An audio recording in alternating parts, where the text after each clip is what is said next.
Good morning, everybody, and welcome to the Forbes Dach Women Summit 2021. We will begin with entertainment. Please welcome Ankathie Koi.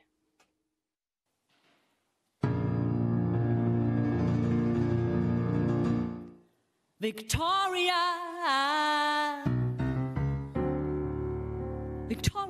likes to win, and she's gonna win your heart again.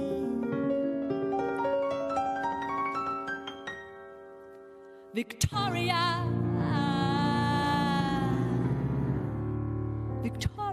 likes to win, and as soon as you give in, everything's gonna be alright.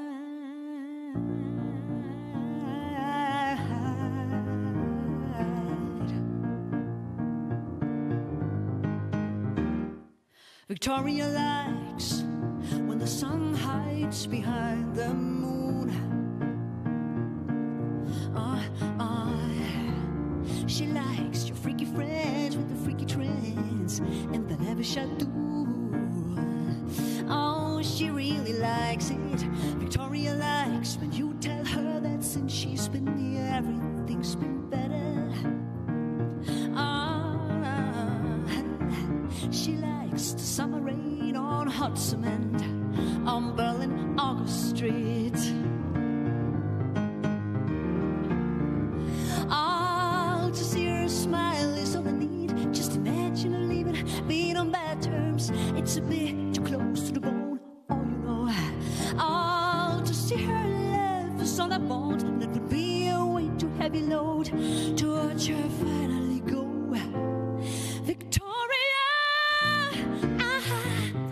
Victoria likes to win, and she's gonna win your heart again, yeah. Victoria likes to win, and as soon as you give in, everything's gonna be alright. Oh, everything's gonna be alright. Oh, yeah. Victoria likes the looks and the strange behavior of the lesser flemings in the little lagoons. She really likes it. She likes to point out impoliteness as nothing she likes, so you better excuse your oversight. Victoria likes real spicy food, cold brew coffee and barbecue with you. She likes the smell of summer rain, steaming on hot cement, Sundays on Friedrichstraße. Oh, to see her smile is all I need. Just imagine her leaving, being on bad terms. It's a bit too close to the bone, oh you know. Oh, to see her laugh is all I want, and it would be a way too heavy load to watch her finally go.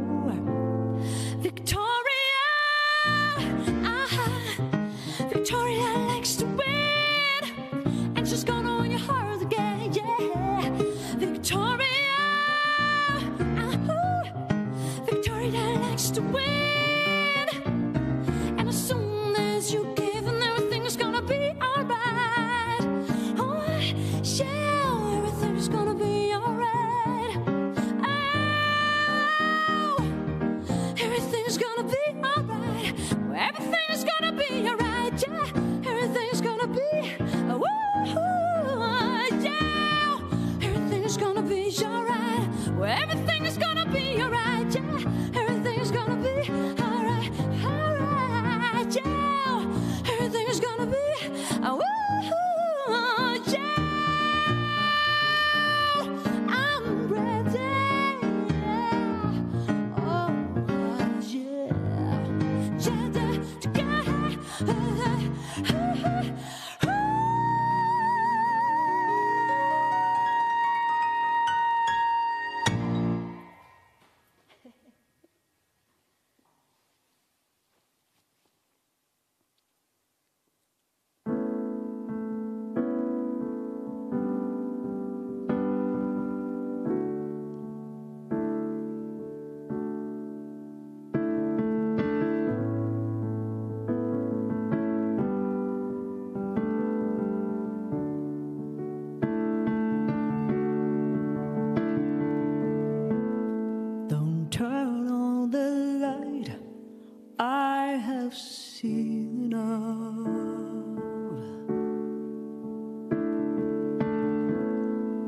Don't turn on the light, 'cause I already see. Don't turn on the light, 'cause I have noticed that you will never prefer me. That you will never prefer me.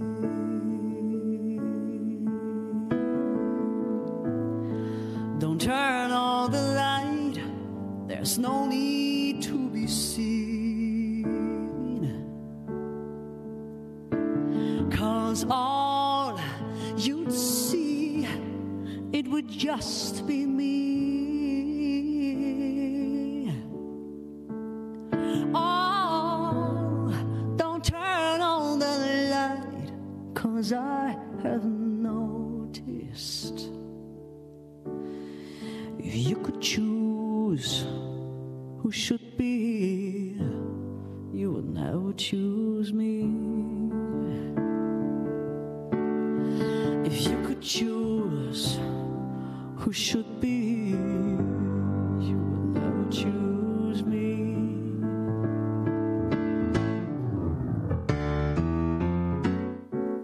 All I ever did was treat you like a king, and it's not my fault. Your life's not been that easy. And why are you telling me this? I know I did nothing wrong, but did I ever say I love you? Oh,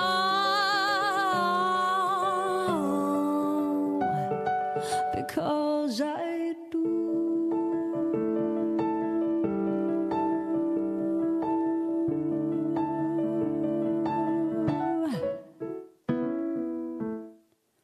Don't turn on the light, though my sadness isn't seen.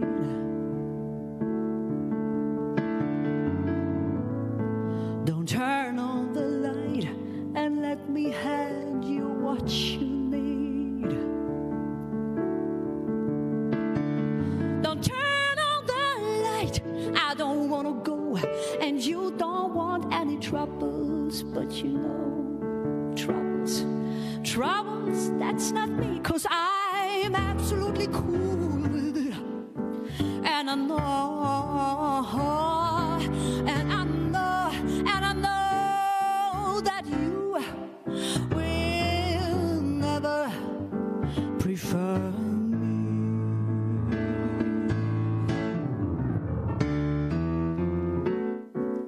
All I ever did was treat you like a king, and it's not my fault.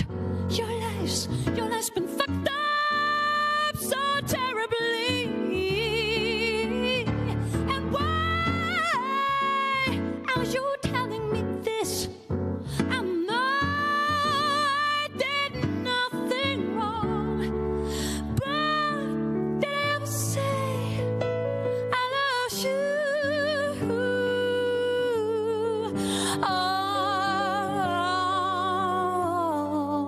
Oh, because I do.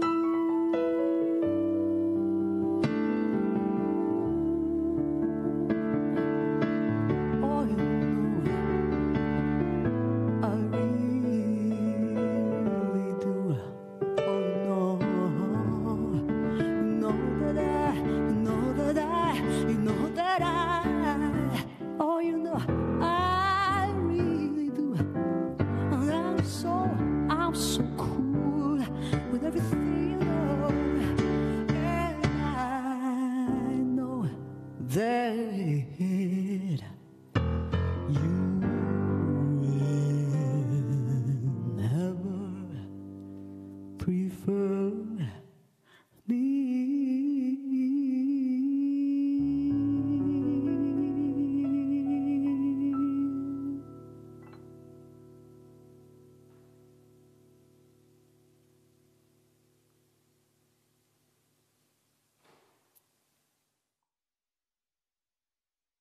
We will now hear the opening remarks from each of our studios in Vienna, Berlin, and Zurich.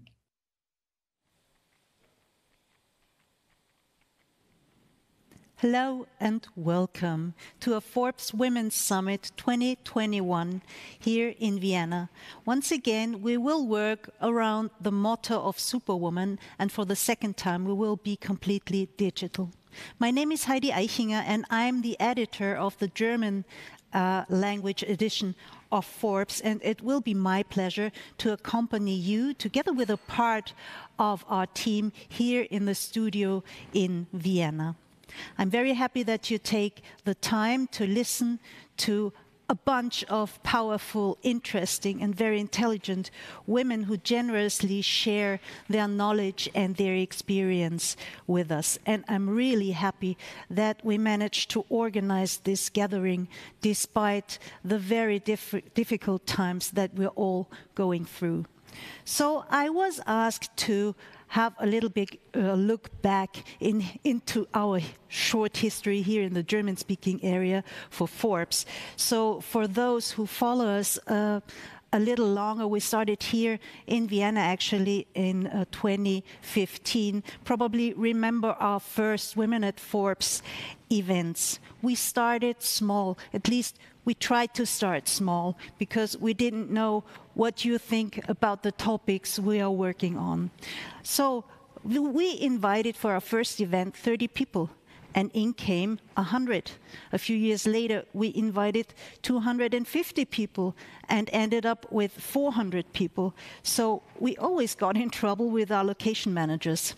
So that in 2019, we decided to limit the number of the guests again, and we had two very exclusive settings in Vienna and afterwards also in Zurich.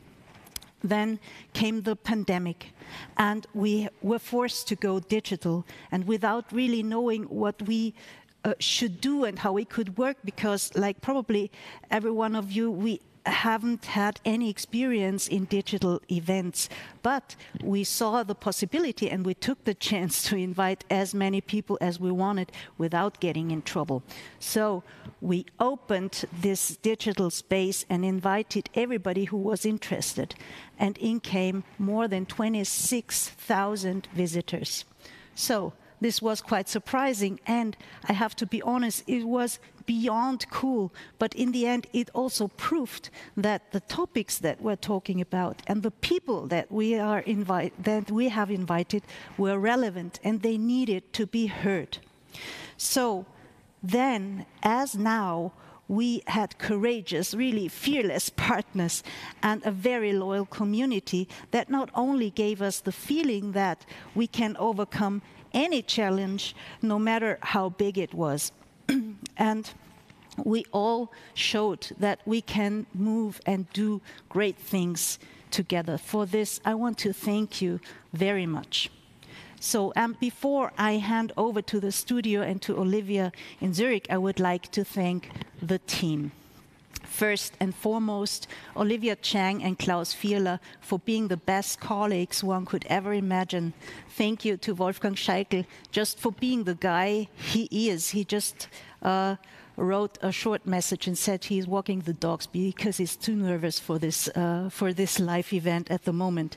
Thank you to our design team. Thank you to our digital team for the extra mile you went, especially in the last weeks. Thank you for your dedication and thank you for your commitment. I couldn't be more grateful. So keep your fingers crossed, everybody, that everything works out well today. And now to you, Olivia, to Zurich. Thank you so much, Heidi, for those really kind words and for giving us a quick look at the evolution of this event. I'd actually like to fast forward to the present day and give you an insight into what you can have in store for this year's event. We come to the 2021 Forbes Dach Women Summit, and we have decided to choose the theme Superwoman. And we think it's a fitting theme because it really encapsulates the environment we're in right now. We want to put the spotlight on women who've risen above during these challenging times, who've reached new heights, who've turned businesses around. And basically the stories we want to tell and remind you, they're not limited to just the boardroom.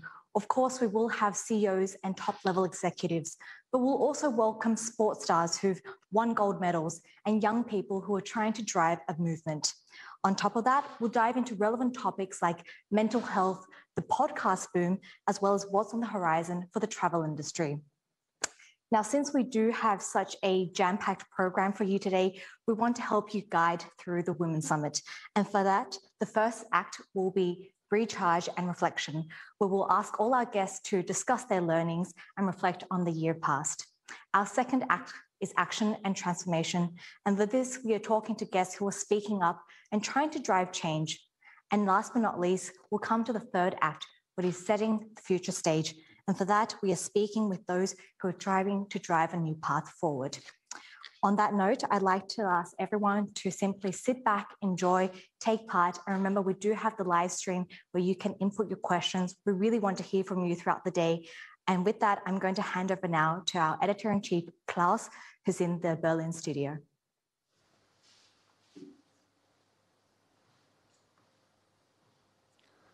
Hello and welcome everyone to this Women's Summit under the motto Superwoman that we have today. Thank you, Heidi. Thank you, and Olivia, for giving us a look back at the last 5 years that we've been working on this topic. Thank you, Olivia, for guiding us through the day. I now have the honor to welcome all of you to be the last resort before we dive into our program. None of this would be possible, as Heidi said, without an amazing team, and as Olivia said, without amazing speakers. But none of this also would be possible without strong partners, some of which have been accompanying us on this fight, on this mission, on this movement for female empowerment for 5 years almost, some of them who have joined the fight more recently. And I would like to ask you, and like to thank them from our side. You can see them here, you can see the logos running through, but it's much more than just their logos.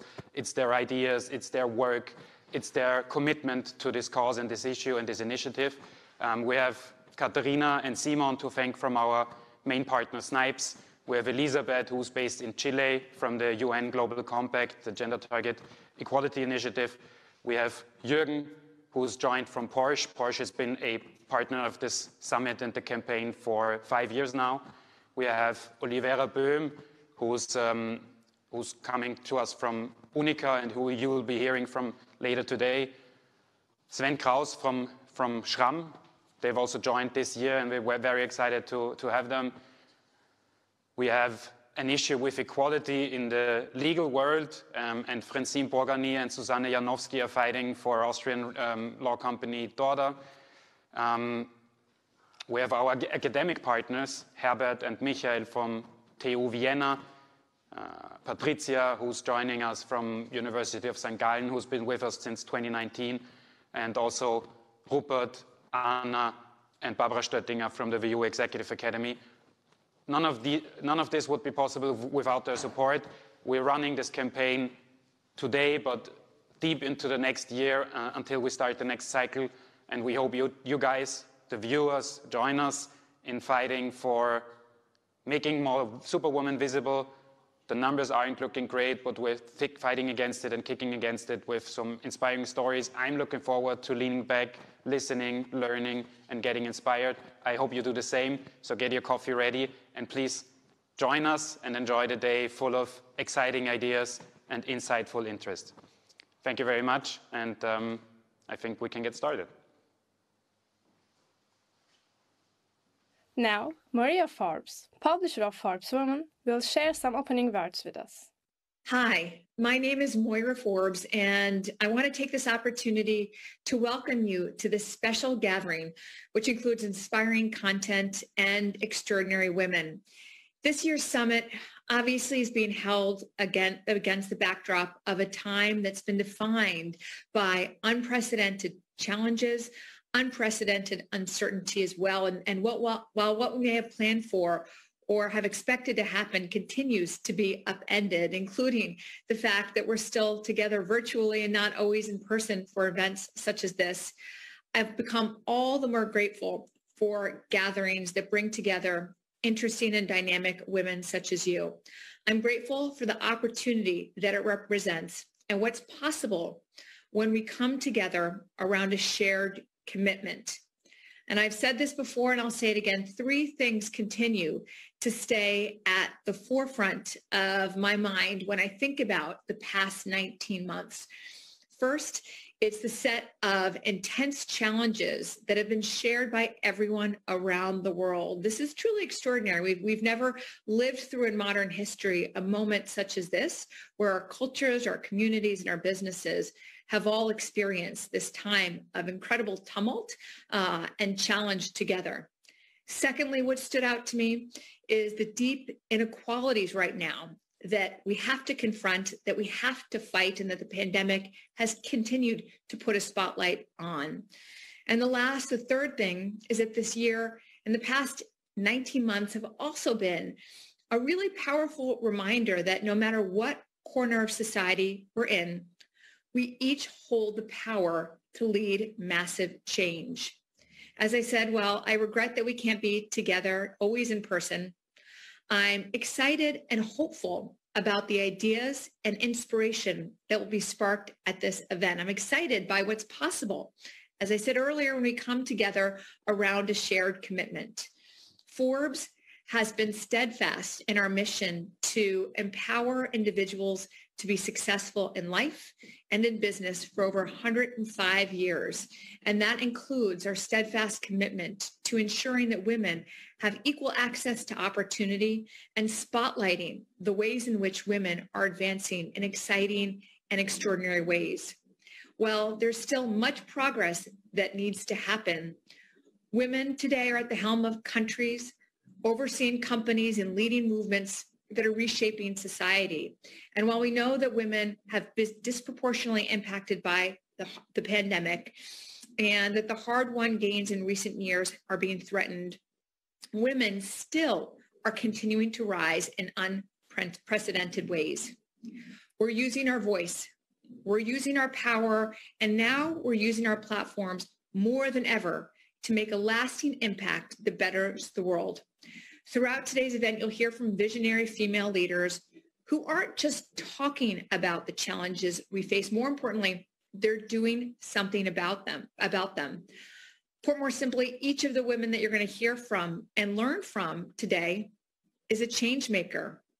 To that end, I'm confident that the conversations and discussions that we'll be having are going to be instructive, that these conversations are going to spark new ideas, reframe questions, and inspire all of us to tap into our own power, to harness that power, to hone it, and to put that power to work on behalf of others. At a time truly when the stakes have never been higher, it's also true that the possibilities have never been greater. Now is the time to summon our collective resolve and to pay our power forward. Each of us is a change maker, and when we come together, extraordinary things can and will continue to happen. So as we head into the close of 2021, and I cannot believe we are coming to the end of this year, I still am incredibly optimistic, actually the most optimistic I've ever been about the future opportunities for women and the world. And why? It's because time and again, I've consistently seen that what unites women across industries and generations, especially now, is their ability to turn challenge into opportunity. And now that's being proven like never before during the pandemic. Women have the potential to not just navigate a new normal, but a better one. And this is exciting and inspiring. We're having the conversations that we need to be having around creating a more equitable workforce of the future. We're having conversations around how we advance society. And we're not just having those conversations, we're putting thought and rigor and action into place. By bringing together individuals such as yourself at this gathering, it's really important to remember that this is a unique moment to exchange ideas, to share best practices, to learn from one another, and to drive meaningful change. For that, I am truly grateful. So I want to thank each and every one of you for being a part of this amazing gathering. I'm grateful that we at Forbes continue to have the opportunity to engage and connect with so many extraordinary leaders such as yourselves. And I truly hope to be in touch with all of you in the weeks and months ahead. Thank you. Please welcome Nora Fehlbaum, CEO of Swiss design and furniture company Vitra, to give the keynote speech titled An Office Perspective. Hello, everybody, from the club office in Birsfelden. Thank you for inviting me to speak at the Forbes Women Summit. Before we dive into the workplace post-pandemic, let me introduce Vitra. At Vitra, we believe that our surroundings shape the way we think and feel every moment of the day, and we work on improving these environments through the power of good design. Our products are present in workspaces, homes, and public places such as airports or restaurants worldwide. We're a design company that serves a broad spectrum of needs, functions, and aesthetics with classics and contemporary objects. We're also a family company founded by my grandparents and now run in the third generation. My name is Nora Fehlbaum. I am CEO, member of the board, and representative of the family, my sisters and cousins, all women, in the company. We have a history of female leadership at Vitra. My grandmother, Erika, and Willy founded the company together in the 1930s. On his first trip to the United States, Willy Fehlbaum discovered the shell chair by Charles and Ray Eames in a shop window in the US, and seeing the innovative character, began fighting for the rights to produce this chair in Europe. Ever since 1956, we have been doing so on the Vitra campus in Weil am Rhein in Germany. In the 1960s, the first chair developed by Vitra, the Panton chair, was revealed, and in the late 1970s, the company began investigating the world of work. The second generation of the family had taken over and gave Vitra a cultural mission that went beyond purely commercial ambitions. The Vitra Design Museum was founded, the Vitra campus with its architecture and collections came to be. As the third generation, we're following an environmental mission with the company. As a result, a garden has been planted on the site just this year. So come visit us, but this is a topic for another presentation. Today, we're not here to speak about gardens, but about the workplace. To understand the impact of the global pandemic on our work environments, we travel back in time and examine the last 150 years of office history. In 1850, the few clerical workers the economy required at the time worked from their patrons' homes. Seated in rooms that appeared like private libraries, they began to dress up in more formal attire, the frocks and white shirts that we for many decades considered business wear, until sweatpants and hoodies became equally acceptable. A decade later, the first office chair with a mechanism was invented to make the long hours spent sitting more bearable. In the 1870s, the light bulb was invented, as was the telephone. Both would eventually lead to a fundamental change in how and when work was done. With the telephone, information could now be quickly exchanged. With the invention of the light bulb, working hours suddenly became independent of daylight. First underground train lines were built in the 1860s, allowing for commutes of more workers to central office buildings that began to house hundreds, then thousands of people. Decades later, Frank Lloyd Wright developed buildings that were built based on Tayloristic ideals of productive work, with daylight, high ceilings, large open rooms housing many workers in rows of desks, and a mezzanine allowing for their supervisors constant and quite literal top-down oversight. During the Second World War, the Joint Chiefs of Staff surrounded themselves in the White House Presidential War Situation Room with its large screens, charts, and all other relevant information on the walls, thereby foreshadowing, in a way, future means of communication and interaction in corporate conference rooms all over the world. In the decades that followed, the personal computer became the main work instrument for exploding numbers of administrative workers. The cubicle was invented to efficiently house these workers for optimized productivity and minimal disturbance. Popular culture with films such as Office Space began to depict this modern office as a monotonous, inhumane, and somewhat isolating environment. The invention of the laptop and later the mobile phone allowed a new office concept to emerge: activity-based working. It understood that different activities take place in a modern office and that workers would move around freely and spontaneously in their work environment using different spaces and furniture typologies for different tasks. In the 2000s, large corporates began to build campus environments for their workers, such as Facebook, that is depicted here, and that's just one example. A broad range of amenities were offered, and home furniture, such as sofas, entered offices, making staying at work convenient and comfortable.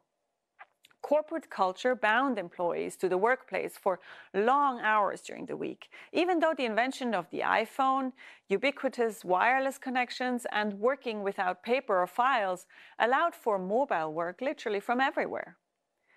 The combination of mobile technology and the rise of the freelance economy in the 2010s eventually led to the development of shared workspaces. That was the state of the office when in early 2020 a deadly virus started spreading from Wuhan, China across the globe, forcing many countries into lockdown and bringing all public life and economic activity to a halt. The global health crisis acted as an accelerator for developments that had already been swelling. The increasingly dense workspaces where teams were crammed together in order to maximize productivity of very expensive real estate became unsafe. Our lifestyle of mindless, exhausting travel for short meetings or to large fairs and conferences had to stop with these events being cancelled. Millions of office workers and thousands of companies were forced into an experiment of remote working that, for the most part, and somewhat surprisingly, turned out to be successful, at least on the short term. The technology to work remotely from our homes or elsewhere had been around for a while and allowed for an almost uninterrupted continuation of collaboration. The companies that had been careful to avoid the topic of working from home suddenly had to ask their staff to work from home. Workers were freed from grueling commutes, from fixed working hours and travel schedules that affected both humans and the environment. The pandemic of 2020 was an accelerator that resulted in a fundamental transformation of how and where white-collar work is done. As with any true transformation, there is no looking back. The lockdown and enforced home working phase of the pandemic may be over, but the struggle that many companies face over if and how to bring their staff back in the office demonstrates that there is a larger change at play. The insight that some administrative, mostly individual work can be done remotely for some time comes at a time when a generational shift is also ongoing. Millennials are now making up the majority of the workforce, and Gen Z is entering it. In this world, the free-spirited worker post-pandemic nests in her active, multifunctional home for hours of focus. She productively works while on the road. She delivers projects while enjoying time in nature or abroad. From time to time, often a few days a week, she spends time in the office. Now, how to coordinate this free-spirited return to the office? That's the question that many of our clients are facing and that we ourselves had to answer for the Vitra team. Throughout this time, companies have made announcements about how and when they will expect their teams back in the office. Often external circumstances, such as a new variant, then upended these plans, or they were simply not seen through. A recent survey showed that while the business attire and general distraction was not missed while working from home, especially the younger generations and newer members of a team missed the social aspects of work, collaboration, and even the commute, which brought a much-needed distance between work and home life. So what did this mean for us at Vitra? Before the pandemic, we, frankly, were not really open for much remote work and had to shift our attitude during the lockdown quite quickly. Now we find ourselves in what we call distributed work. We don't really want to be remote from each other at Vitra, and we have organized ourselves accordingly. Firstly, it is clear to everyone on the team that we are office first. We believe in the workplace as the central place for collaboration and where the culture of our company comes to life. Based on this, we built a simple framework with 4 work types. The workplace resident is 100% in the office. She can only get her work done if she is physically present, such as in production. The workplace enthusiast is mostly in the office, but might be out 1 or 2 days a week. The workplace citizen is up to 50% remote, but still spends the majority of the time in the office. The nomad lives far from their team and only comes in sporadically, on a visit. You will notice that there is no work type between 50% and 100% remote. We felt that this would be too disruptive for the rest of the team. In the meantime, in individual talks between team leader, employees, and HR, each team member has been assigned a work type. And since September 1st, we're fully back in the office and are now living these work types. Now, what did this new way of working mean for our work environments? Let's go back to our free-spirited worker who comes into the workplace several days a week. There, she breathes in her company's identity and culture and senses that she belongs to its broader community. She connects with the like-minded, valued people in her team, a team that she shares a common purpose with. Just like members of a club, like a debate club, a chess club, or a rowing club, they get together voluntarily and on their own schedule, collaborating, sharing ideas, and building up energy for a larger goal. They consciously leave the isolation of their home office behind them when obstacles need to be overcome or progress needs to be celebrated. The club office is the home of an organization, a tangible, authentic, and unique representation of its identity and a place of belonging. In the club, the company hosts its community, its members, customers, and partners. Their rituals are linked to this place. Memories and experiences are rooted here. In the club, friendships and human connections are formed. During the pandemic, companies were able to rely on a social codex that has grown among its team through close collaboration of many, many years. This social codex comes to life in the club and will allow the company to weather the storms of the future. New members are easily onboarded here. They begin to understand the company culture, build a network, and start sharing the common purpose with their team.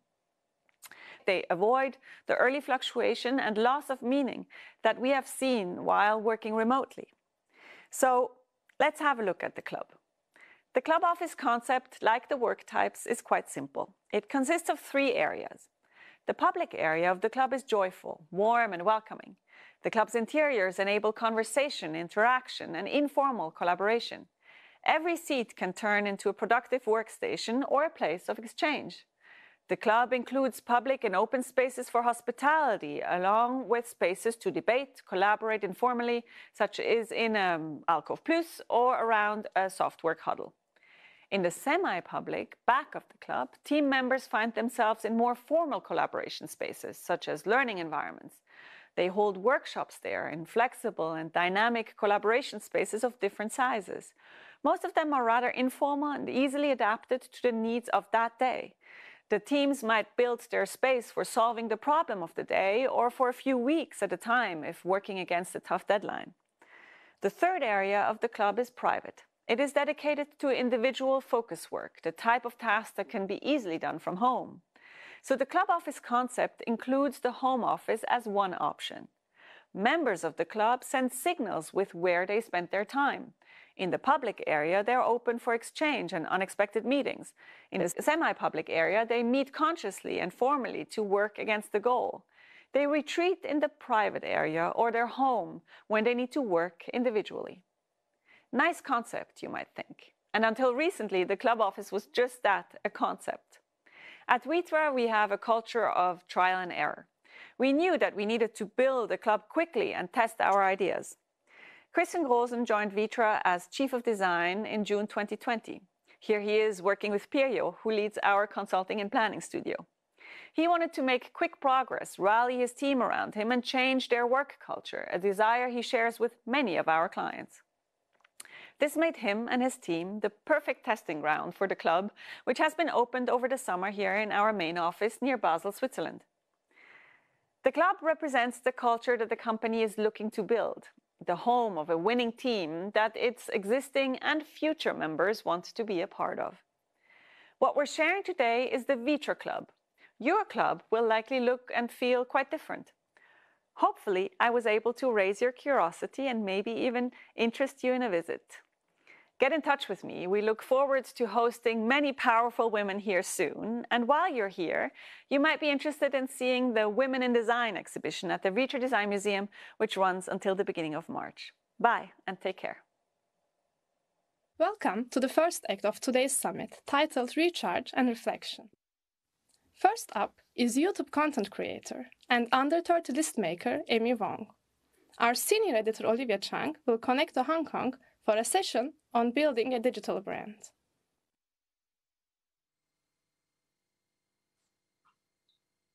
Hello. Amy， 你好嗎？你好，你好。我哋好開心今日歡迎你。你好，你好。 So unfortunately, we'll continue the conversation in English, but wanted to say a quick hello from here. Amy, thank you so much for joining us.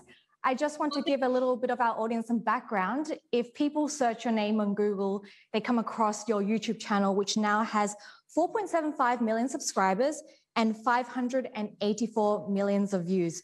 So many of you know you as a YouTube content creator, but give us the backstory to this. What led you to create the channel? So I was actually working a full-time office job after my university graduation, and it's been a few years in my job, and I didn't feel like I was I wasn't doing. I feel like when you're working in a corporation, even if you work very hard, sometimes it's not necessarily rewarded the way you want to be. So that's when I thought maybe I want to do something, on the side. Just something that I would be passionate about. And so I started to post my first video. I never thought it would turn into a career. So I was very, very lucky. Exactly. So you posted your first video in 2017. Can you even remember what that first video was and how did the channel gradually evolve from there? Yeah, my first video was actually, I was too shy to talk by myself in front of the camera. So my boyfriend then, he's actually my husband now. So he was in the video with me. I forced him to talk about my fitness journey together with me in that video. And so that was our first. And actually I was quite lucky because I thought of 10 video ideas that I thought I would be committed to create before I give up on this whole YouTube thing, because I expected, probably no one would watch, but I'll make these 10 anyways. So I think my fourth or fifth, it was just a simple workout videos that I was doing in the clubhouse downstairs. And that one actually helped me grow quite a bit. So it was very exciting. It was only, I think, my fifth video. And I was like, oh my God, there's more people, apart from my friends, there's actually people watching. And so I think everything started to grow from there. And it's obviously quite a different story now. You're not just trying to rally your friends, but you have people watching your videos from all around the world. And for the past 2 years, people have not only been working from home, but also working out from home. What has that been like in terms of growth for your channel? So I think not just my channel, I think a lot of fitness channels around the world. I think in April 2020, suddenly all the channels grew very quickly, like a lot of views, a lot of subscribers. Oh, sorry, that's my dog after his surgery. So just a lot of these channels suddenly grew. So I think a lot of people, even before maybe they would go to the gym or they go running, and then because of the pandemic, they start working out at home.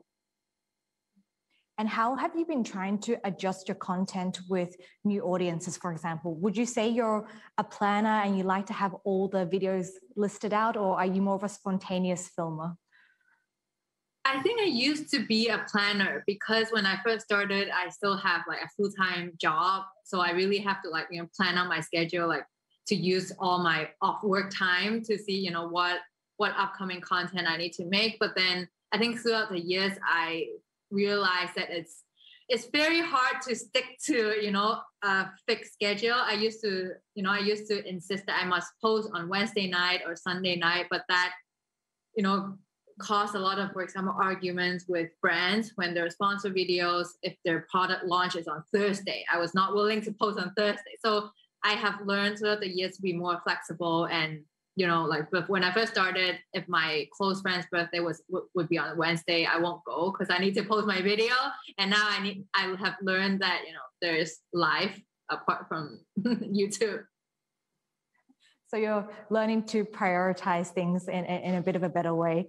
I guess, you know, when I look at your digital brand right now, it's not just limited to YouTube where you have a huge audience. You also have quite a big platform on Instagram, I believe over 650,000 followers. And I'm wondering now with hindsight and the fact that you can reflect on the journey since your first 2017 video, what would you say have been the key lessons in transitioning into a businesswoman? I think one of my biggest mistakes would probably be, you know, like when you first started YouTube, like in this industry, normally everyone's like a one-man band, like you do everything yourself.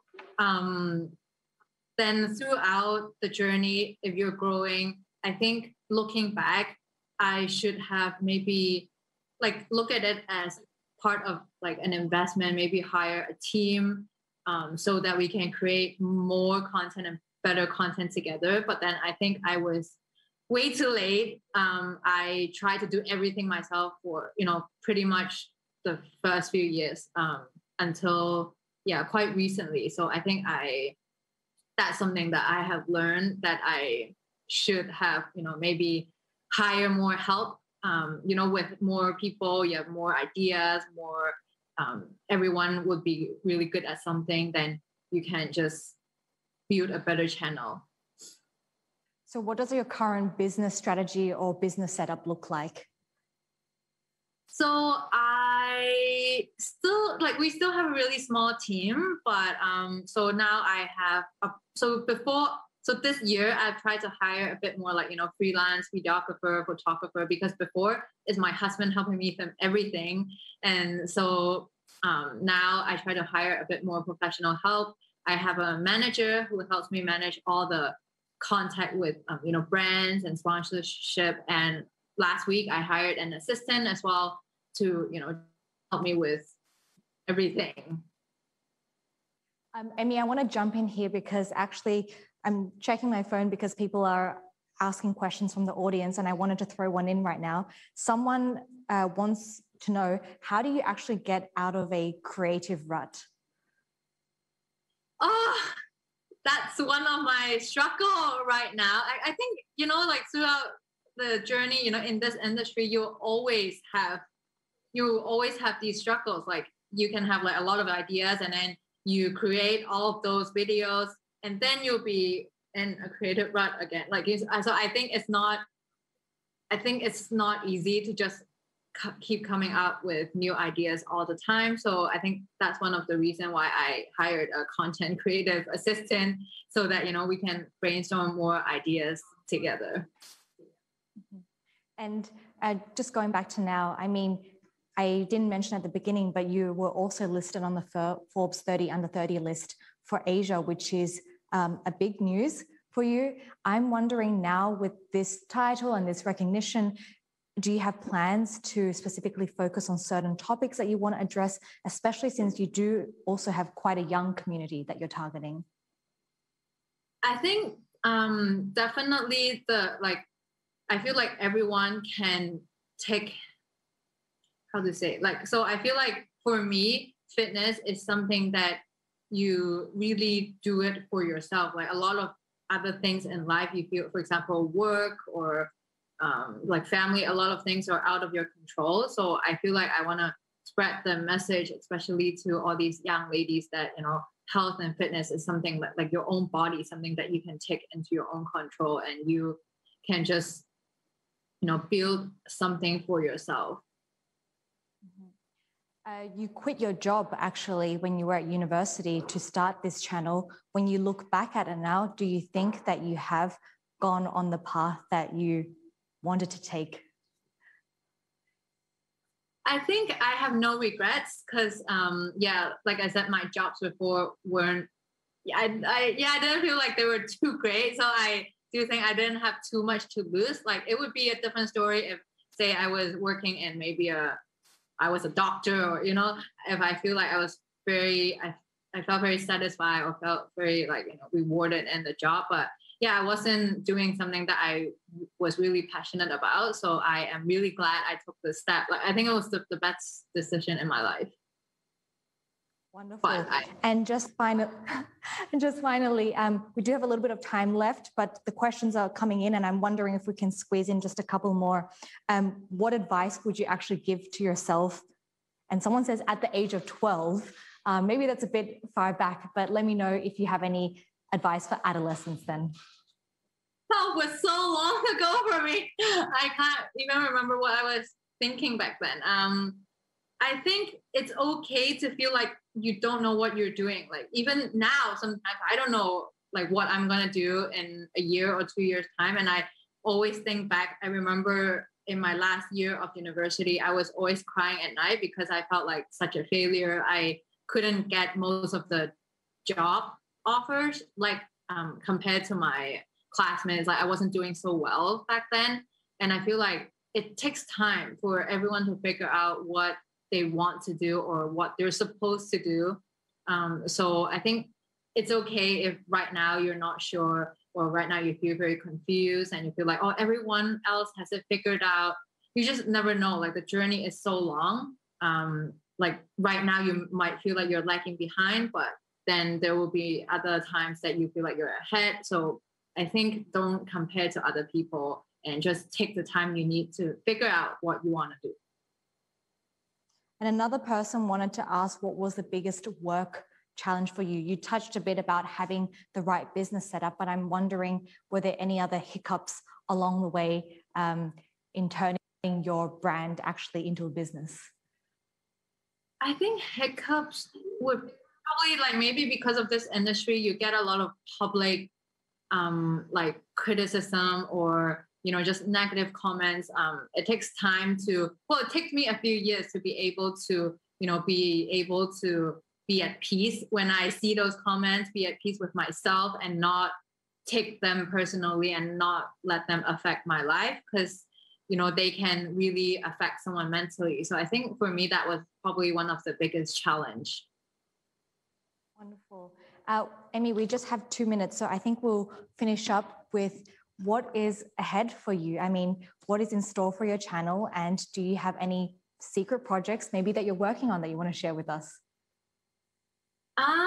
So I mean, the honest answer would be I'm figuring it out as well, like day by day. I still am trying to see, you know, what are the other things that I want to do, but I definitely want to arrange my content in a more systematic way. So right now we're working on, you know, a website with more organized like workout programs and things like that. But in terms of next year, I'm still figuring out right now. Yeah.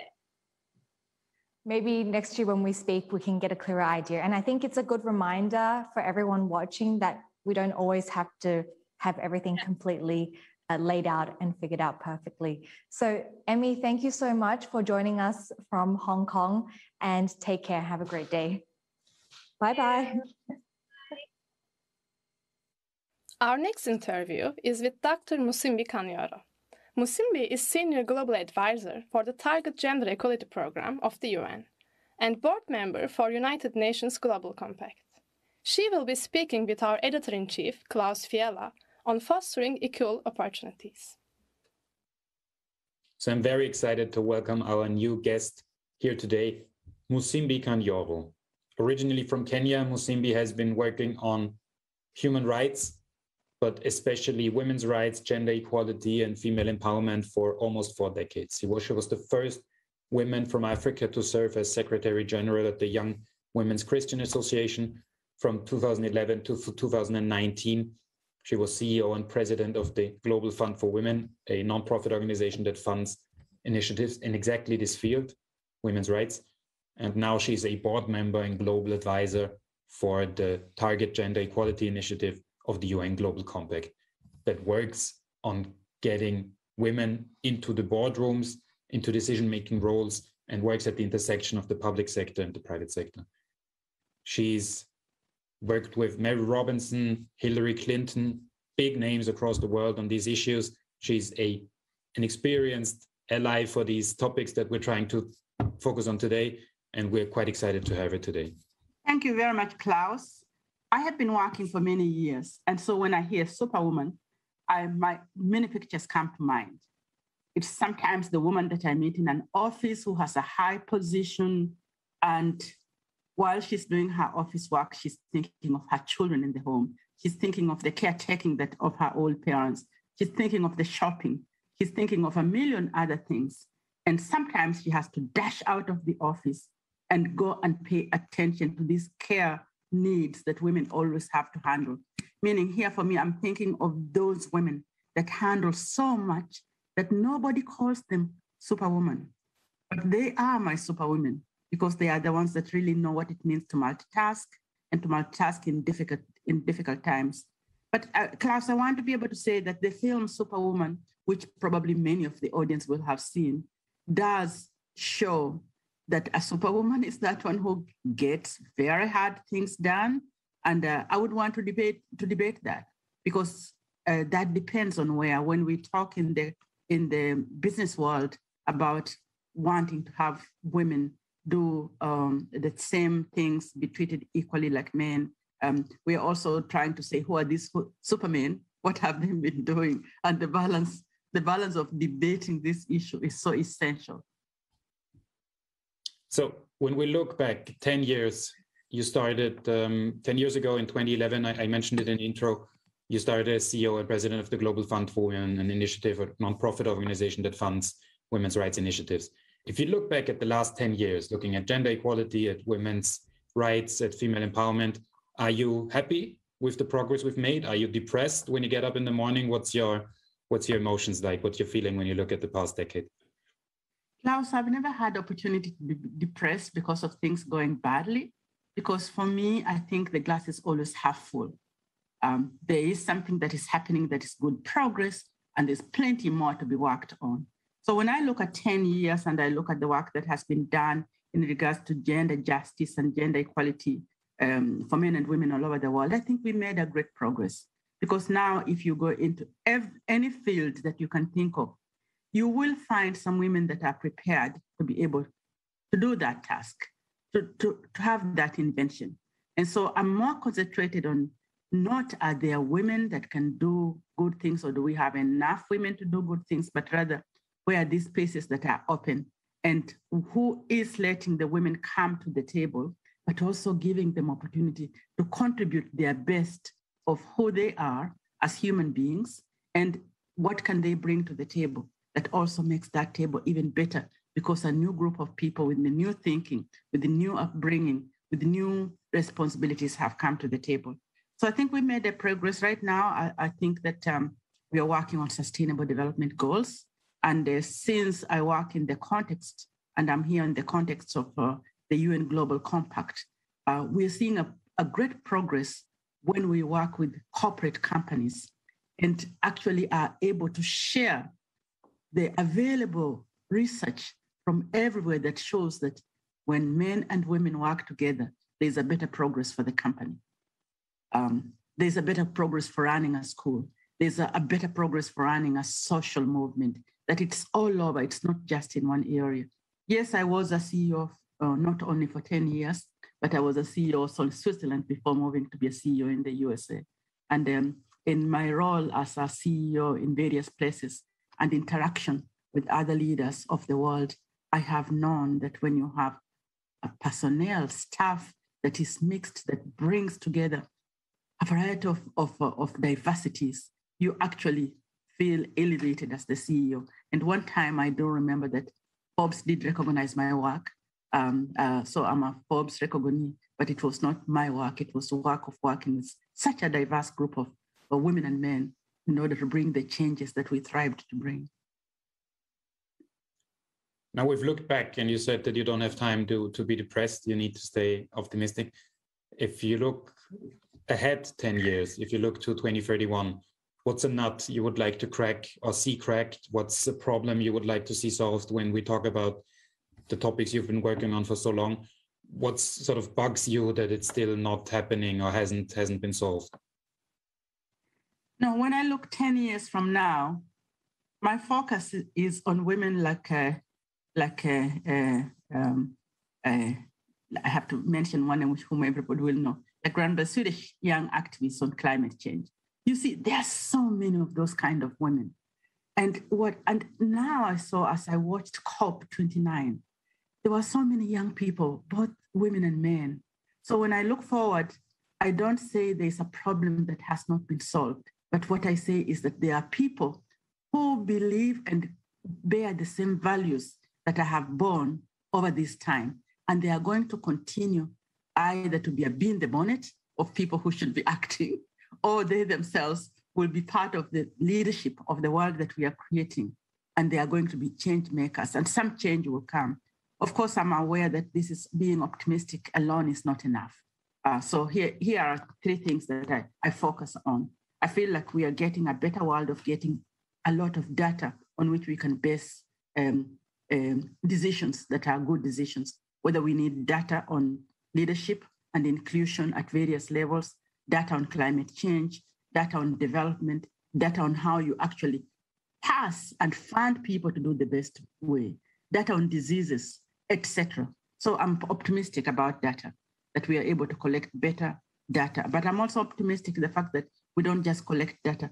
We're beginning to realize that we need to respect the people from whom we collect the data from, whether you're in the industrial area or in the social area, and you can't just go there and count people. We also have realized clearly that it's not just statistics that matter, but it's also the stories of people, the realities of it. I'm optimistic about that. I'm optimistic about the way that we are able to use technology in ways that we didn't know before. And I think that post-COVID has also inspired new innovations that we will see come, not only from the ability to create new medications for diseases that come, that impact on all our lives, but also for technologies to get these medications that we want into the places where they are. I'm very optimistic about that. Being a woman from the South, I'm an African woman, I'm very optimistic that our voices, which for a long time often did not get anywhere, but now we can not only knock on the windows and try to get there. Sometimes we are at the tables. And because we bring very spectacular and unique experience of having lived at the margins, I am really optimistic that we can influence what happens at the center as well. As more women, more people from the South, more people of different discriminations that have been discriminated in different or left out in different ways, including those that are made vulnerable by conditions such as refugees, etc. Refugees are not people who are born vulnerable, but they are made vulnerable. But I believe that our consciousness of wanting to have more diversity and inclusion is going to make our world better, even though we still have always to struggle to get it right. But we do have the resources and we do have the people. You mentioned it before, you're originally from Kenya and you went to an all-girls school there. And you've reflected repeatedly and said repeatedly that it had a positive impact on your life and your career. What was it that made it so life-changing for you, this education that you got? Maybe you can talk a bit about this. Thank you, Klaus. It was an honor that you researched me. But I do believe that having had that opportunity to go to a girls' school gave me and many other girls the opportunity to get the courage and the confidence that sometimes misses out when girls and boys are mixed, and where situations actually do not often give opportunities to girls to believe that they can do anything and they can be anyone.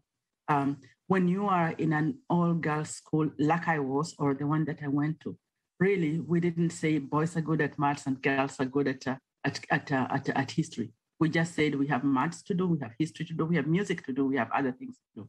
So I think that initial early putting into my head that there's work to do and we all have to do it without a competition was a good thing. The second thing I think is that Klaus, if you look throughout the whole world, the people who organize most and do things together are women, whether they are at the village level or at the industry level. If I go into a company, very often I find that there's a group of women who are either senior staff or CEOs or just women. And they say, let's get together and think about something, either do something for themselves or do something for the others. So being in a girls' school also gave me that foundation of organizing and supporting one another and whispering to each other the problems that we might face and sharing what those solutions could be like. And so I learned early the hurdles that women face, but also the solutions that are able to come to the table. And the last one that I want to mention is that it has given me a passion forever to be a responsible person who advocates on behalf of women. Yes, I'm aware that we need a world of women and men, otherwise we are like a bird flying with one wing. That's not what we want. And I do for both, and that's why the word gender justice is important for me. But I'm extremely aware where we have the imbalance that women are not always on the same level, and so they need to be brought up on the level. So girls' education is important for me. I do a lot of education work. The health of women is important for me. Women in top leadership is important for me. Women on boards, women CEOs is important for me. I do this work because I know that it's possible, and I had that early confidence.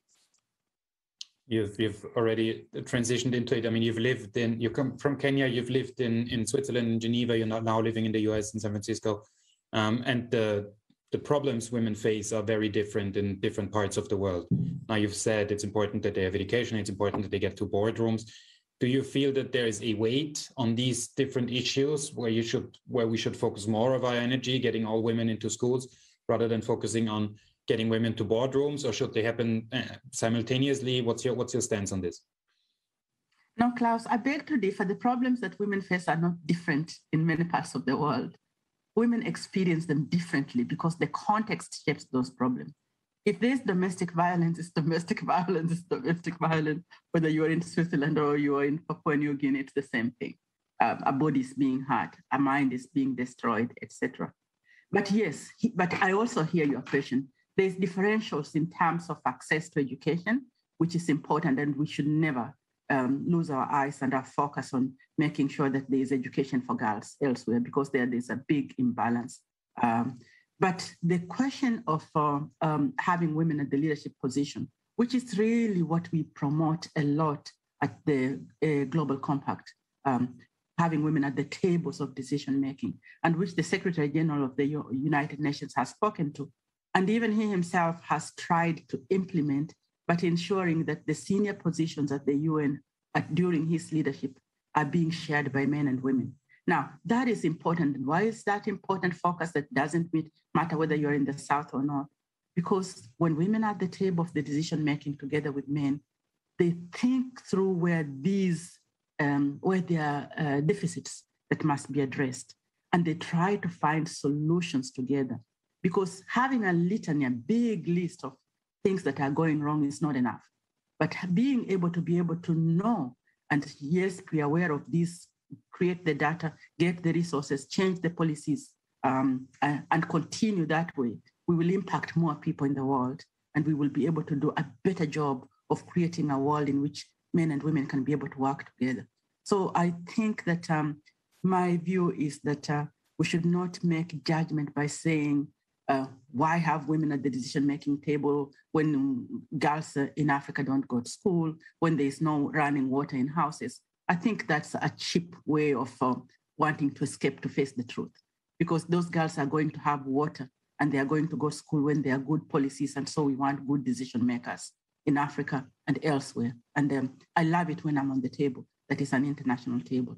And currently, actually, I live in Nairobi, and I travel to other places. I used to live in other places and travel everywhere, including to Africa. But now I live in Africa, and I just love to be in a place where the center of what needs to happen to change happens, because you are a better advocate when you can wake up in the morning and see what it means to not to have enough girls to school, etc. Musimbi, sometimes 15 minutes go by quickly. I have a final question for you. You said before that there's different types of role models, different types of definitions of a superwoman for you. Still, as we're trying to tell these inspiring stories to showcase women like you, is there a person, a woman that you've met, that you've worked with in the past that you can single out, saying, I look up to them, they're my role model, this is someone who I'd like to follow? Who comes to your mind when you hear this question? I must answer your question because you're asking it, but it's such an absurd question for me. I have traveled in 137 countries over the years that I have worked, during which I have met so many people and been influenced in such deep ways. I also grew up in a communal where I had my mom, but aunts and grandmothers and everybody.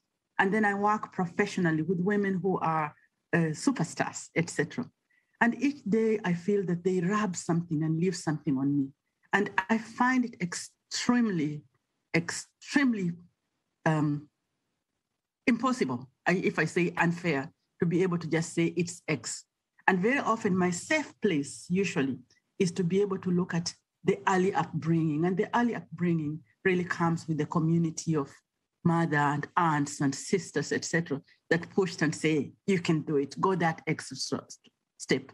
And so when I have been able to have to answer that question, which by the way is a very Western question, I often have to be able, I cannot but first honor my mother and the family that I grew up with.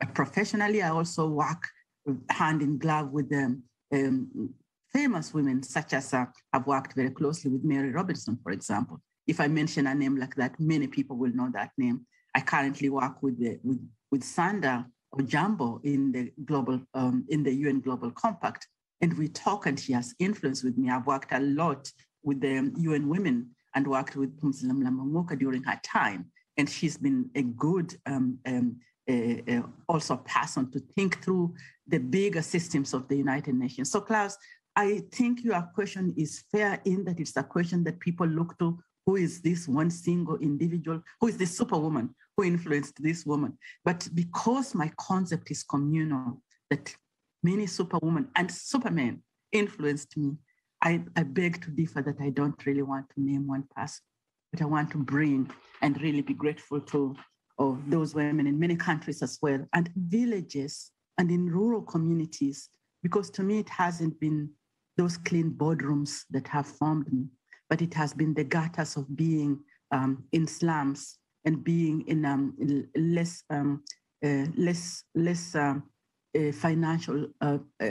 up financial situations that really shaped me. And it has shaped me so that I see my place, because I can cross both.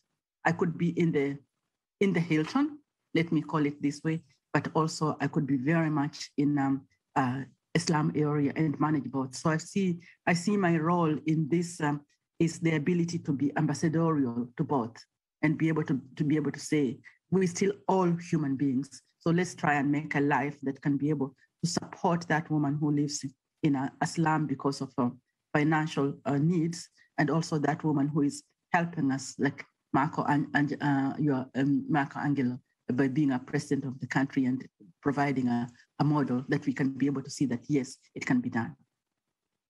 Musimbi, thank you so much for taking the time. Thank you so much for sharing your insights and your experiences with our audience.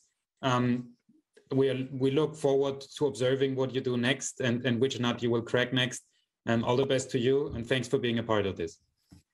Thank you very much. And I'd like to ask you to influence more companies to think of bringing women to the table. That is my mission now, and I hope you can be part of it. We're trying our best with this summit also. Thank you. Thank you so much. Bye-bye. Bye-bye.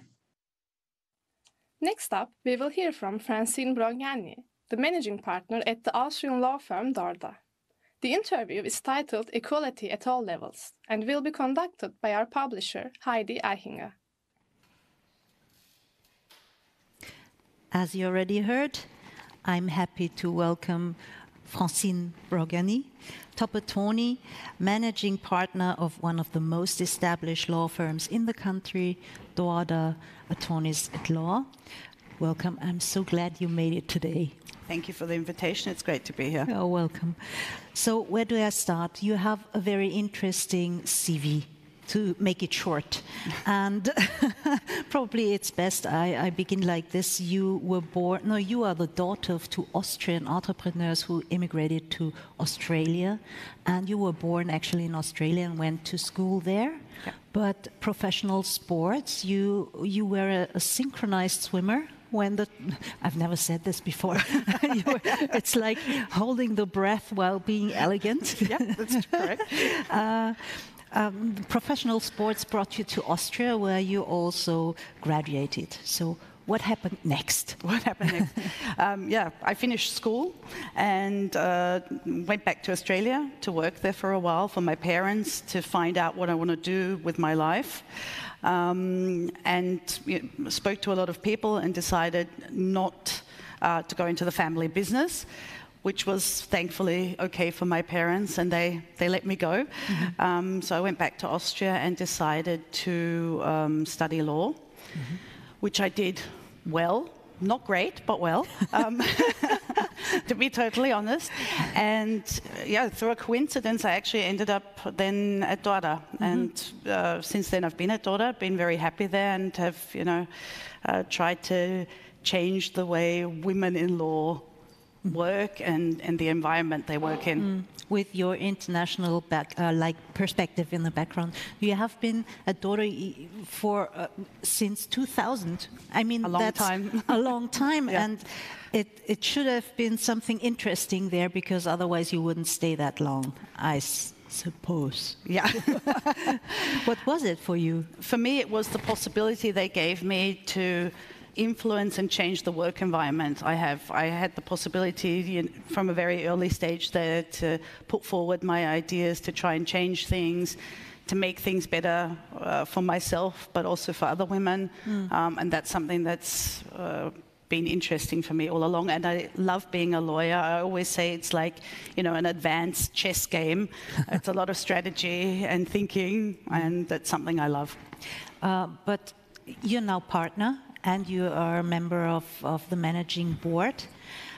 You're the only woman there? No? In the management board, In the management board, yes.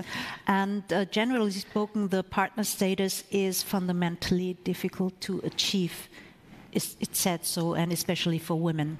So why? And how did you come to your position today? How did you manage it to do it better or different to reach what you've reached? I think it's a difficult environment to a certain degree because it's very male-dominated still. So that's the environment you have to put yourself into. I think it's also not so conducive for women, because a lot of what you see or what you hear about lawyers is the way they have to work and how much they have to work. And it's like everybody comes to us and says, "Is working for a big firm like working at Suits?"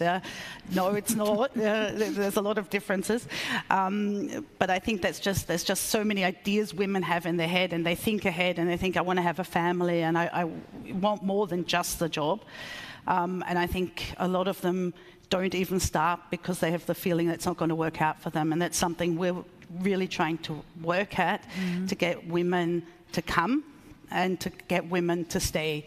And when we started with our program, Women at DORDA, we started with about 50% on entry level. Mm-hmm. And in mid-management, we were 25% and less in the partners.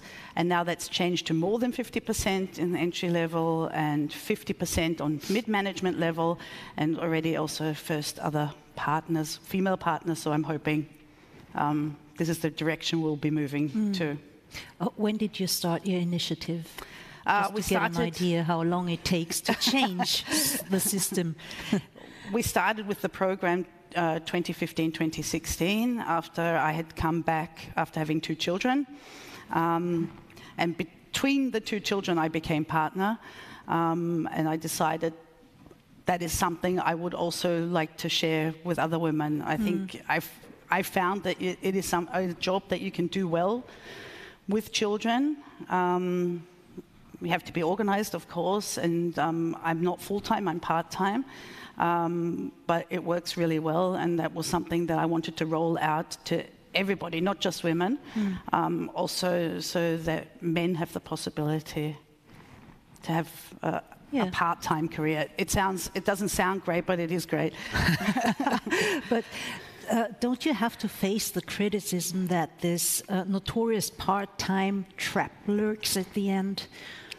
That is something you have to think about. I think the problem that you have, or that you could have, is that if your career is not continued because you are part-time, but because we have part-time partners as well, which isn't possible in all of the law firms, it doesn't change your career. So I think that's what's important at the end of the day. And this year, for example, we made 3 partners, 2 men, 1 woman. Both men were part-time and the woman is full-time, so things are changing. Interesting. But we also have to say clearly what part-time means as in your company. So this is not the 20 hours job a week or so. No. You know, one thing is for sure, the key to success in jobs like this is I think Andy Warhol said it, 80% of success is showing up. And of course, you have to take the chances you're given. The same with the management board with me. I was asked if I wanted to do it. Do I have time? No, because I've got 2 kids that aren't grown up yet. And I have a job where I have quite a lot to do. But I think you really need to take the chances you're given as a woman and try to take those opportunities and influence the way you work and life. So I think that's important. To be able to change things in the long run as well. So we talked beforehand, surprise, and you were so convinced about, like you told me, you have to stay and be in the business to change it from inside out. Yeah. You cannot change a system and be sad about certain situations from outside. So you have to sit in there and do things and move things around and change them inside. So where did you start there at DORDA? When did it start with you changing things inside out? Because obviously things changed. Yeah, I think, of course, you have to be somewhere in the structure where you can make decisions or can influence decisions. That's first. And also, you just have to have the courage to say certain things, not too much into your face, because you want to change things. You don't want to be right. You want to change them. Yeah. So you have to find a diplomatic way of going about things.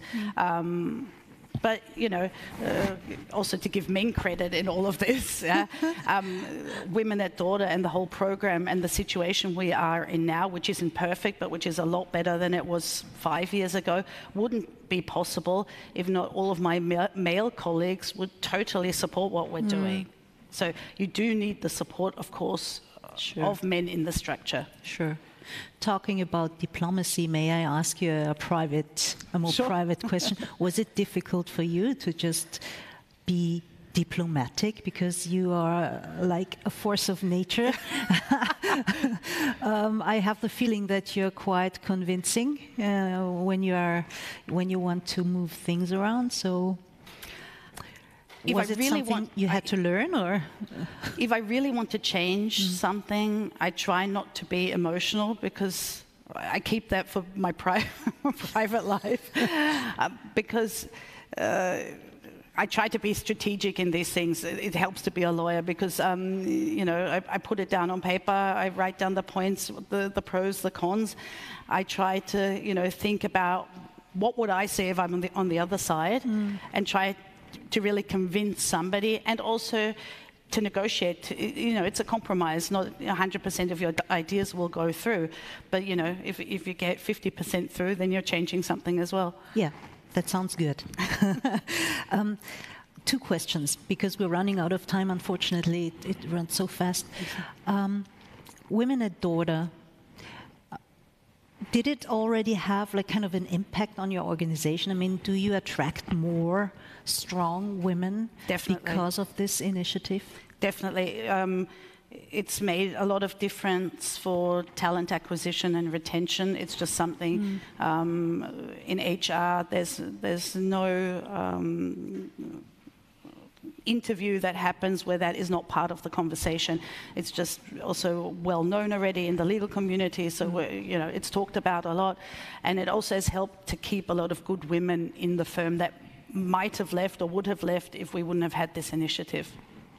So as a leader that you are, and like a role model, a mentor for young people, where do you get input? So it's always important to get input yourself. Absolutely. So how do you manage to do it?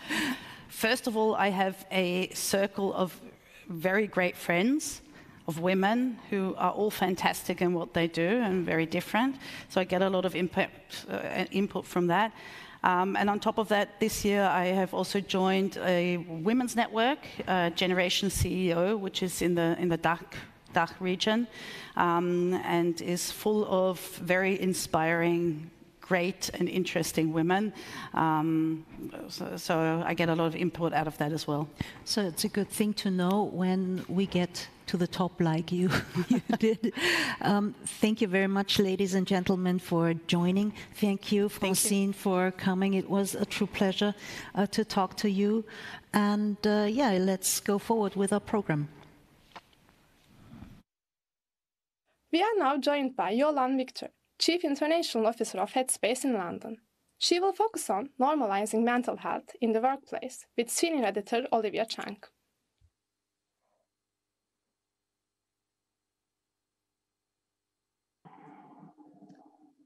Jolawn, it's great to see you again. Hi, Olivia. Thanks for having me today. No problem. And at the same time, last year, we were speaking also about mental health.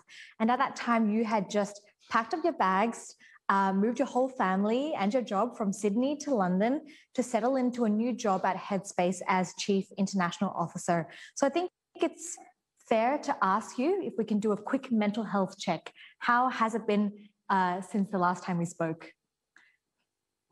Yeah, it's been a whole year. I had the privilege of living in lockdown in 2 countries now.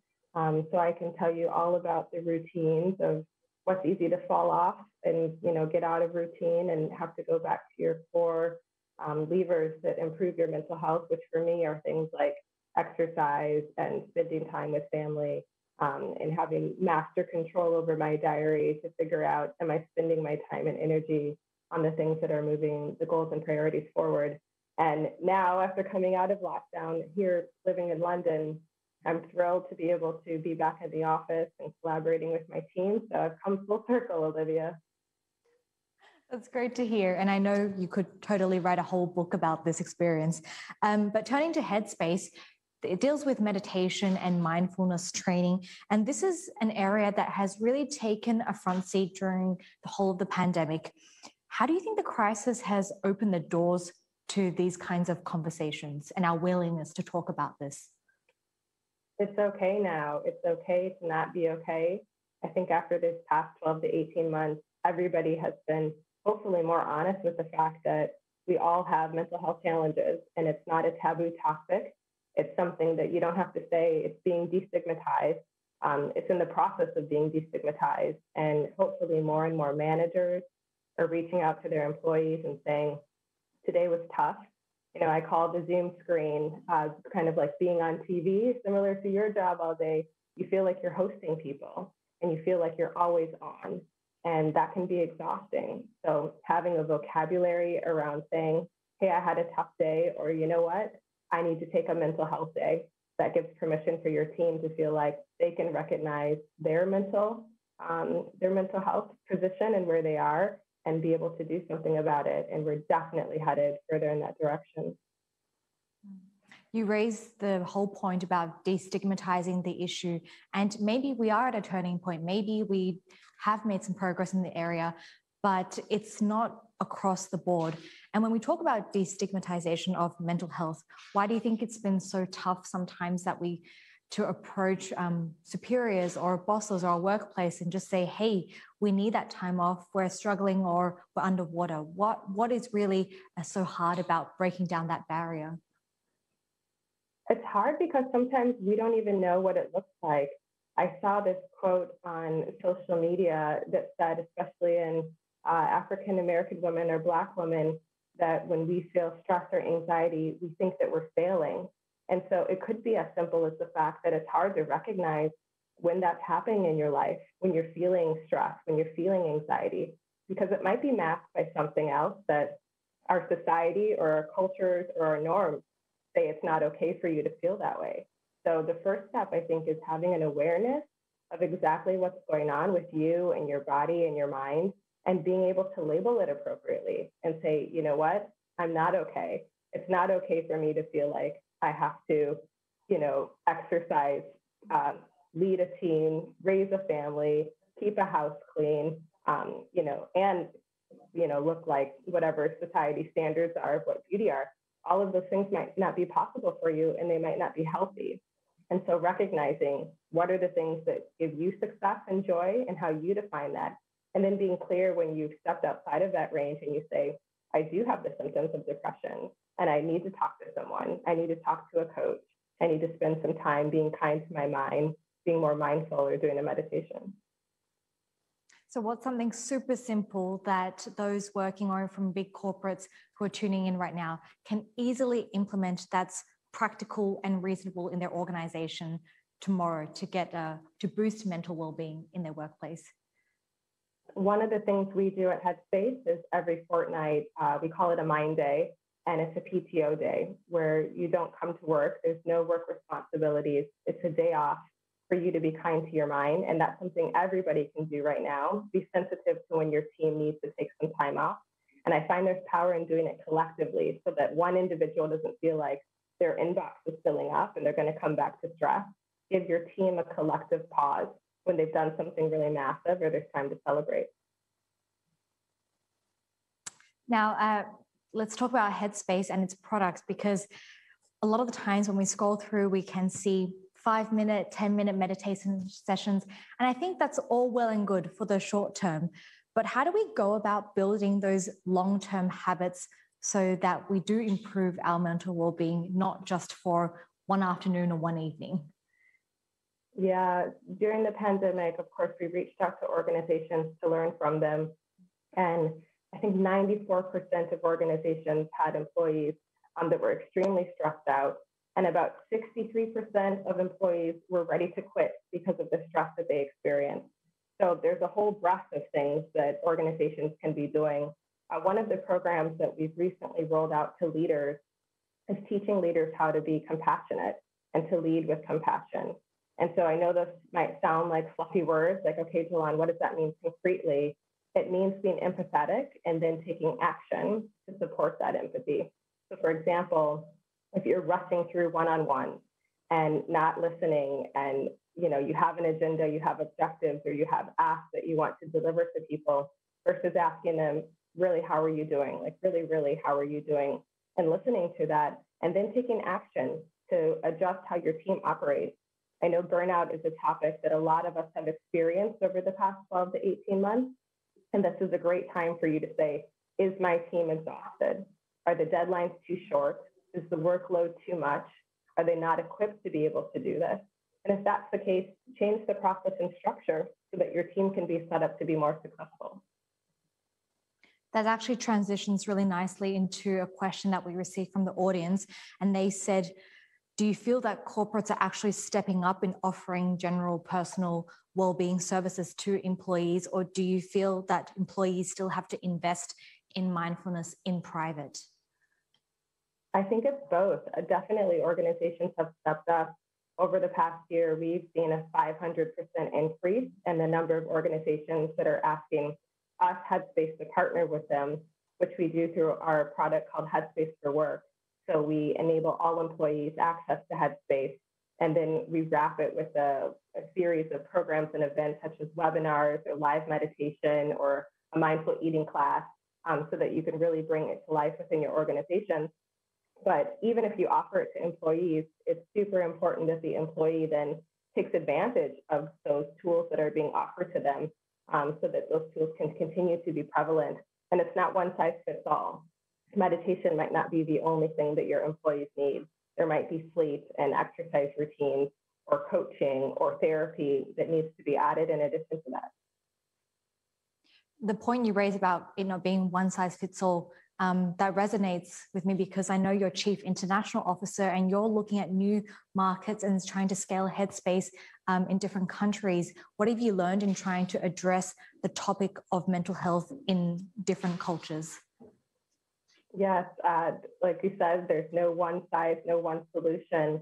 At Headspace, we've recently merged with an organization called Ginger that offers coaching and therapy and psychiatry support.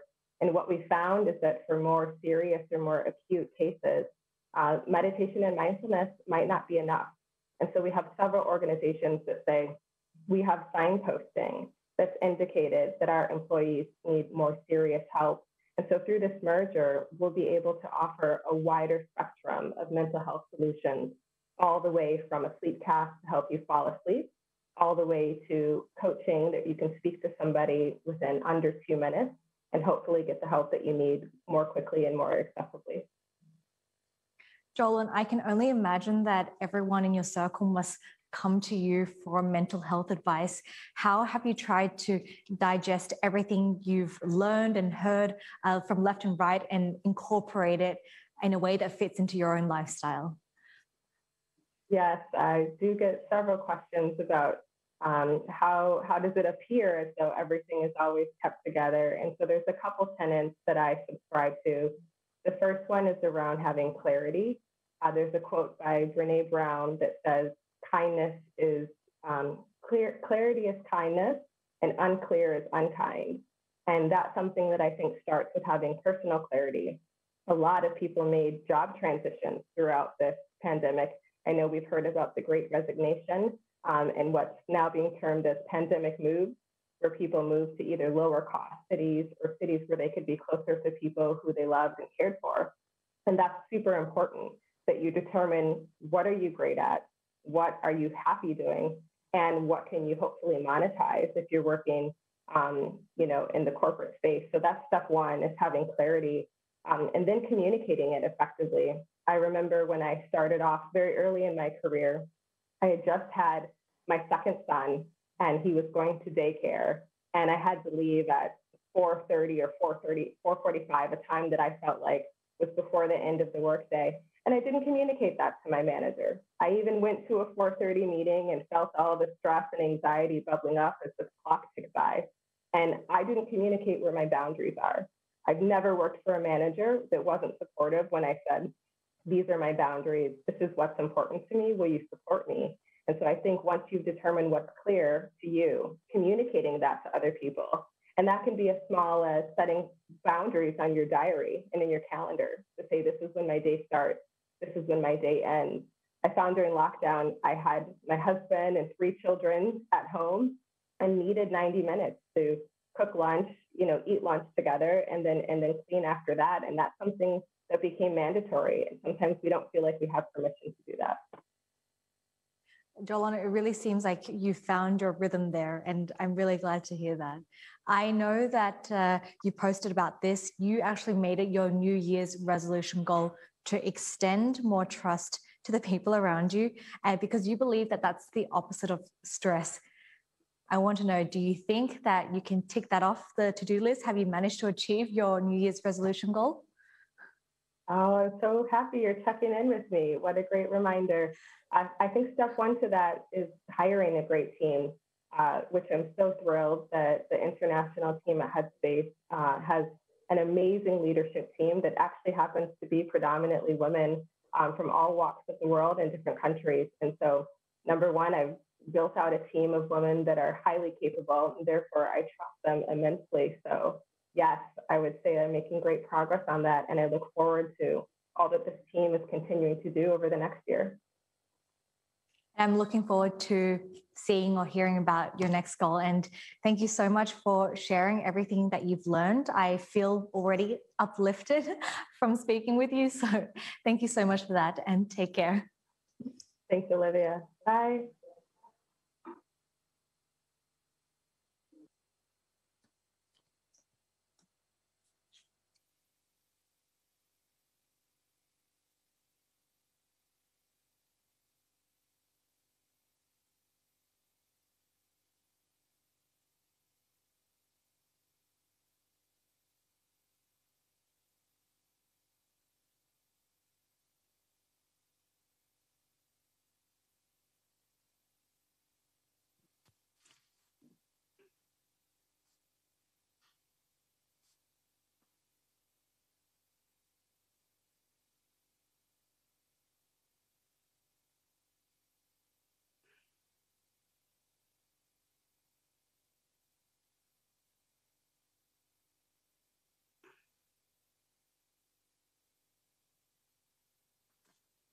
Next up, our editor Silvan Mortazavi will connect to the Netherlands and conduct an interview with Maria Rocha Barros, Senior Vice President of Booking.com.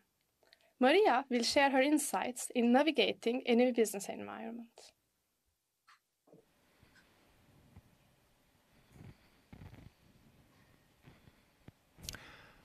Our next speaker is a true citizen of the world. She was born in England, grew up in Brazil, studied at Stanford at the United States, and is now Senior Vice President at Booking.com. We are very pleased and honored to welcome Maria Rocha Barros. Hello, Maria. How are you? Hi, Silvan. How are you doing? Fine, thank you. Thank you very much for taking the time. As I mentioned, you lived in many different places all around the globe. Can you tell us a little bit about your personal journey, what motivated you, what maybe has guided you in your education and also in your career?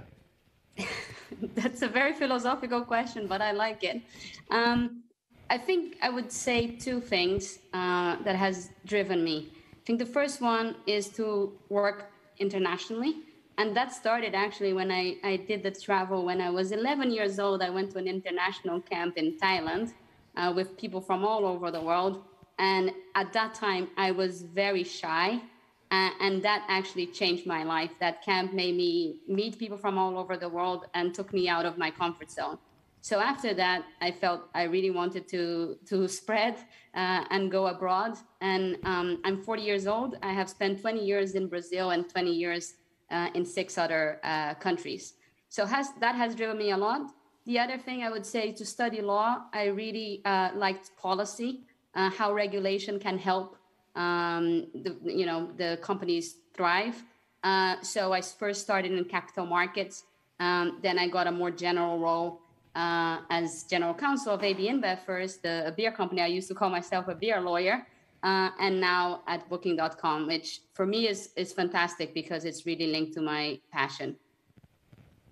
You mentioned getting out of your comfort zone. How important was it? What role did it play in your success story? Life is not just about successes; it's also about mistakes. So I think I always tried new things, and I pushed myself to do that. And I want to say something here because I find it so important to have these events like this one. And thank you very much for inviting me.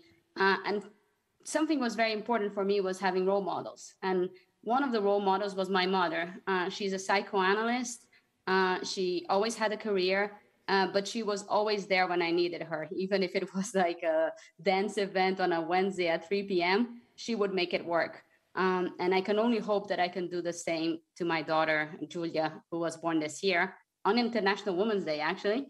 And in career-wise, a lady called Sabina Chalmers, who now is General Counsel of British Telecom, she really supported me and took me out of my comfort zone, whether I liked it or not.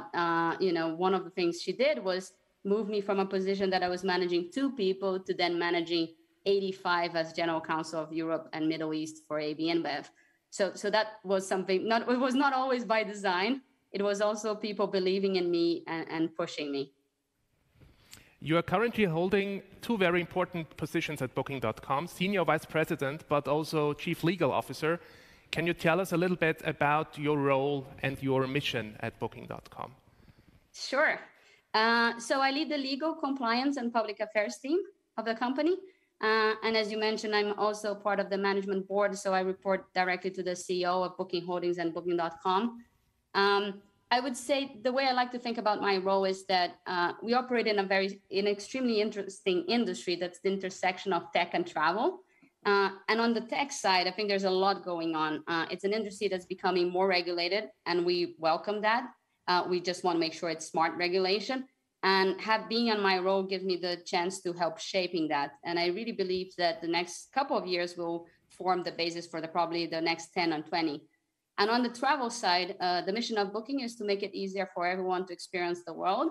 And I really believe in that travel can help people become more open-minded, curious, and flexible, which is very needed. I also lead an international team of around 90 people, and 90 and growing, of around 25 nationalities. And as I mentioned before, that's something that I love doing. And not just that diversity of countries, but also of perspectives, of backgrounds. So we have people that worked in startups, people that worked in very mature companies. And I think this will really help Booking in the next stage of its development. And the last point is that I truly believe in the legal department as a force for good within the company, ensuring the company grows in a business and ethical way. And that gives me a lot of energy every day. I see. You started your job at Booking.com in 2019, right? Yes. Back when nobody knew about a certain virus that would shake the world. Now, you mentioned the slogan of Booking.com, which is making it easier for everyone to experience the world. Now, unfortunately, it has become much harder for everyone to experience the world. What have been the biggest obstacles and challenges for you personally, but also for the company Booking.com during these last 18 months? Yes, absolutely. I mean, of course, it hasn't been easy, and I'm happy to talk about many of the learnings from this moment. But I would say that travel will be back. You know, we are very optimistic, and the industry is resilient. And one of the things that we are working on is building what we call the connected trip. So not just about accommodations, but transportation, attractions, like a holistic view of the trip. And we continue to do that. That hasn't changed. Of course, the crisis distracted us, and that's normal. And again, I can talk a little bit about these learnings. But the challenge has been to navigate the company throughout this very difficult moment. It's very, and things are getting better in some places, but of course the COVID is not over. And more specifically about my area, I think one of the challenges is how fragmented regulation is and continues to be around the world, from consumer law to data protection. It's very different. And when you have a global product, that can be a challenge. And we can only imagine if that's a challenge for us, how it is for a startup in Europe. Mm-hmm. That fragmentation of legal structure, is that also a topic for you as a chief legal officer? Absolutely. It's trying to harmonize what you're going to do when you have regulations from different countries that are not always consistent with each other, or even of different areas that are not consistent with each other. Mm-hmm. So you need to go work with governments and explain your position, but also sometimes make, judgment calls of what you're going to do. It's just the nature of how it is. But that's why it's important to have a diverse team that understands legal systems in different places that can help us make those decisions. Mm-hmm. A time of challenges can also be a time of opportunity, of course. When you think of learnings from that difficult time, both personal and professional, is there anything that comes to your mind? Is there anything that strikes out to you? Yes, absolutely. I would put this in a kind of 3 buckets. From an industry perspective, I think one of the things we learned is how the importance of flexibility for customers, refundable rates, insurance. The other thing, which I think is a positive development, is more focus on sustainability. So also, how can we play a role in helping customers make sustainable choices when they travel? And earlier this week, we launched a badge that is on sustainable travel. So that was a good learning, and I think an effect from the crisis. Not that we were not doing anything, but you see that things get accelerated. During the crisis, I had a few learnings that I would like to mention. One was as a leader and as a manager of a team. One is the importance of dividing your team. And what do I mean by that is between the people that are dealing with the issues from the crisis. In our case, refunding the customers was one of the big issues that we needed help managing. And the other piece is taking care of the day-to-day.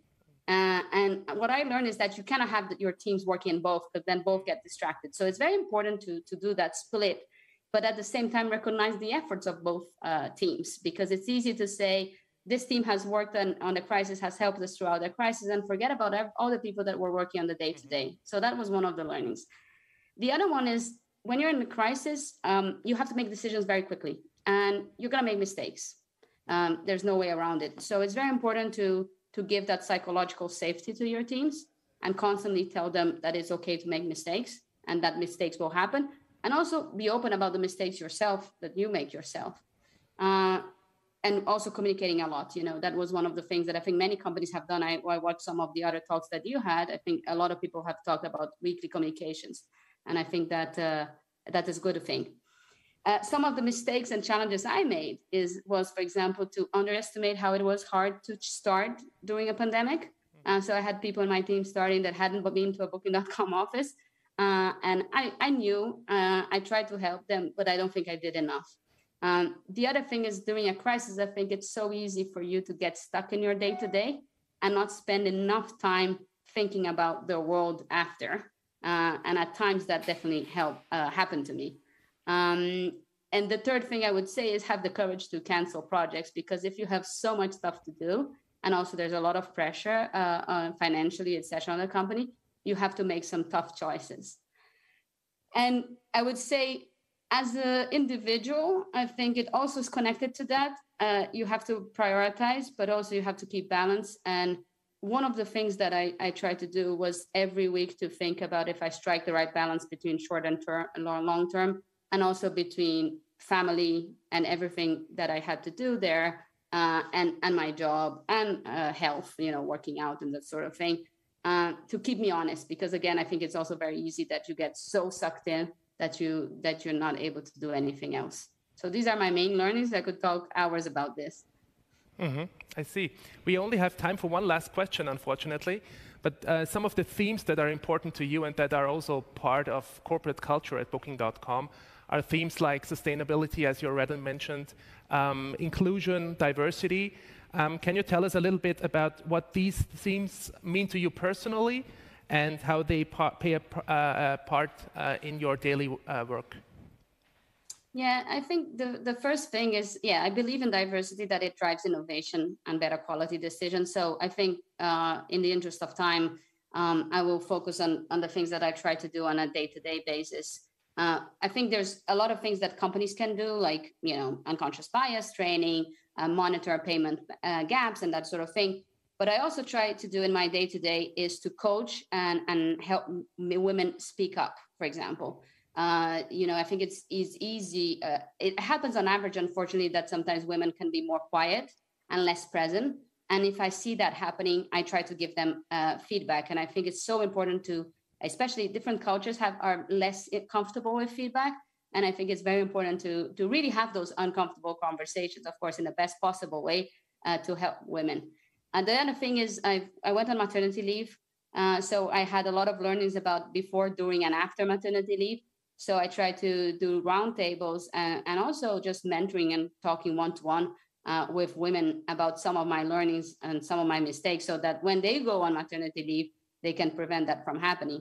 And lastly, I think it's also supporting men as well during parental leave, and also during kids' time. 6 p.m. you want to have a call.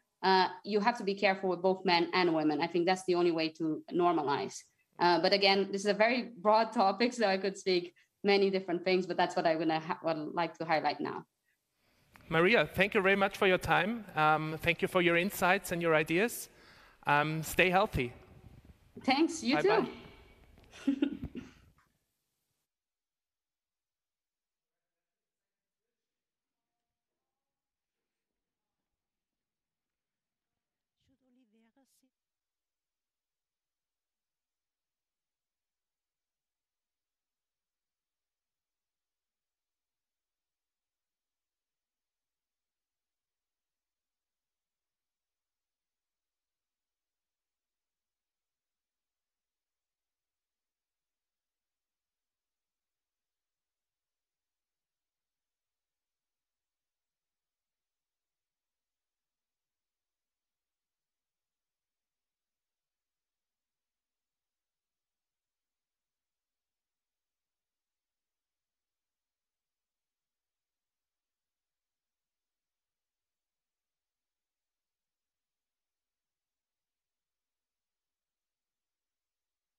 We will now hear from Olivera Böhm, Chief Corporate and Affinity Business Officer of Unica, on the topic of ensuring diversity.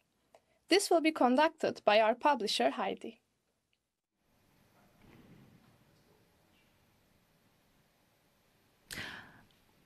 I'm very pleased to introduce you to our next guest, Olivera Böhm, as announced. Olivera, you are Chief Corporate and Affinity Business Officer and member of the Business Executive Board at Unica. Welcome. I'm happy you made it. Thank you, Heidi. Hello. So you are responsible for 620 million of premium volume. I have to read it from my card, otherwise I could forget a number, in the Unica Group and in CE.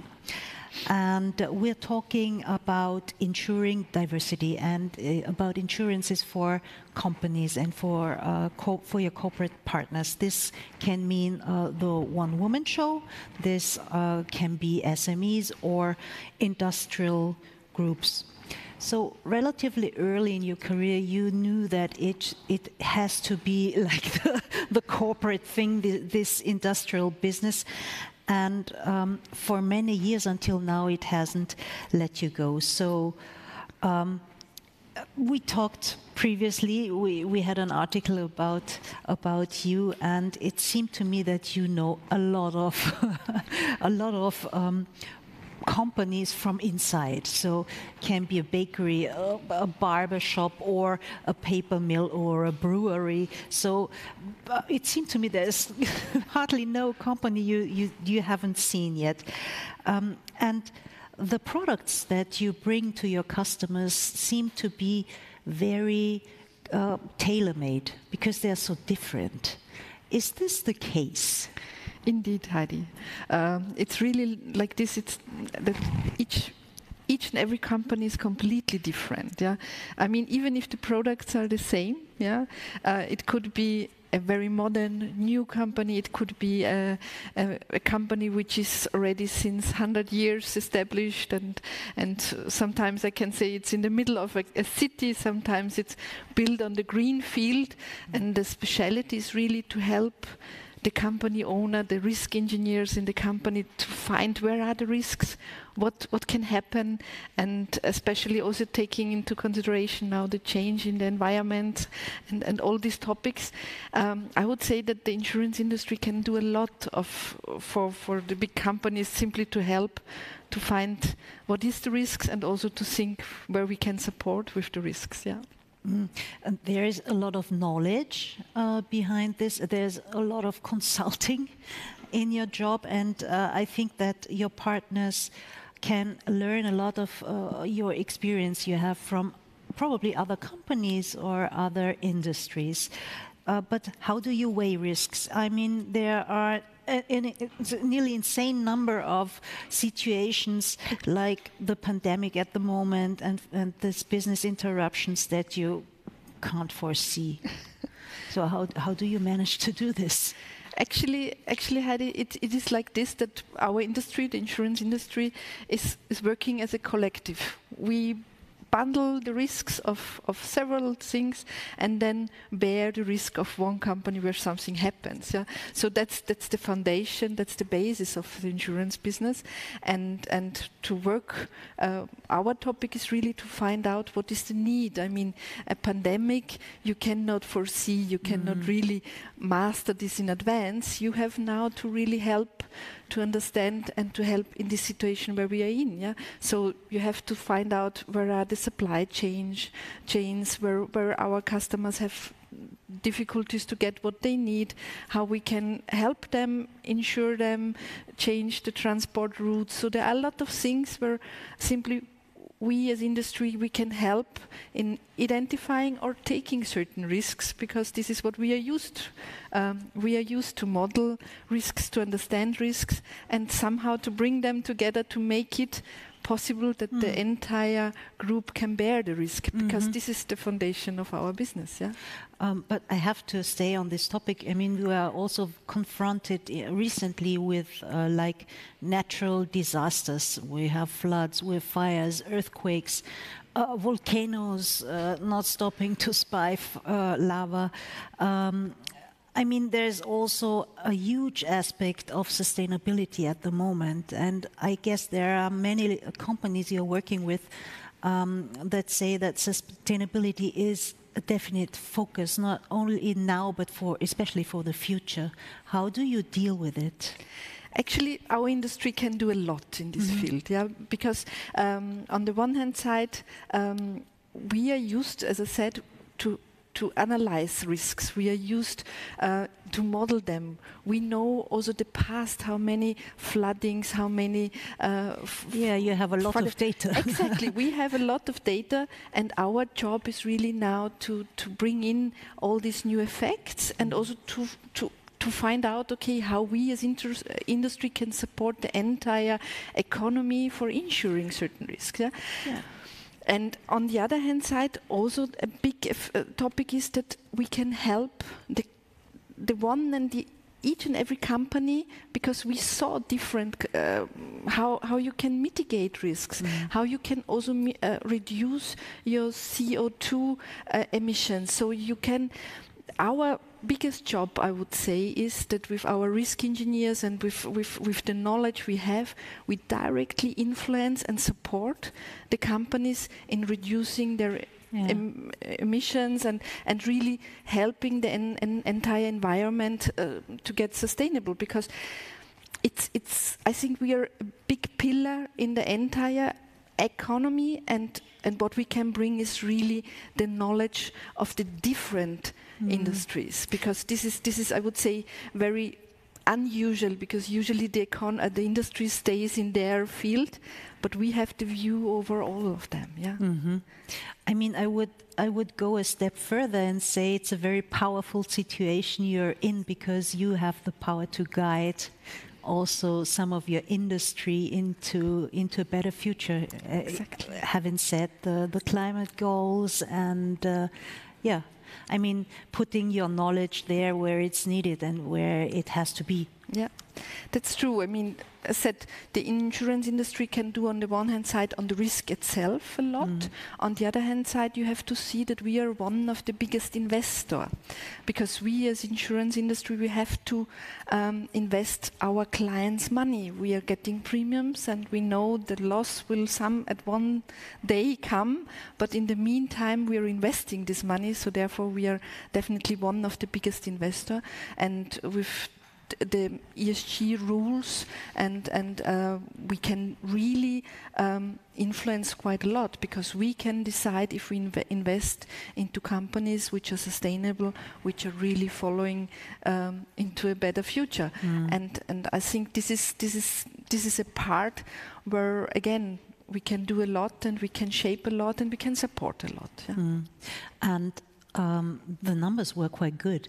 I mean, I had really a laugh if I read the lines of your CEO, Mr. Brandstedt, who was kind of surprised how good they were. Yeah. So despite the crisis we're all going through, and he said, well, well done. Again, our industry is a sustainable one. Yeah, it's not. I mean, we didn't made our results in the last quarter. Yeah. We do this over decades, sometimes over 100 years, and that's how we have to see even the risks behind. Yeah. Let's talk about the affinity part of your job, because many think that this corporate affinity business is the future of insurance itself.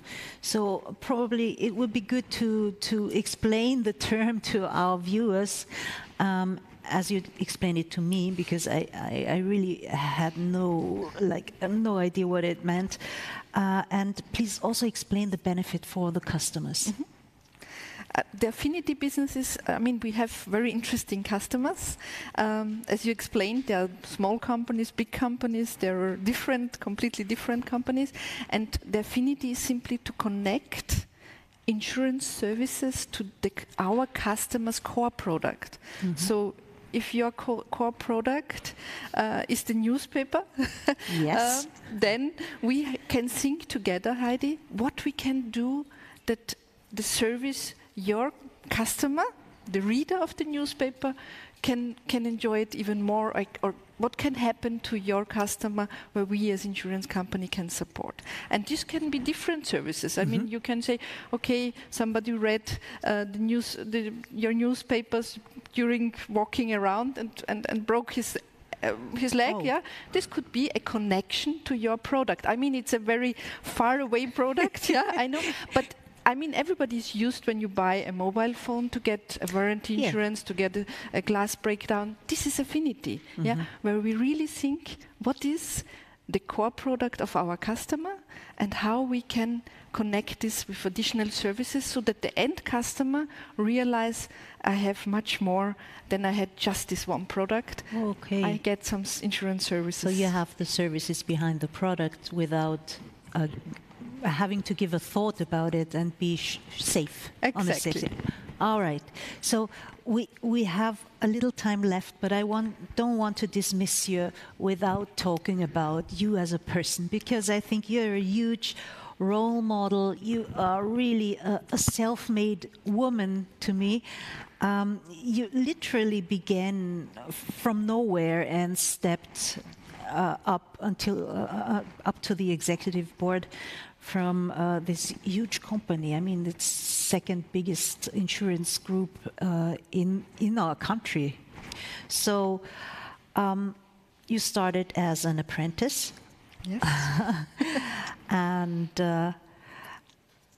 I always had the feeling that at the beginning, no one really believed in your talents except yourself. Yeah. So what I really would like to have is for our viewers at home and for those young people who want to achieve such a career as yours, is there any tip you can give them just to get there where you are? I mean, you've kind of made it, you know?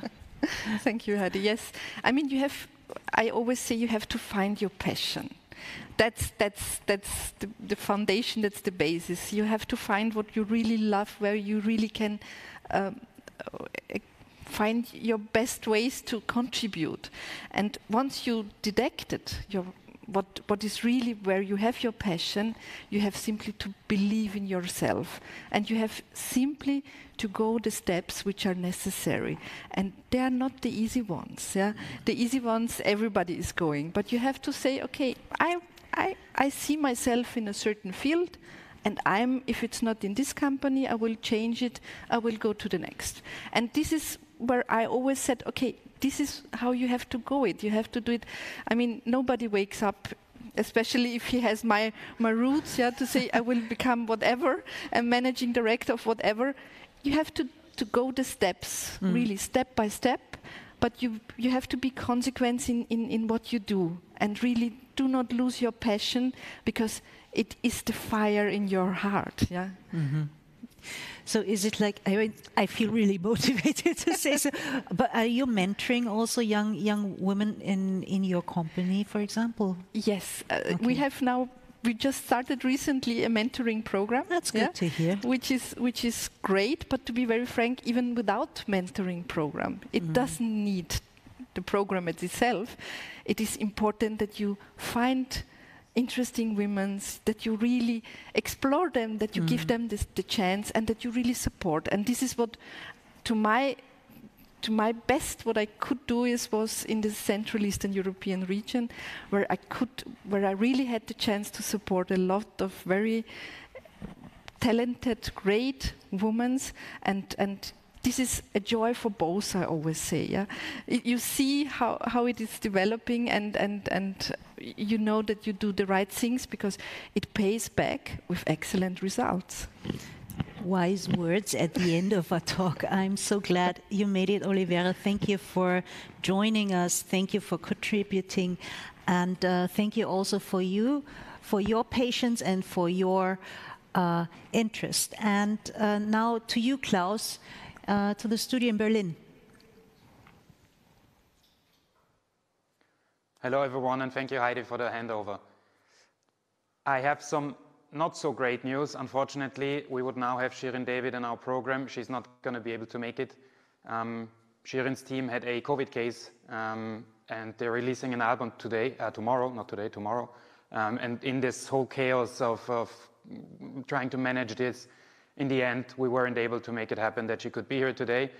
We are disappointed. We were not trying to lead you on. I'm very sorry for everyone who joined in and was excited to hear her, as were we.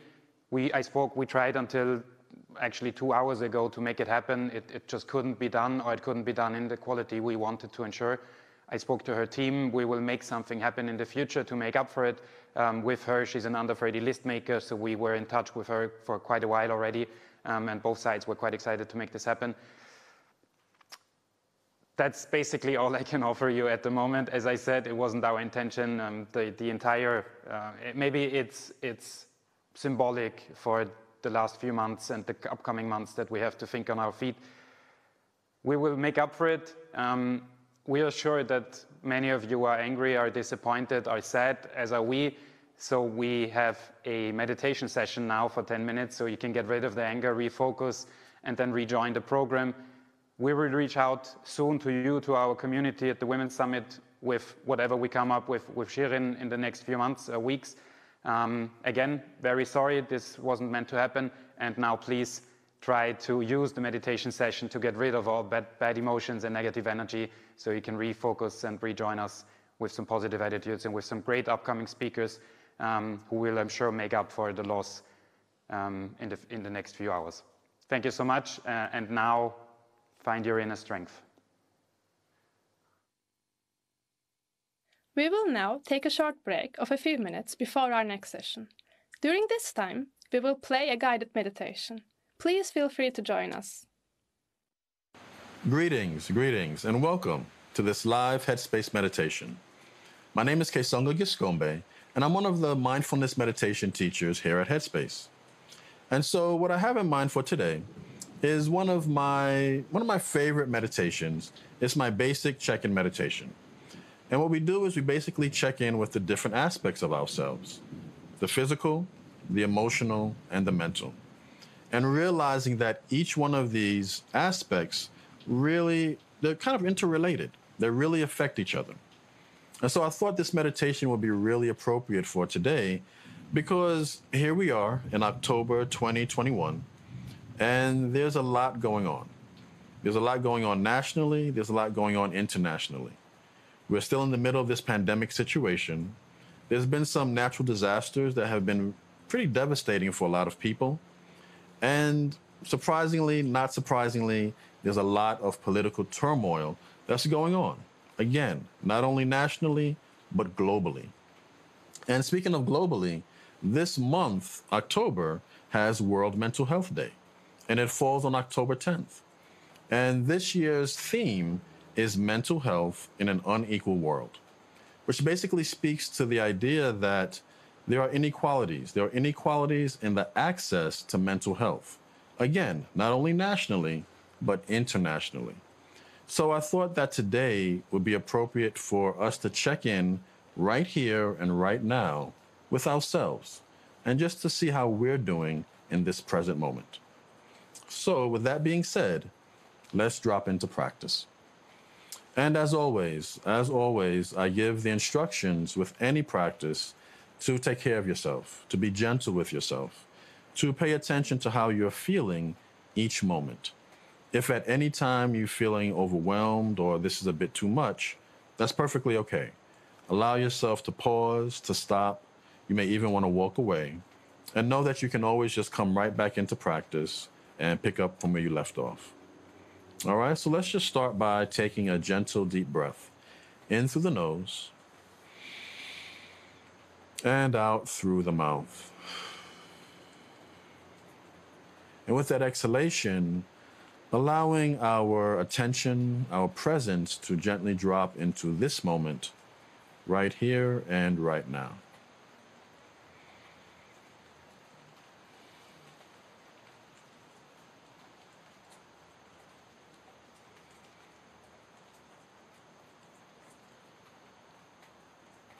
And in this next moment, allowing ourselves to adopt a comfortable and dignified posture of awareness. So allowing your feet to be flat on the floor, if you happen to be sitting on a chair like myself. If you happen to be on a cushion, you could allow your legs to be comfortably crossed. You can allow your hands to rest comfortably on your knees or in your lap, whatever's comfortable for you. Noticing your sit bones on the surface beneath you. Noticing that your back is nice and straight, but not too tight and not too loose. So you may want to shrug your shoulders up to your ears and gently round them back and just let them fall. So comfortably tall. And you can allow your eyes to gently close if that's comfortable for you. Or you can hold them in a soft, open gaze, looking slightly downward maybe, but not really focusing on anything in particular.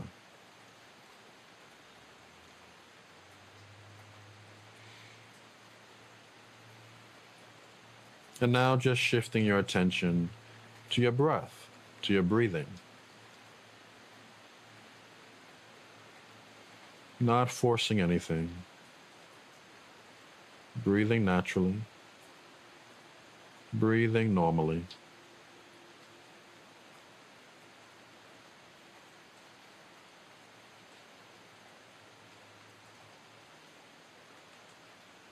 And with your next breath, gently shifting your attention to your physical self. And just noticing how you're feeling physically right now in this moment. Noticing any sensations throughout your body.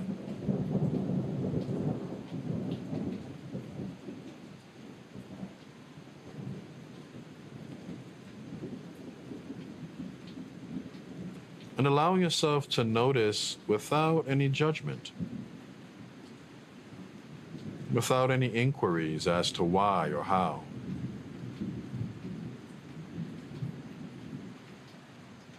And also without the need to change or fix anything.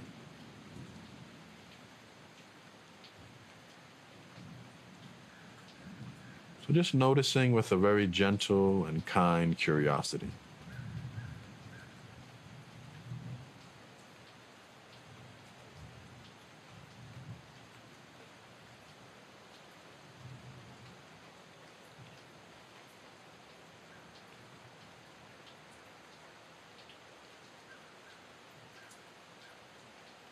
And with your next breath, gently shifting your attention to your emotional self. And noticing what emotions are present for you.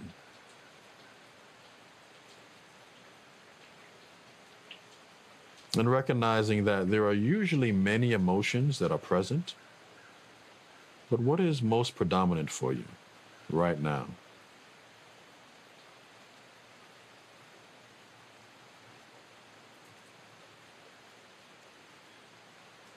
And again, noticing without judgment, without inquiries as to why or how, without the need to change anything that you discover.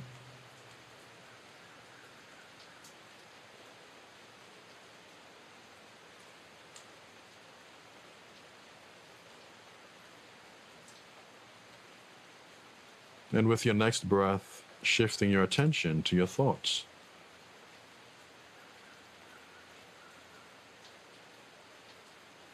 And just noticing the thoughts that are flowing through your mind.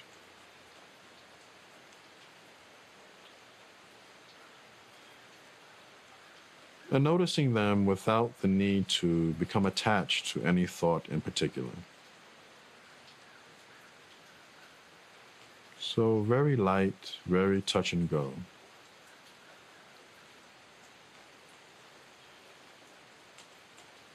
Maybe even imagining your thoughts as clouds in the sky. And you're just standing by, watching them as they gently float by.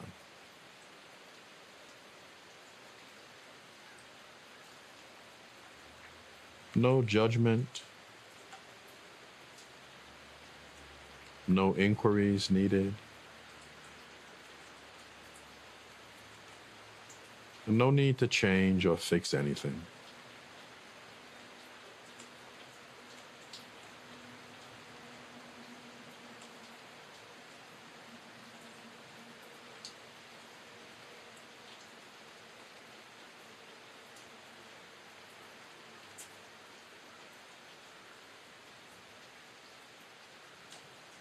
And now shifting the attention back to the breath.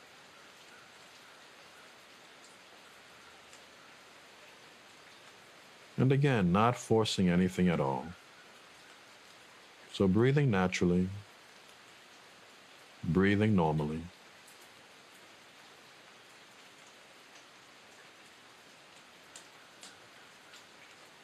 Allowing the attention to be with each inhalation and each exhalation.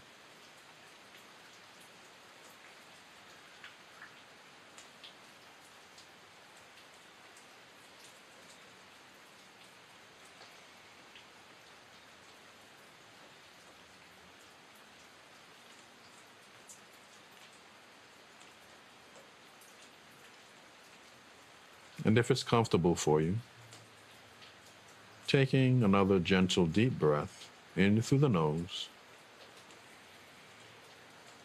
and out through the mouth. Let's do that one more time. In through the nose and out through the mouth. And with that exhalation, allowing your eyes to gently open if they were closed.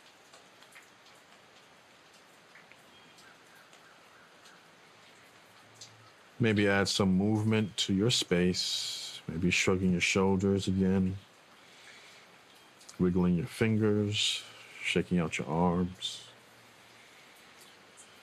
Noticing how you're feeling in this moment, noticing your surroundings. And the idea is to carry with you this present moment awareness that you've cultivated into your next activity, into the rest of your day.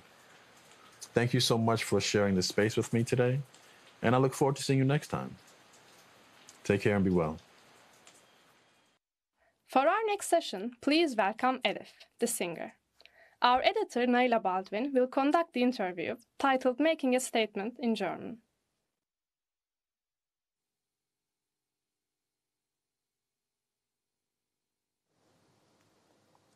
Hallo allerseits, ich melde mich hier aus dem Berlin-Studio mit ELIF. Ich freue mich, dich hier live begrüßen zu dürfen.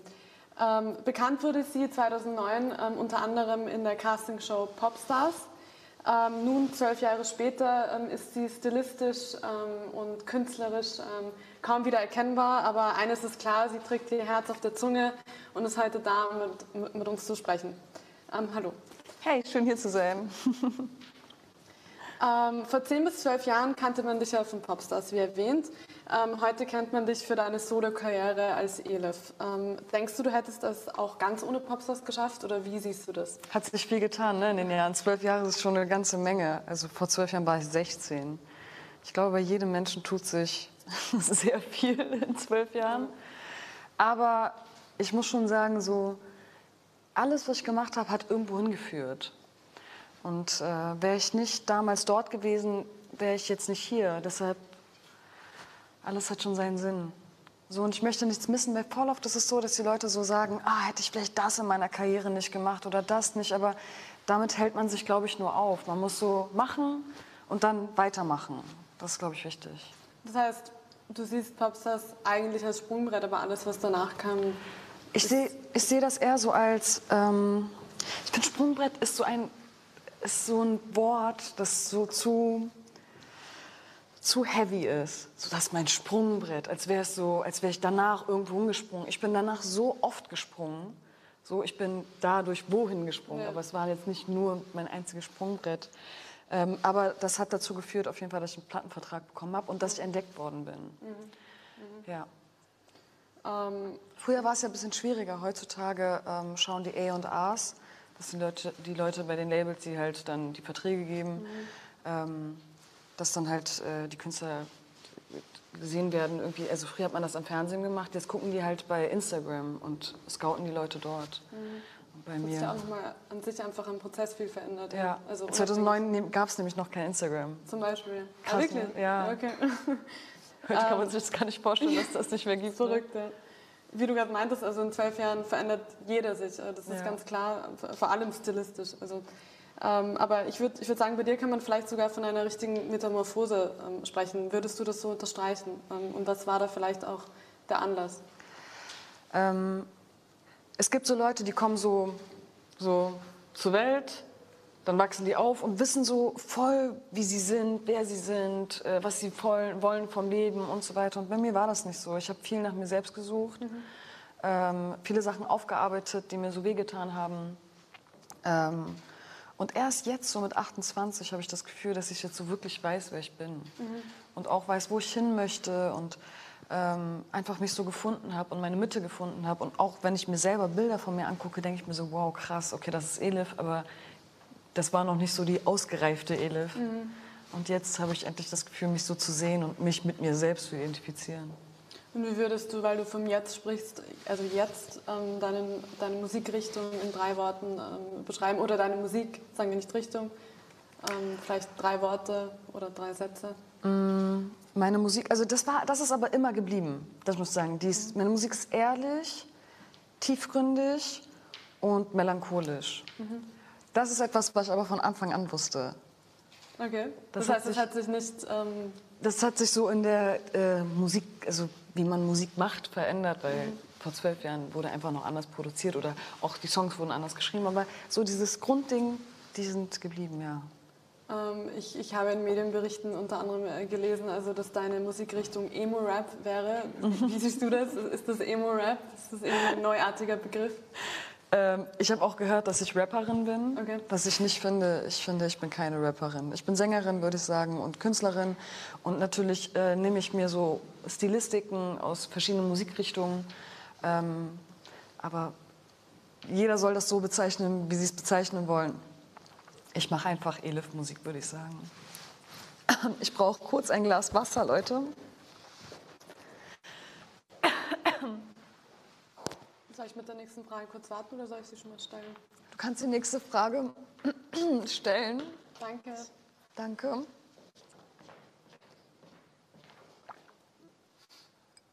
Vielleicht was ganz Guck mal, wie mir gleich die Tränen kommen. Was hast du mich denn hier gefragt? Vielleicht kannst du kurz sagen, wenn es wieder geht. Ja, es geht jetzt wieder. Was du eigentlich mit deiner Musik erreichen willst bei deinen Zuhörern. Ich habe mir lange Gedanken darüber gemacht, weil als Künstler ist man ja schon jemand, der mit einer Message raustritt und die Leute vielleicht sehen auch einen als Vorbild. Und früher habe ich immer gedacht, es geht um mich selbst. Also natürlich bin ich der Filter für die Emotionen. Also wenn jetzt mir irgendwas passiert, dann filter ich das ja ganz anders, ein Schmerz oder eine Freude, wie wenn du jetzt darüber was schreiben würdest oder daraus Kunst machen würdest. Ich habe irgendwie gemerkt, es geht nicht darum, was ich empfinde, sondern was die Leute fühlen, wenn sie meine Musik hören. Das heißt, ich bin eigentlich die Stimme der Leute. So, und ich habe angefangen, viel mehr so anderen Leuten zuzuhören und auch deren Filter zu sein. Also das sozusagen durch meinen Filter zu lassen. Alles Halal ist zum Beispiel so ein Song. Es gibt viele Sachen, die ich im Lied sage, und ich bin selber religiös, aber ich musste das aussprechen, weil das ist einfach die Realität. Kann ich dazu dann gleich eine Frage stellen? Klar. Also ich würde sagen, der Song polarisiert. Du sprichst da über Dinge, die vielleicht für muslimische Frauen in der Öffentlichkeit als Haram gelten, verboten auf Deutsch in etwa. Was bedeutet das für dich persönlich? Also du sagst, das ist ein Filter für, was die anderen denken, du nimmst das auf, aber was ist von dir da drin?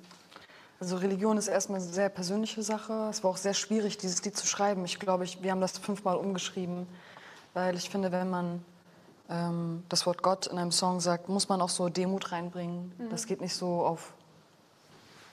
So, das geht irgendwie nicht. Und das war richtig schwierig, da die richtigen Worte zu finden. Und ich muss dazu sagen, wir haben lange auch gehadert, ob wir den Song Alles Haram nennen. Ne? Weil das ist ja fast alles Haram. Also wenn man das aus religiöser Sicht sieht, aus diesem Framing sieht, ne, dann ist das ja Haram. Wenn du ein Atheist bist, dann ist das alles ganz normal. So, aber irgendwie war es mir wichtig, das Alles Halal zu nennen, weil es gibt einfach unglaublich viele Menschen, die halt irgendwie, ja, immer das Gefühl haben, dass sie falsch sind. Aber Religion ist halt eine persönliche Sache. Und vor allem sich die haben ihre eigene Religion, machen Fehler und andere Menschen sagen denen dann halt so, ey, du bist falsch, du bist das. Ich saß zum Beispiel im Taxi. Der Grund, warum ich das Lied geschrieben habe, sind mehrere Geschichten. Also ich saß im Taxi und der Taxifahrer so, ja, wie heißt du denn? Und der ELIF, ja, das ist ein türkischer Name. Ah, okay, ja, muslimischer Name, ja. Der so, bist du religiös, dies, das. Und irgendwann hat er mich so viel gefragt und ich hatte halt ein bisschen so was Freizügigeres an, einfach ein bisschen bauchfrei oder so. Und irgendwann meinte er so, du darfst gar nicht ELIF heißen, weil du das nicht so lebst, wie er das lebt. Er hat den Anschein gemacht, als wäre er sehr streng religiös. Ne? Und ich fand das so krass. Ich wollte aussteigen, der hat mich auch nicht aussteigen lassen. Und ich hatte auch irgendwann Angst. So. Er hat das auch gemerkt. Ich glaube, das war ihm irgendwann auch unangenehm. Aber ganz, ganz viele solche Sachen passieren, dass ich immer von älteren Menschen, Männern, oft Männern, immer dann halt gesagt bekomme, das ist falsch, das ist richtig. Aber am Ende ist es eine Beziehung zwischen mir und Gott. Das ist eine ganz persönliche Sache. Und es war mir sehr wichtig, darüber zu schreiben. Eine andere Situation ist, ich saß mit einem Familienmitglied, das ist auch krass, das zu sagen, an Ramadan. Im Ramadan-Monat halt waren wir was essen und es wurde getrunken. Und es hieß dann so, wir müssen ja zu meinen Eltern. Ich kann mich nicht konzentrieren bei dieser Kaffeemaschine da. Ich bin total empfindlich, ja, genau. Ich kann auch nicht übrigens, wenn ich deutschsprachige Songs höre, mich mit dir unterhalten. Weil ein Ohr ist immer so beim Text. Gut, dass ihr keine Musik spielt. Genau, aber um die Geschichte zu Ende zu erzählen. An Ramadan, wir saßen zusammen, das ist jetzt auch voll die Haram-Geschichte übrigens. Da werde ich jetzt bestimmt auch voll beurteilt, aber sowas passiert halt. An Ramadan wurde getrunken. Und dann hieß es, ja, wir müssen ja noch zur Familie gehen. Und dann meinte der eine so, ey, ich kann jetzt heute nicht mitkommen, weil ich bin viel zu besoffen. Dann meinten wir, okay, wir fahren halt hin. So. Und das ist der Grund, warum die ersten Zeilen sind, ich trinke Wodka, Tonic und bete nachts. Das war die Inspiration dann endgültig, dass ich das Lied geschrieben habe. Also man kann zusammenfassend sagen, das ist eigentlich nur persönlich, das Lied, weil also ganz viel... Es ist sehr, sehr viel Persönliches drin, sehr viel von mir drin, aber auch Geschichten von anderen Leuten in einem Song verpackt. Und ich weiß nicht, ob den Leuten das auffällt oder ob das Publikum jetzt hier auch deutschsprachige Rap, Pop, Musik hört. Aber wenn ich das mache als Frau, ist das voll krass, aber hört euch doch mal alle Rapper an. Alle sind so gläubig, aber sind in ihren Texten haram, sein Vater einfach. Muss man einfach so sagen. Es ist so. Und ich habe es jetzt einfach mal einmal ausgesprochen. Du kannst hier aussprechen, was du möchtest. Ich komme vielleicht zu einem bisschen anderen Thema jetzt. Du bist ja nicht der Erfolg-über-Nacht-Typ. Also das waren, man kann das wahrscheinlich so sagen, 10 Jahre harte Arbeit. Viel Zeit, die du investiert hast, um jetzt da zu sein, wo du bist. Was bedeutet denn Erfolg für dich? Arbeiten. Man muss arbeiten. Die Leute denken so, wow. Manche denken jetzt wirklich so, boah, die hatte echt voll viel Glück. Ja, Glück spielt auch ein bisschen eine Rolle, ne? Aber dran zu bleiben, geduldig zu sein, dein Durchhaltevermögen, das ist das, was dich erfolgreich macht. Ich glaube, du wirst erfolgreich, wenn du dran bleibst. Irgendwann kommt das, weil es ist einfach, für mich ist das ein physikalisches Gesetz. Es geht mal hoch, mal runter, mal hoch, mal runter. Ich werde auch meine Tiefphasen haben, aber wie nutze ich die dann? Lerne ich was Neues in den Tiefphasen, wenn ich vielleicht nicht so viel Aufmerksamkeit als Künstlerin bekomme? Ich beziehe das mit in meine Karriere ein. Aber ich mache mir keinen Plan B. Mein Plan B steckt in meinem Plan A. Wenn ich einen neuen Businesszweig aufmache, sei es, vielleicht bringe ich auch einen Eistee raus, was ich glaube ich nicht machen werde. Ohne jetzt jemanden hier zu dissen. Ne? Also eure Eistees sind super, ich habe auch fast alle probiert und freue mich auch, wenn Kollegen sowas rausbringen, ist doch cool auch. Ne? Ist doch lustig. Ich muss jetzt lachen, sorry. Genau, Plan A steckt im Plan B. Und weil du auch gerade meintest, also hart arbeiten, es werden Tiefphasen kommen. Wie hast du vor, diesen doch sehr stetigen Erfolg jetzt auch so zu halten? Ich arbeite, um das zu halten. Versuche ins Studio zu gehen, versuche das Beste rauszuholen. in meinem Team gut zu sein. Auch so Positionen haben sich verändert. Es gibt Leute in meinem Team, mit denen arbeite ich schon seit über 10 Jahren. Die haben mich so als kleines Mädchen kennengelernt. Und jetzt merken die so, wie man halt, ich habe jetzt eine ganz andere Rolle als vor 10 Jahren. Früher musste man auf mich aufpassen, jetzt passe ich auf alle auf. So, ich habe komplett die Verantwortung übernommen. Ich schweife ein bisschen ab, aber das ist eine Sache, die ich wirklich sagen will. Wenn man ein Business aufbauen möchte, du musst die Verantwortung übernehmen. Du kannst dich nicht dagegen sträuben. Erst wenn du das tust, kannst du auch ein Imperium bauen. So, und mein Weg ist ja auch noch lang bis dahin, aber dieses Mindset muss man haben. Weil du kannst deine Aufgaben abgeben, die so E-Mails und sonst was, aber die richtigen Sachen musst du immer noch selber machen. Und apropos selber, kämpfst du da auch mit Herausforderungen? Also ja, mit gesundheitlichen Herausforderungen. Also ich bin schon auch ein sensibler Mensch. Letztens meinte jemand noch zu mir, ELIF, du bist viel zu weich. Aber ich brauche meine Emotionalität für meine Songs. Also wo ist die Balance? Wie viel Business soll ich sein? Wie hart soll ich sein? Und ich möchte auch, das ist jetzt vielleicht ein harter Begriff, aber als Frau nicht wie ein Mann mein Business führen. Was bedeutet das? Für mich ist das dann zu hart. Es gibt Frauen für mich, die komplett ihre Weiblichkeit in ihrer Bossrolle verlieren. So, und ich will Chef sein, aber ich will dabei weiblich sein, ich will dabei authentisch sein, weich sein können und bestimmt sein können. Und für mich kommt dieses, ich mache mein Business gerne auf so, ich muss nicht so jetzt irgendwie so mit so aussehen oder so mit so einer Brust sein oder mich so, ich sag mal, auch kleiden wie ein Mann, sondern ich kann weiblich sein. Für mich ist übrigens auch ein Blazer tragen weiblich. Also das ist, finde ich, sehr, sehr weiblich. Wollte ich kurz mal sagen, weil ich auch jetzt gerade einen Blazer trage. Meine nächste Frage wäre nicht gewesen, was ist weiblich für dich? Ist das authentisch und weich? Ist das, was du meinst? Oder? Ich glaube, es ist so, wie du dich fühlst, weil auch Männer, die dann auch eine Frau sein wollen zum Beispiel, die ihr Geschlecht ändern, können ja weiblich wirken, weiblich sein. Deshalb ist es so, wie du dich gibst und wie du dich fühlst. Ich kann auch männlich wirken, wenn ich möchte. Aber ich bin sehr, sehr gerne weiblich. Ich bin sehr gerne eine Frau. Passt sehr gut zu unserem Anlass hier. Kommen wir jetzt zur nächsten Frage. Wenn du auf die letzten Jahre zurückblickst, was waren da besondere Glücksmomente? Ein sehr schöner Moment war, als mein Management und ich uns gefunden haben. Mein Manager ist ein sehr guter Freund von mir, den kenn ich auch seit 10 Jahren, der kennt mich seit ich 18 bin. Der hat mich sogar noch von zu Hause abgeholt und sich von meinem großen Bruder versteckt. Schöne Grüße gehen an dich, Eltern, raus, du bist hinter der Kamera und warst wahrscheinlich hinter deiner Maske da. Und wir haben uns viel über Musik unterhalten und der hat Marketing studiert, neurowissenschaftliches Marketing. Und irgendwann ist er auf die Idee gekommen, ey, irgendwie gibt es eine Marktlücke, ich mache Management. Und der macht das so mit Leidenschaft. Aber wir haben halt nie zusammengearbeitet, weil wir Freunde sind. Und dann kam der Punkt vor 2 Jahren, bevor ich wieder Songs veröffentlicht habe, zu Ende mit, sagen wir mal, der erste Song, den ich gemacht habe. Und dann habe ich wieder angefangen, meine Songs zu veröffentlichen. Da habe ich ihn gefragt, ey, wollen wir nicht zusammenarbeiten?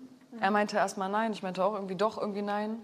Aber sein Partner meinte, schlaf doch eine Nacht drüber und wenn ihr morgen ein gutes Gefühl habt, dann machen wir das. Und jetzt haben wir uns gefunden und das war wirklich ein sehr wichtiger Moment für mich.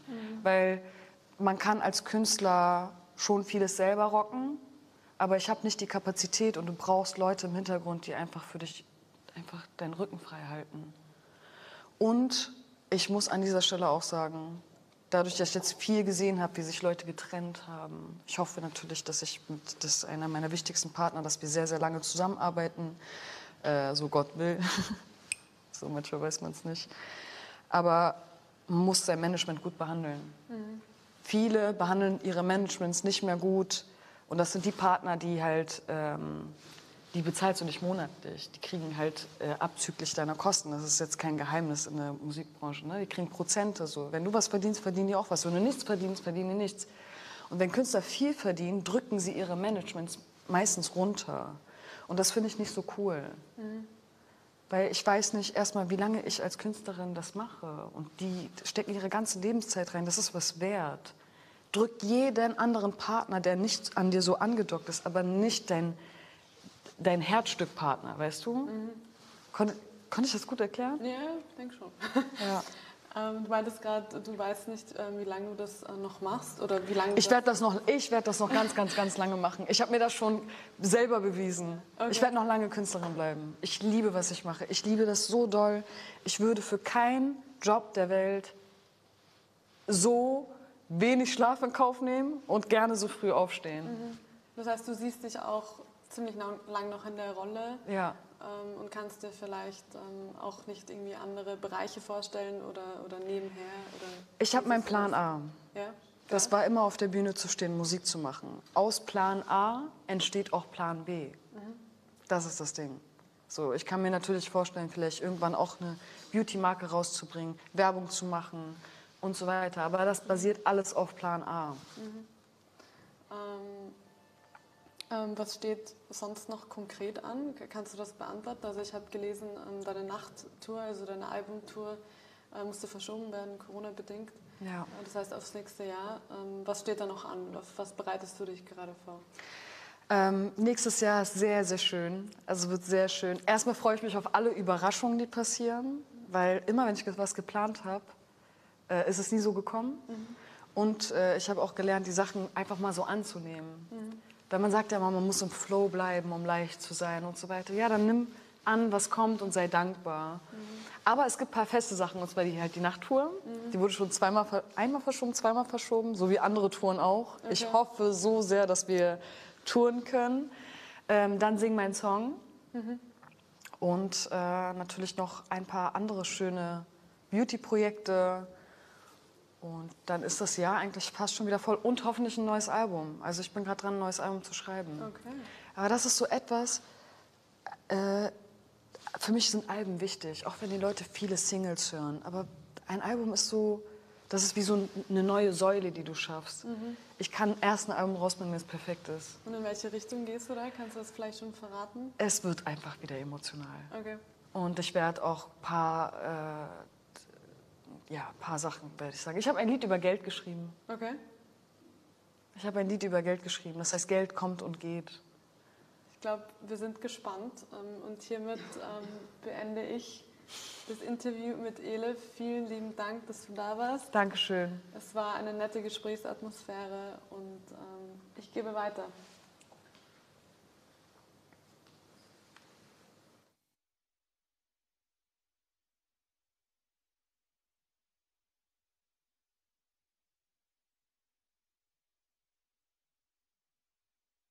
Now we turn to our second act, titled Action and Transformation, where we will speak with those taking action and moving the needle.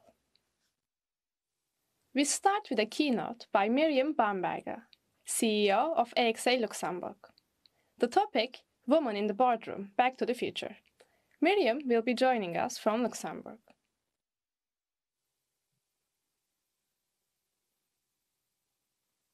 Bonjour. Good morning. Good morning, everyone. Welcome to 12 Minutes about women in the boardroom. My name is Mirjam. I'm CEO of AXA in Luxembourg. I'm calling from Luxembourg this morning, and I'm actually CEO of AXA Insurance in Luxembourg and AXA Wealth Europe.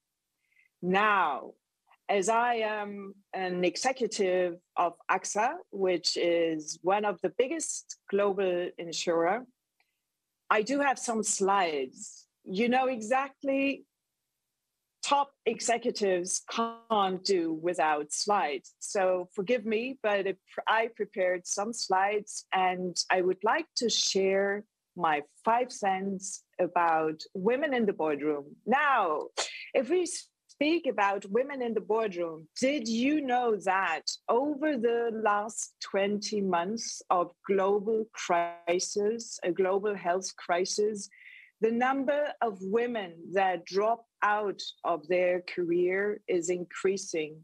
And the number of women that actually manage the most important companies, speak about the Fortune 500, the S&P 500 CEOs, they're actually declining. If you want to know how many women are managing these companies, it's less than 5%. It's 4.8%, and it's on the decrease.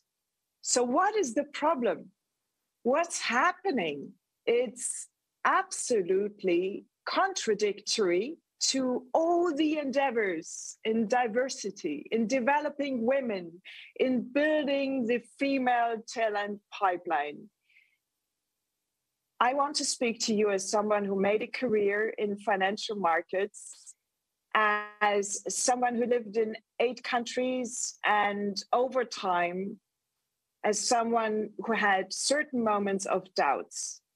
But I can assure you that certainly the problem is not only with us, but to some extent, it's also with us as a woman. I had my moments as the only female in the boardroom, and I can share with you that I have been in executive boards for over 10 years, and I'm right now in 2 executive boards and 6 board of directors, and over 80% are male. When we speak about the colleagues in these committees. And I had my moments. So many times I have been the only woman in the boardroom.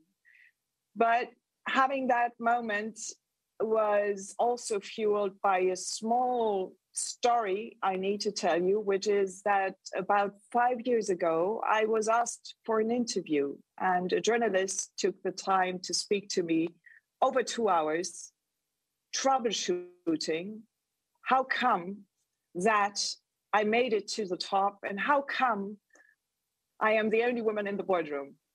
And during that interview, something decisive happened. I made a decision for my career, and I made a decision for my professional life as a woman in financial services. And what happened is that during the interview, a feeling was creeping up, which was somehow I'm a rare species. Somehow, by just asking questions like, what's wrong? And questions like, who's cooking at night? How do you handle childcare? How do you manage to have such a job and a private life at the same time? By asking these type of questions, I realized that it's actually not to my favor. It's not going to help me in my career, and it's actually stereotyping and stigmatizing me even more. I'm like a rare species in a zoo being visited and observed. So I got really tired of diversity, tired of development programs focusing on women, trying to solve the issue. And I told myself, possibly it makes sense to renounce to such programs, and as a woman to not be recognized for being female, but as a female CEO to be recognized for your results, your drive, your passion, the followership you're creating in your organization, the positive energy, and once again, your results.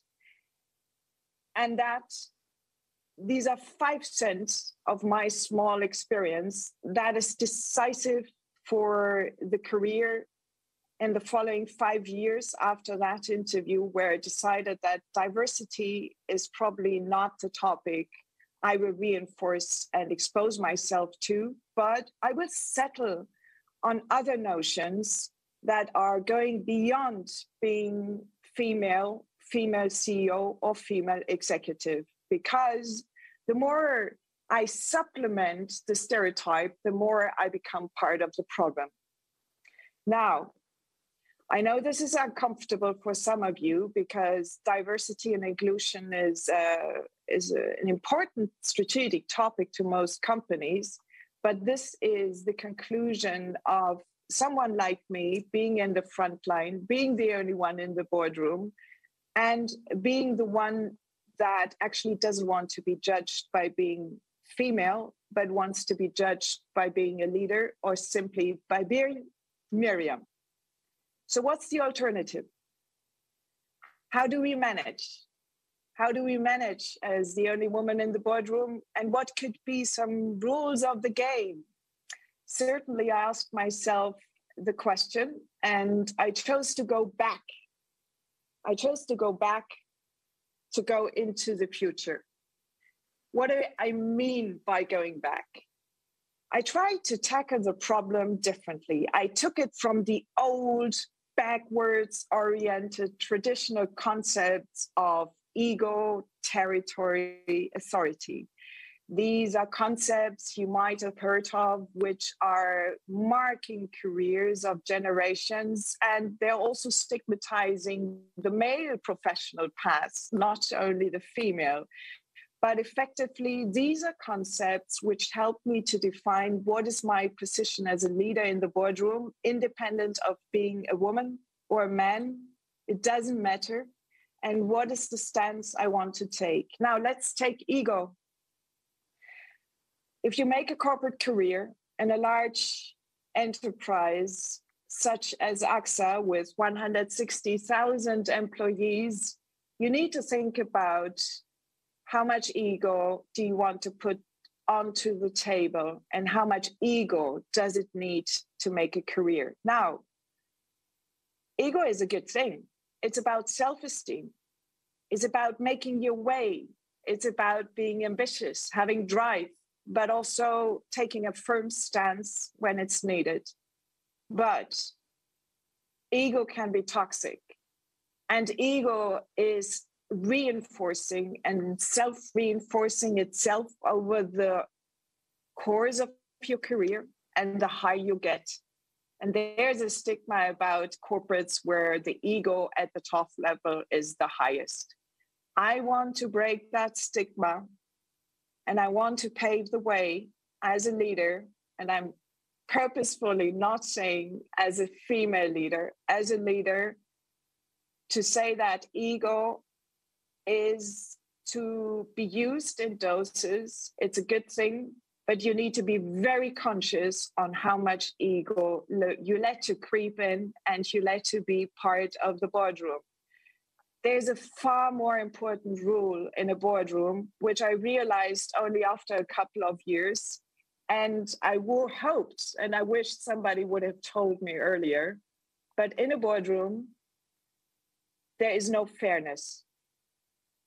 There is no fair and unfair. And if I go into a notion of having an equal stance, having equity in a boardroom, having equal share of voice, having an equal contribution, it becomes very quickly a very difficult result to achieve, because effectively a boardroom is full of a bunch of people with feelings, sometimes irrational reactions. And the difference you're making is measured not by being a woman and being the only one. The difference you're making is about the fair share you're taking. And that's a decision you need to be extremely conscious about. And to make the link with ego, a fair share doesn't mean you're the first one to speak and you're the only one to speak. A fair share doesn't mean your ego is imposing you for being the first one and the most important one in the room.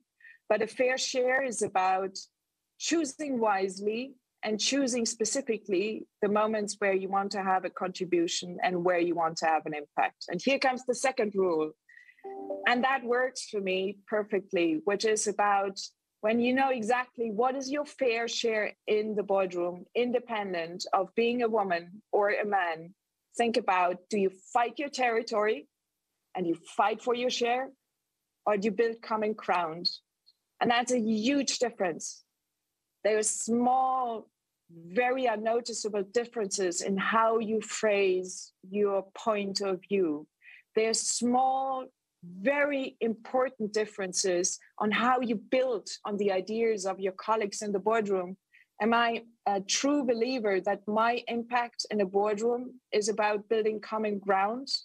And it's certainly not about fighting territory. And once again, this is about breaking with rules of the past and breaking with notions that had been also very much linked to male boardroom behavior.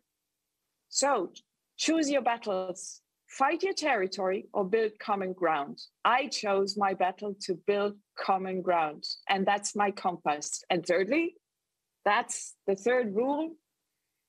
Think about authority in a boardroom. Do you want to accumulate it?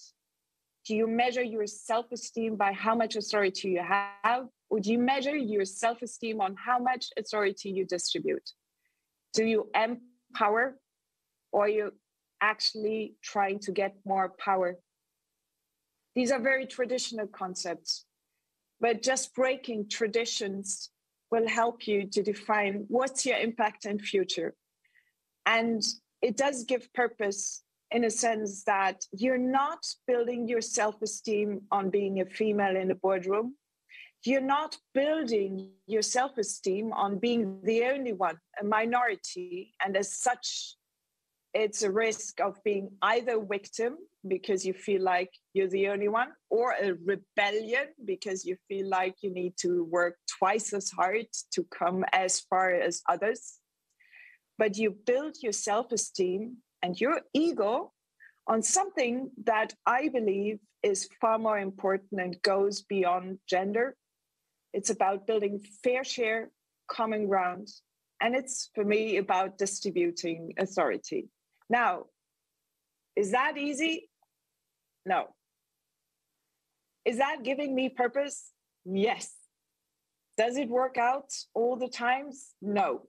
But as long as I'm in a context, and here I'm speaking also as a female leader, as long as I'm in a context where I'm able to do this, where I can use this compass every day I go to the office and I still feel I'm in the right place, as long as this is possible at AXA, I actually think everyone has equal chances, and there is very much diversity in the boardroom. So key message, choose your battles wisely and fight the right battles, especially if you are a female executive in the boardroom, and especially if you are a minority and you're the only one.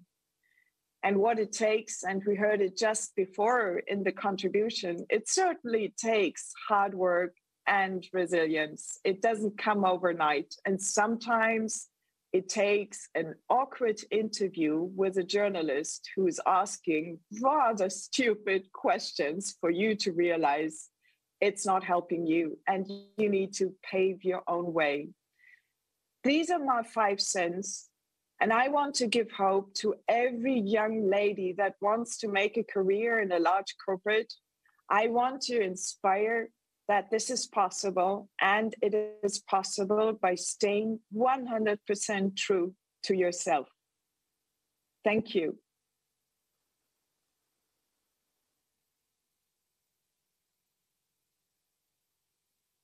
Next up, we will hear from Claudia Oecking, Director of External Affairs of Philip Morris Germany.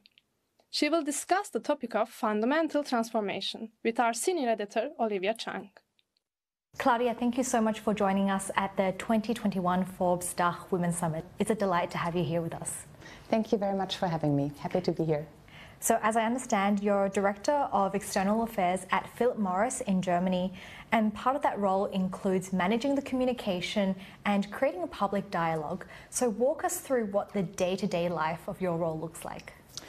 It's a surprise every day. It comes from the very different topics we're dealing with. So it's really regulatory aspects of our products, is aspects of sustainability, or the fighting of illicit trade, very different aspect.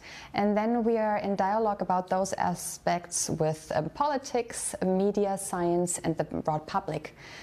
So the daily work we are doing could be coming from interviews to a strategic discussions about how to deal, for example, with a new government, to what I really appreciated in the last week's awards that we give, for example, on our social responsibility projects, to a very personal leadership discussion with my management team.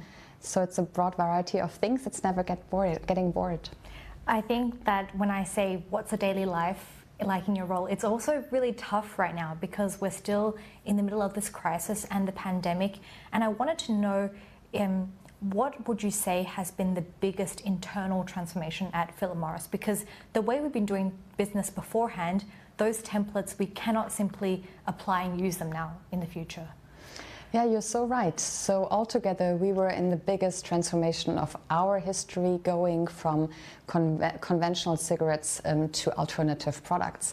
That was the transformation we were in already when COVID hit in.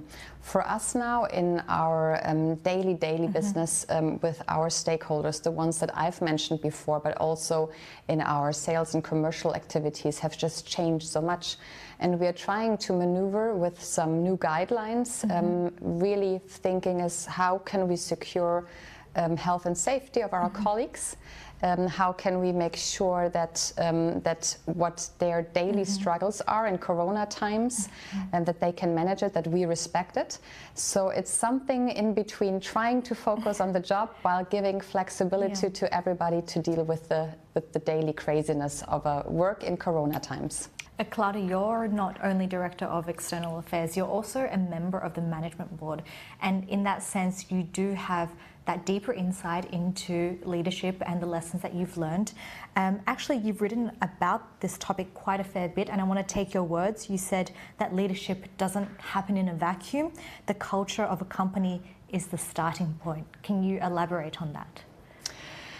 Yeah, so first of all, it is something that is moving, and I think that we as a management team and leaders in all hierarchy levels of a company have to work on every single day. We cannot let go.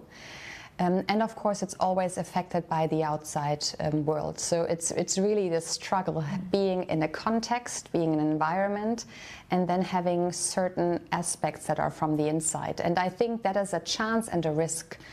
For us, for example, we are a very international company. You've mentioned it.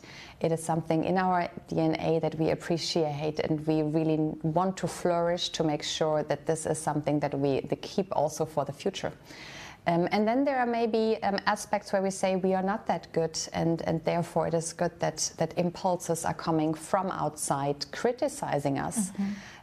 I see our function, especially as a membrane, that is also sending a lot of signals from outside to our organization, saying, how good are you on different diversity dimensions within the company? How good are you really in listening to the consumer? How good are you in dealing with aspects that are expectations from the environment, for example, on topics like sustainability. So it's a constant developing, evolving, and in all times being true to yourself on what kind of leadership and also role model you want to be. Where have you felt that the company has maybe fallen short and could do better on? We've had struggles when we look at the different diversity levels, for example, in gender equality. We have really put that as on our focus list over the last years, and we really made it up. We are the first international equal pay salary certified company. So we guarantee that women and men get paid equal. I think this is something where we looked into the KPIs and where we really saw that we have to beef it up, because we are quite confident that it's diversity that is bringing us forward as a company. And this would bring us maybe to something where we fell short in doing our business. When we first launched new products, we were still in the old world of doing business, where over 170 years we had experience, and we were the market leader, quite successful. With new developments in the markets, new expectations from consumers and the public, we will be able to really do corporate listening. I think something essential for all corporates. And so are you saying that during this time, because there is so much transformation going on, that we could be using this opportunity to further advance, say, opportunities for female leadership or inclusion efforts? For sure, we have strong targets for our organization in Germany, throughout Europe and the whole world. So we, especially if we go to the higher hierarchy levels, we really need to beef it up. Still, we are good, but we need to get better. But we may want to make it an equal play kind of thing. What we just announced, I think half a year ago, is that we are now giving 2 months of continuous payment for either man or woman, whoever goes out to take care of the children. So having an equal playing field here, because we feel that also young men more and more want to get into the role of being a father and staying at home and having the safety of salary that comes in. I think in Europe we are quite in a good situation here, but all of the other countries around the world, this is something that really makes a difference. And I think there's more to come. And if we look into to new dimensions of diversity enrolling, I just had very interesting discussions about the background from a social point of view.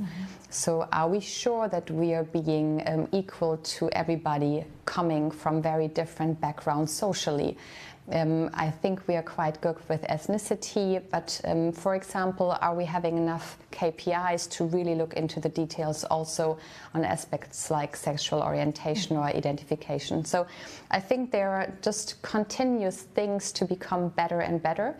And maybe to sum it up, the struggles we have all together, the transformation, are huge, and we want to take the challenges, and we really want to go forward. This is in a time where business is all together in a high pace. And all of those struggles, we are quite confident, can only be solved when corporations are really standing there in a very equal manner between people of different sex, generations, and other aspects. So we feel comfortable that really driving the cultural transformation, driving the diversity transformation within our company will support our business transformation altogether. And as someone who is in a position of management, you've been in senior positions for the past decade, what can the benefit of hindsight and your past experiences teach you? I really I like challenging times, and I think those are really challenging. That's good to hear. I think Corona is something that really showed us it's all about empathy. And I think if we look into developments, we have just coming out of COP26 in Glasgow, where we looked into sustainability aspects. We see that there is just much more for a corporation to meet up to and to grow up to and to develop to. So I think empathy is not only something of leadership and of dealing with the people and your external stakeholders, but really also dealing with other challenges, with expectations of the public. So taking the time to rather step back, to listen, to experience from other people's experiences, and to take the very different aspects to either make improvements in the way you're doing business, in your products, in your services, or in your leadership is something that is essential. And just as context for everyone who's watching and doesn't know, you were actually a journalist post 9/11. You were also working at an energy company when the Fukushima disaster happened, so you're no stranger to crises. Yes, yes, and they all made a lot with me. So you mentioned it, journalism in times of 9/11, being stuck in that newsroom just for days and days, and not being able to understand what's happening and trying to give as clear of a picture to the public as possible. Later Fukushima, trying to answer all of the questions from the public, and then eventually, especially from your colleagues who wanted to know how the company would evolve after their plants had been shut down, is something where you see that at this kind of at this membrane, like I called it earlier, between public and business. There is just a lot to maneuver and a lot to explain. So yes, I've been in quite some interesting situations. And I think it's very important to stay to quick, to very kind of ongoing and strict guidelines for yourself that guide you through all of those moments where you say, for example, in Corona times, it might be new things coming every day, but we stick to the rule of wanting to protect everybody. So that was kind of our guideline. Back in Fukushima times, it is nobody's going to lose their job. It might be different, but this was kind of the guideline. And so therefore, I think that is something where one needs to make up his mind, remember what he said the day before and the month before, and with this is able to maneuver to any of such situations. Claudia, we've unpacked so many topics, and I think that the next time there might be even more questions that arise, and we're still trying to figure things out. But if you had to take away some learnings from this year, what would come to mind? And it can be personal or professional. First of all, it's a very nice thing to see that at the end we are humans, we want to meet each other, we need each other, and we want to be in connection with each other. I think we've seen that when doing business, but especially within the companies. And I think it's showing us as companies, especially in a world where future generations will have portfolio CVs, they will do a little bit of this and this and this, that we will all have to try to become the companies and corporations of choice for our employers. And we have to work hard to do so. And at the end, this is when we are the space where people feel comfortable in coming together and see each other.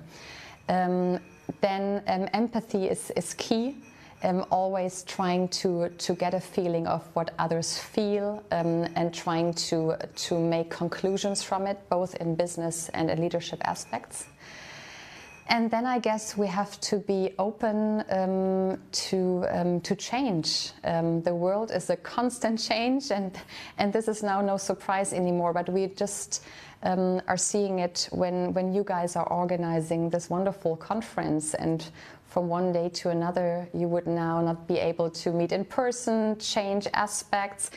It's a constant change, and I think we have to stay open to deal with those situations, especially to make sure that we are not getting disappointment with situations. So I think the last month have taught us that it's on us to make sure our resilience is high, that our mood is good, not only the ones of our teams, of course, but also our own.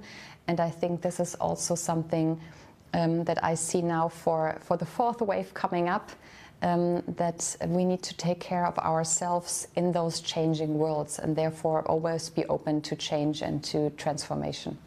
I think that sums it up very nicely, because change and resilience are going to be core themes of our Forbes Women Summit. So thank you very much for sharing all your insights, Claudia. Thank you very much. Now, Sasha Bühler, Director of International Films at Netflix, will be joining us from the US. The discussion is moderated by our New York correspondent, Sophie Szymanski, on the topic of storytelling for all.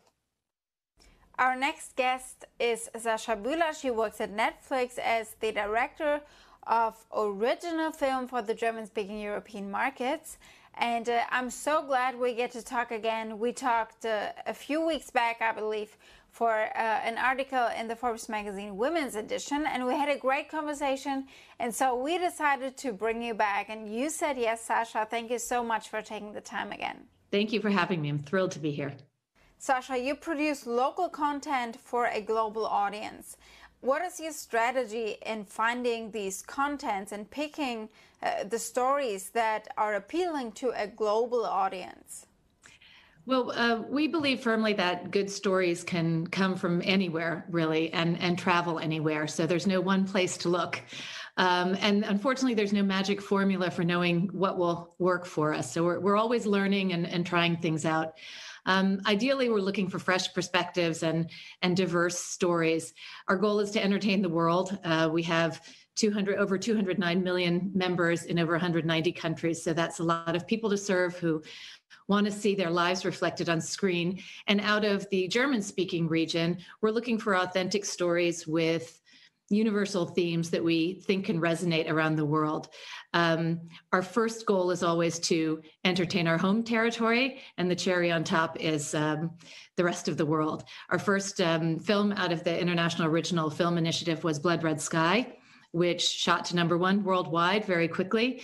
And at the moment, we have Army of Thieves in theaters, which is #1 in over 90 countries. It's killing it. We're very excited. It's so exciting and such a privilege to work with these people and to see the German-speaking talent receiving their due around the world to offer them this world stage.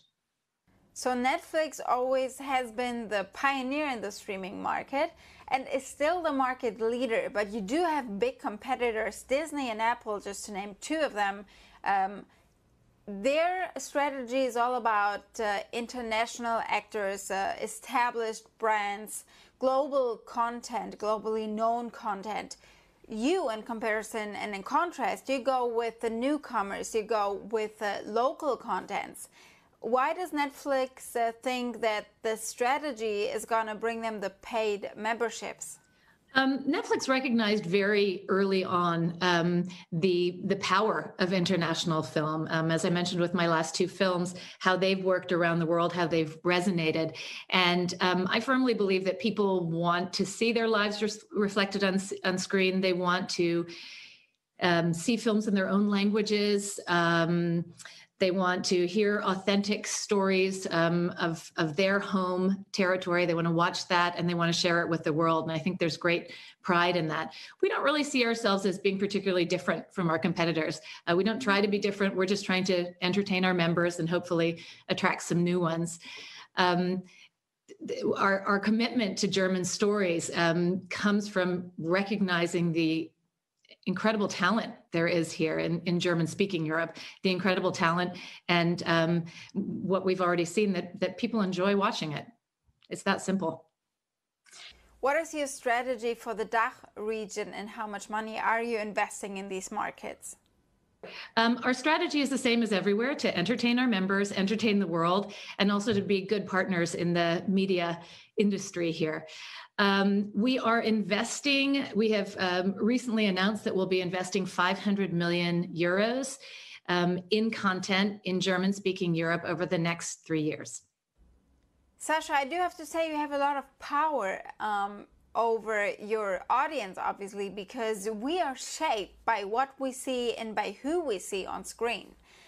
So what is something that inspires you, since we're at the Women's Summit here at Forbes? What do you like to promote when it comes to women on screen and off screen too? I know that this is something that has been important to you your entire career. Yeah, thank you for asking that, because it really is, as you said, it's a subject close to my heart and a cause that I've championed my entire career.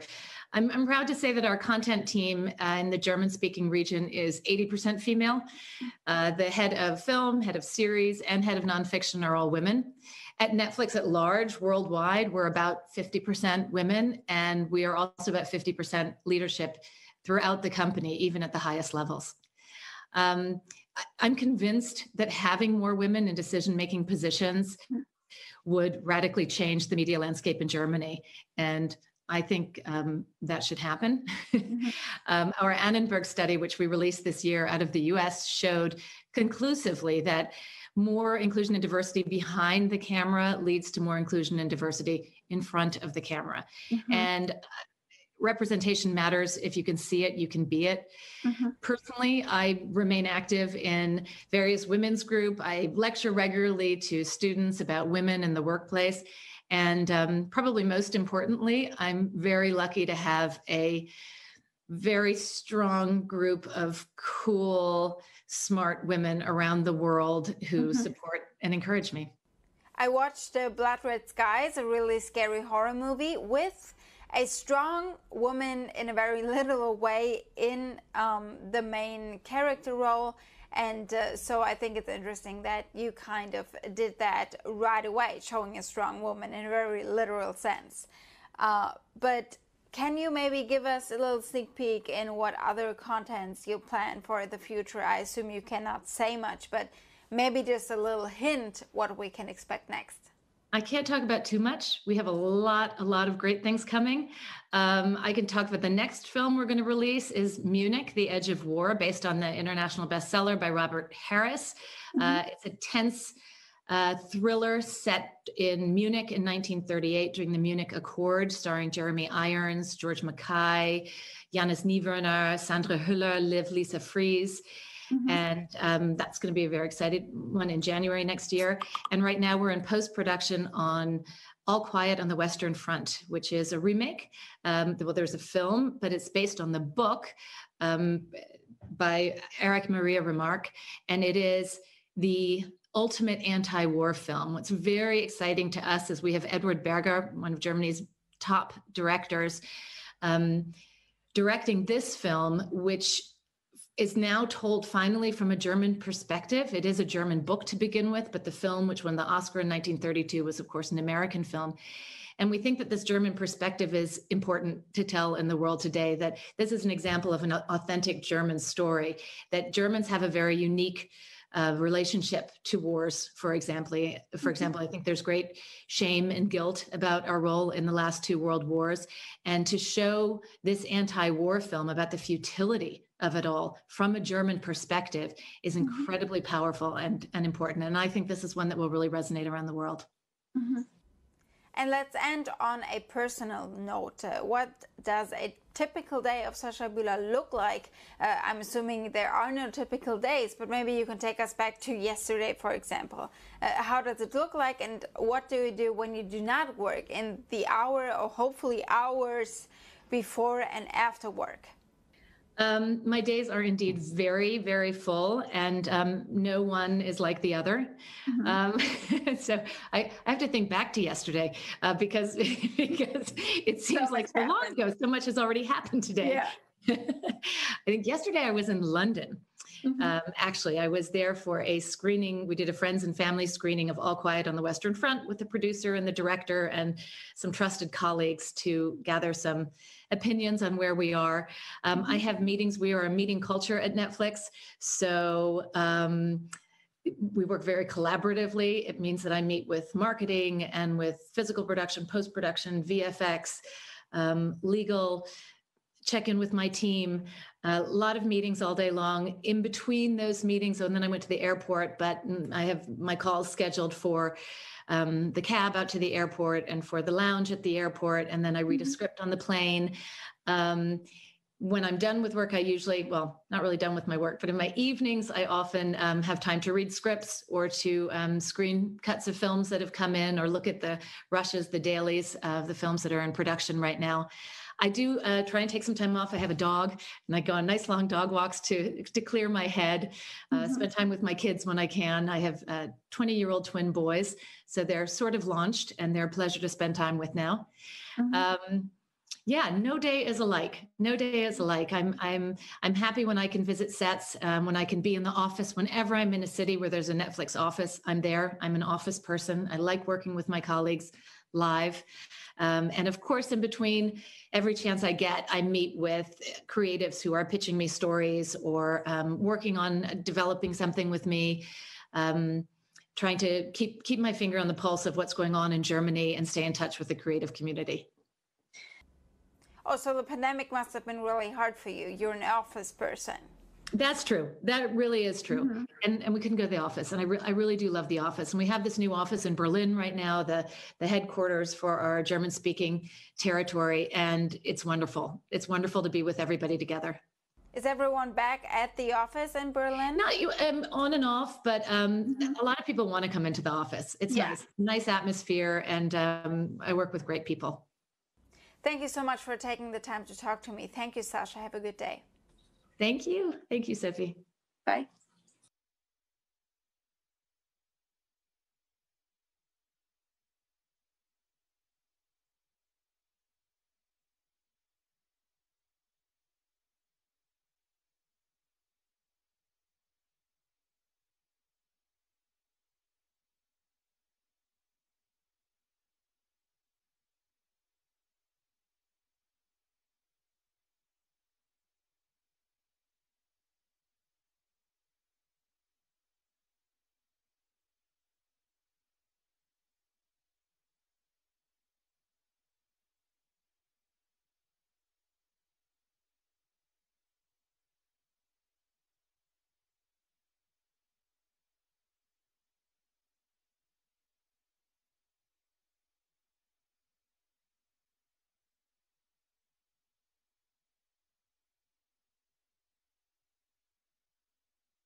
Next up is a panel titled The Next Generation. We are joined by Yael Maya, under 30 listmaker and co-founder of Zeem. Our second panelist is Carla Renzma, who is the co-organizer of Fridays for Future in Germany. Our moderator for this panel is our under 30 editor, Sophie Spiegelberger.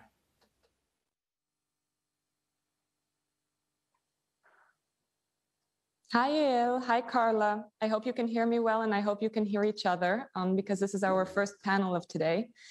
And thank you so much for joining us digitally.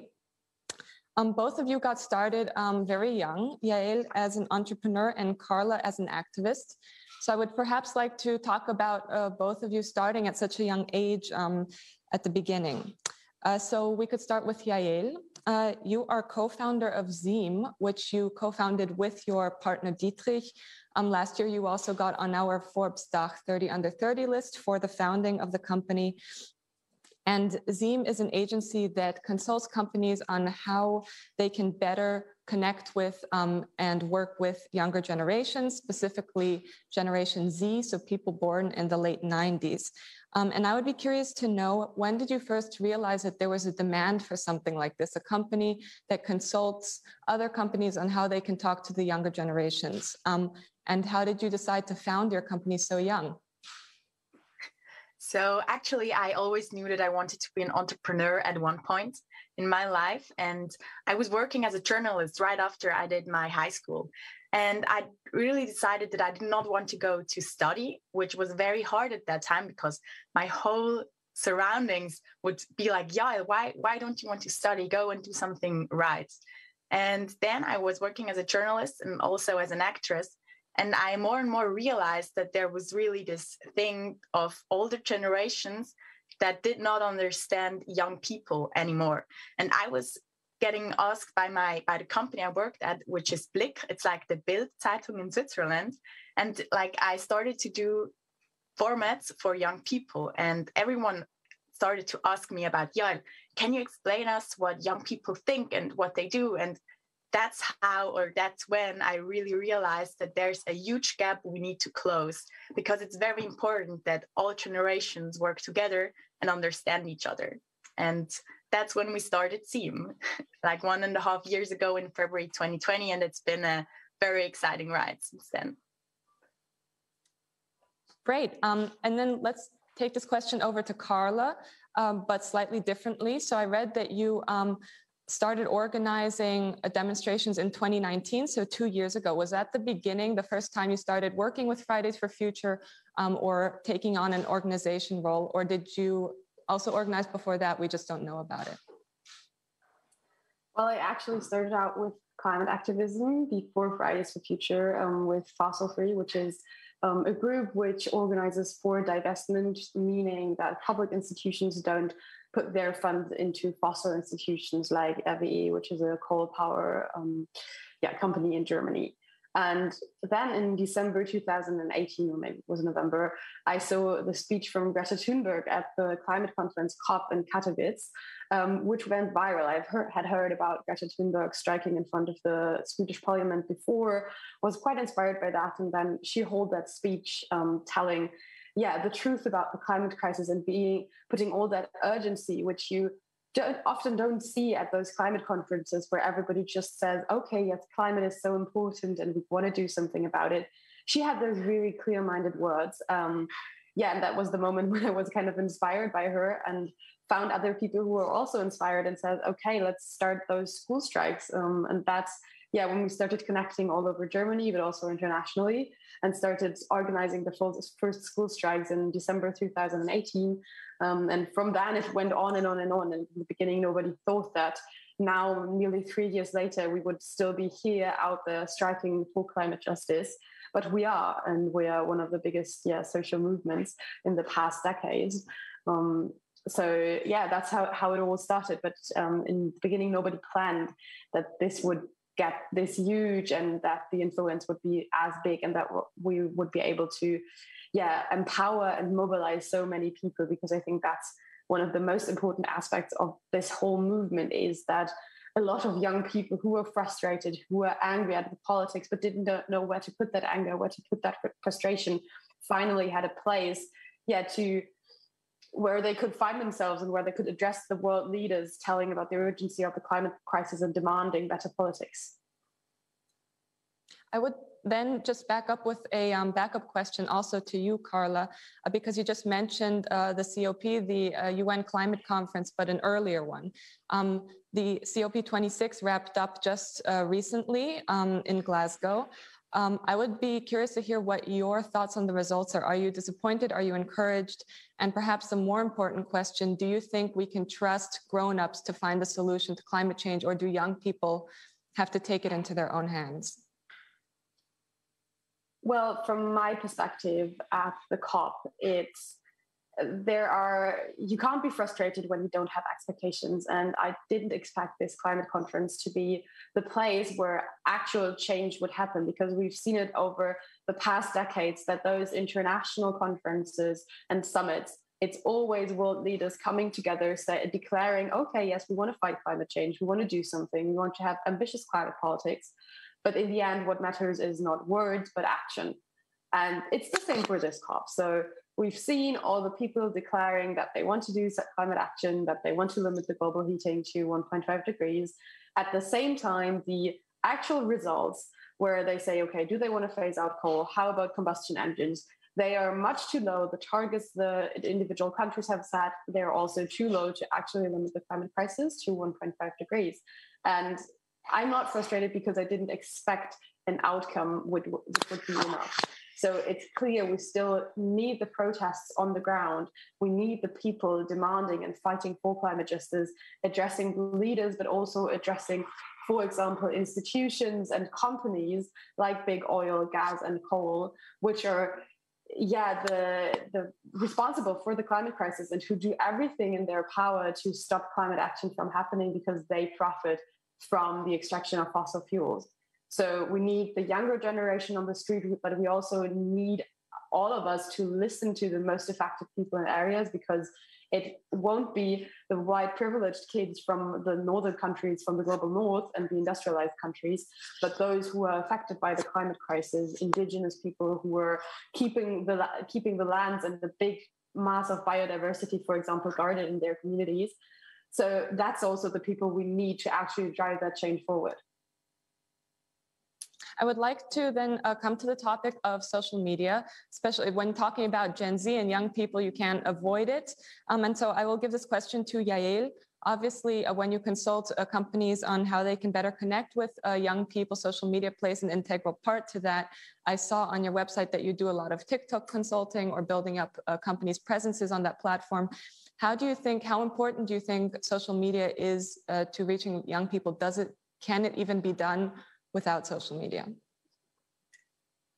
I mean, I think social media is the place where young people are.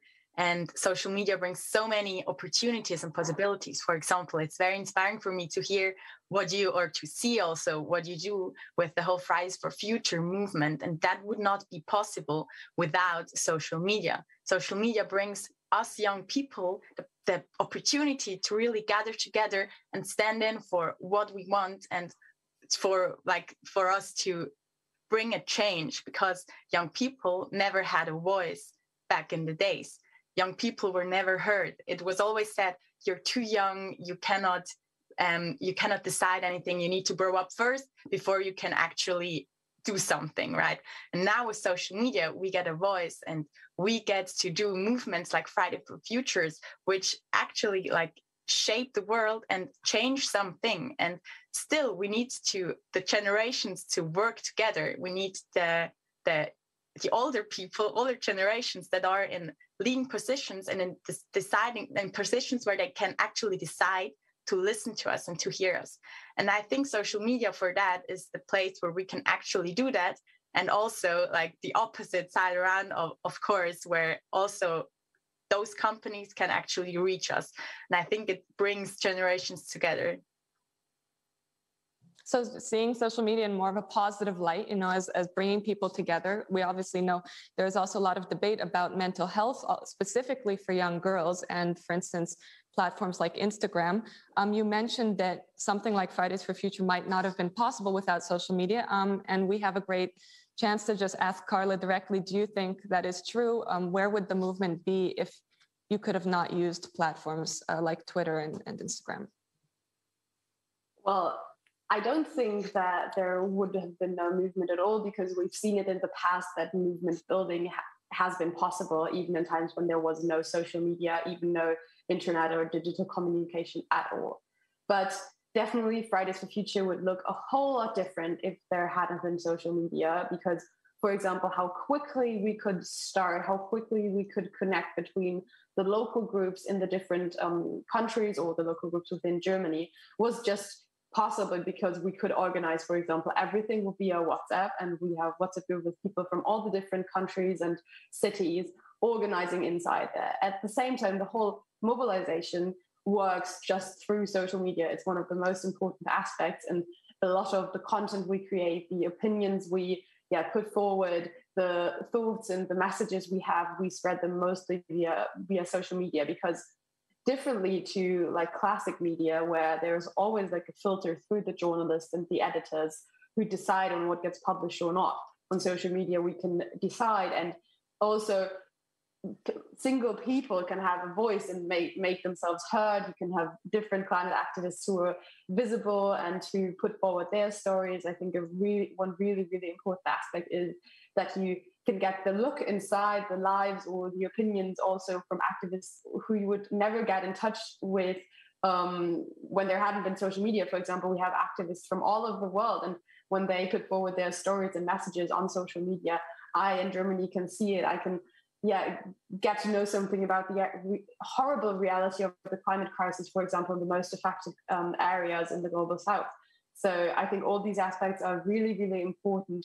Also that, for example, through social media, the friends from people who are, for example, at a climate strike, see that their friends are there, and maybe the next time they join them and they get interested in that, because it's a very low level entry into the whole topic. And at the same time, you can find quite a lot of information on social media if you want to get to know more. But it's the first time, it's just really easy. Maybe you see a friend who posts a picture from a climate strike. So it's definitely one really, really important aspect of our work. And I think especially there's like this divide between the different platforms. For example, whilst Instagram really, really works for the people who come to the climate strike, and who are the activists themselves. Twitter, for example, is more a space where you talk to journalists and politicians and put forward really, really different messages. So I'm hearing a lot of positive things about social media today, not to say that there aren't other sides to it, but we have 2 minutes left, and now I'd like to wrap up with a question to Yael. You founded Zim only 2020, so recently, not that long ago. And obviously at Forbes, especially for under 30, we love tracking young businesses and their success going forward. So I'd be curious to know, what are your goals for the company, building a company on your own together with your partner? As a young woman, what are you planning for 2022? So we actually have big plans, but like it's more a vision. Like we really want to bring young people and young thinking into companies, and like disconnect generations and close gaps, because that's what's actually a big problem. Like young people have such a great voice and can really change things, as we see with so many different movements that they already brought up. And I really like, that's what we want for SEAM. We want companies and generations and politics and like the whole society to really embrace what we want and what we see, and to really help us change the world together. And that's also what we want to do with SEAM, and I'm very excited for everything that's coming now next. So are we. So we can end on a positive note of unity between generations. Thank you for both of you so much for tuning in, and I will throw it back to our team in the other studio. Thank you.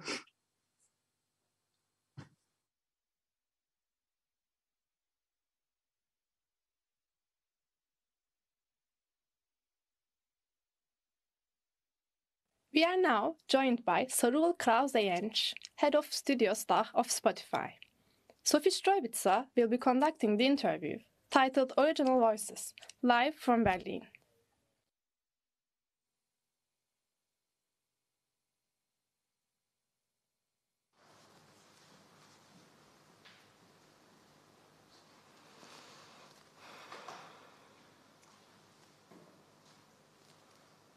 Hello, I'm very happy to welcome Sarul Krause-Jentsch, Head of Forbes Dach for Spotify, live in our studio in Berlin today. Hello, Sarul, thank you for coming. Hi, Sophie. Prior to Spotify, she worked as a digital business strategist for various Condé Nast magazines and as a director of the Bertelsmann Corporate Network.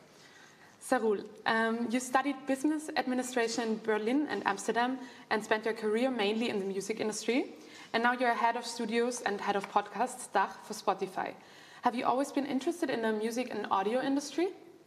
Not always. Actually, I was interested in media because I thought it was so exciting how media could move so many people. So I've worked in a lot of media businesses. And then I basically fell in love when Serial, I don't know if you remember the true crime format Serial that launched in 2015, I think. When that became a worldwide phenomenon, I realized, oh my God, there's a whole world of audio happening. And I basically, since then, podcasts are an integral part of my routine and my life. I basically couldn't live without podcasts anymore. Okay, yeah, that would have been my next question. You have been starting to focus on podcasts pretty at the beginning, on where the hype began. What is it? What fascinates and interests you about podcasts? There's so many things about podcasts that are very different to maybe other media formats, I think. For example, the intimacy that you have in podcasting. A lot of people tell us that during interviews or during talks and podcasts, because there's no camera there, you get lost in the talk and in the conversation, actually. So you always feel like a fly on the wall when you listen into talks on podcasts. The intimacy, I love it. But also, I love that you can just do anything else while listening to podcasts. For example, I walk my dog, listen to podcasts. I drive my car, listening to podcasts. I do so many things while listening to podcasts. So yeah, it just combines so many things. And then also there's such a diverse set of, there's a podcast on everything basically right now. And this is just so beautiful to see.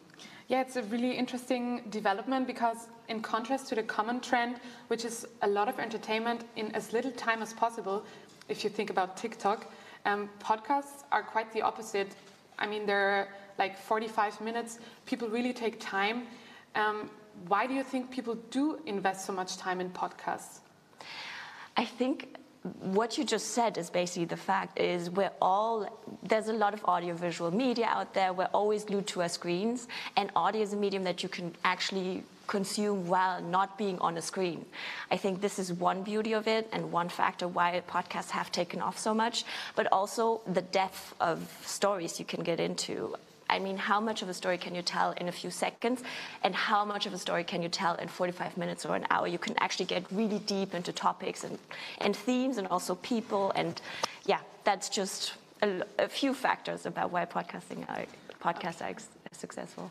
So do you think it's part of a general transformation to go back to that, to taking more time and to tell the whole story back from the only headlines movement? Or do you think it will be like a trend? I mean, we at Spotify believe the potential of audio is limitless, right? Which is why obviously we invest so much and why we want to become the world's leading audio platform. But the thing is that it's not either or. You have this like very headline-driven, fast media, and then on the other side you have podcasts where you can get deeper into topics, where you can actually get more background, where you can learn about context a lot in that space, and also you can fall in love with hosts. I think this is very special about podcasts. At least for me, when I listen to podcasts, I always fall in love with the voices and the hosts. So that's what makes it special compared to other media. Okay. Also interesting, I think, is that normally in the media industry, it was common that media companies paid people to produce content. And now we have millions of people producing content for free every day, and they have to prove themselves in getting enough clicks to eventually make money. This is a new kind of dynamic. What do you think, how will this dynamic change the media economy, or how does it change? I mean, user-generated content is everywhere, right? And we at Spotify obviously invest a lot into the creator base, and this is one of our main goals, is actually to grow the creator base in podcasting. And it just democratizes a lot of what we see and a lot of what we hear now. And I think it's actually a very beautiful development because you can just have such a diverse set of voices out there. And this is what we try to amplify and how we try to work with the broader community of creators actually in Germany, but also globally at Spotify. Okay, and as you said before, there's already a really a lot of different kinds of podcasts and a lot of segments and a lot of variety. But what do you personally think is still missing? I think, to me, what I would love to see more, there's a lot, obviously in the German-speaking podcast landscape, there's already a lot of it, but I would love to see more good storytelling, such as, for example, we have seen with Wild Wide Web or also Qui Bono. They had a cultural moment, basically. And I would really love to see more production companies, but also publishers and any creator to get more into investing into research, actually getting deep into storytelling. And then another factor that is really important for us at Spotify and for me personally is to create a more diversity in the podcast charts and in the top 200. I think if you look at the podcast landscape, it's still very male dominated, and I think we have a unique responsibility to amplify more female voices, also to give a platform to marginalized groups, for example, with POC creators and so on. So we invest a lot in programs that actually amplify voices that are not being seen and heard so much in the podcast landscape. Okay. And I mean, there are, as I said, millions of content creators and a lot of podcasts. How does a podcast become successful? There's a few things I think that make a good podcast, and obviously that then make a podcast successful. First, it's a good story. So do you have something that's relevant? Do you have something that's new? Is it maybe a new innovative way to actually tell a story? Then second, of course, production quality. So you have to make sure that your mic is set up right, that you maybe do a good edit. And then lastly, and that's something that's kind of this magical combination that you sometimes can't really fabricate, is how does a host work, or what's the magic between hosts? So I think those are the three factors, basically. A good story, good production value, and then a host that has a certain kind of something to it. The little extra something. The little something, yeah. Okay. Now focusing more on your career, if you look back, what were the biggest obstacles that you had to face in your career so far? So many. I think the most challenging time for me was actually founding my own company, because I've never worked more, I've never had more curveballs thrown at me, but on the other hand, I've never learned more. So I think in the end, it all kind of pans out and you realize it was all for the best. And without maybe failing at actually building a business, I would have never ended up at Spotify, which is obviously a very happy place for me to be right now. Okay, so do you see yourself staying longer at Spotify, or what are your personal goals for the future? Where do you see yourself? I really love that at Spotify we think about missions. So what is our mission at Spotify? Achieve. And there's so many things I still want to get into at Spotify, so many things that are happening right now. I'm super excited about what is happening on the product side of podcasts, for example. Podcasts have been around for years and decades almost, or not more than decades. And I think what's interesting right now is just to see, okay, what's happening actually in the format? How can we innovate in the format? So I really want to get into that. I'm not done at Spotify. And I really love working with people in content and creative. So maybe for the future, that's something I really want to still do and kind of be creative and work with creative people. Okay, I'm just going to have a look if we have a user question. Yes, we do have one. The question is, are podcasts meant to get new subscribers, keep interesting subscribers on the app, or increase in revenue? What's your KPI? So to us, the bet on podcast is really about driving engagement. So keeping listeners longer on the platform, and then obviously converting them also to Spotify Premium users, because we've seen that the more people listen on to podcasts on platform, they actually stay longer on the platform, and then eventually are more likely to convert to Spotify Premium users. So this is basically mainly our goal. But also, of course, we're working on monetization. We've launched a few kind of ad monetization products, such as streaming ad insertion. So yeah, those are, as she just pointed out, two very important KPIs for us. Okay, thank you very much. Thank you for the question as well. Now I would like to know, since our topic here is Superwomen. Oops. Is that okay? Do you still hear us? Great. As our topic at this event is Superwomen, I would really be interested in who are Superwomen that inspire you?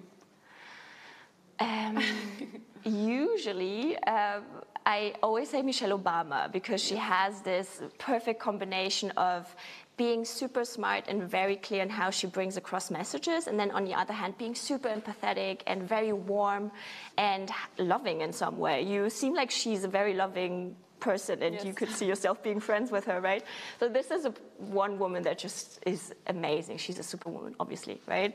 And then in my personal life, I think everyone that is very authentic and real and isn't afraid to also share failures or things that have not worked out well, to me always impress me and inspire me. Okay, thank you. What are your favorite podcasts right now? How much time we got? We still have a little bit of time, so take your time. Okay, so I think for me this year, out of all the podcasts we've done at Spotify as a Spotify original, is definitely the podcast on the racist terror attacks in Hanau. Because I've never been more moved, I've never been more emotional while listening to a podcast. And I just think it's so beautiful to see that we can actually amplify and like show what we stand for and what we want to give a platform to and what values we want to convey, basically. And then just what I enjoy listening to is I really like to listen to strong women. I think there's Brené Brown and Esther Perel. They do great podcasts, very inspirational, very good leadership lessons for everyone. Then, of course, anything that Kara Swisher and Scott Galloway do.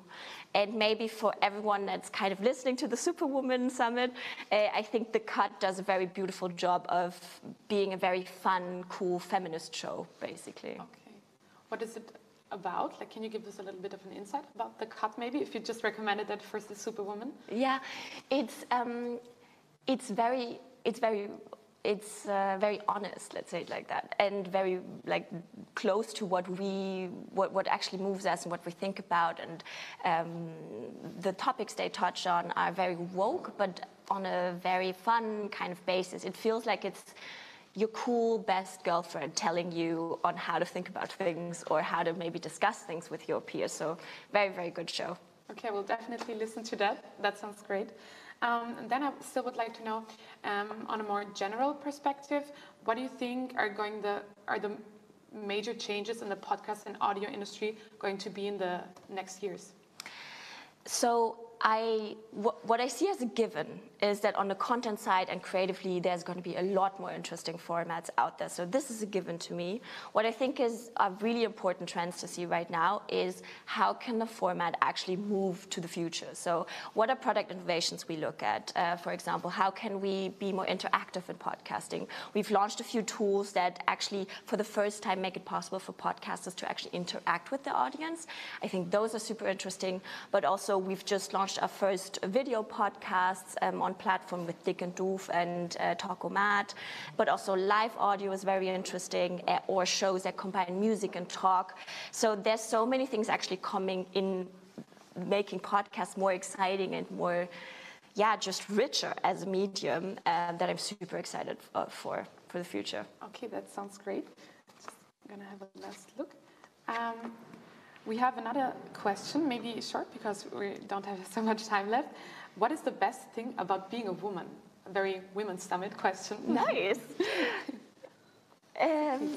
It's actually being part of this community of very strong people. I just believe that women are so strong. We can do so many things. We handle so many things.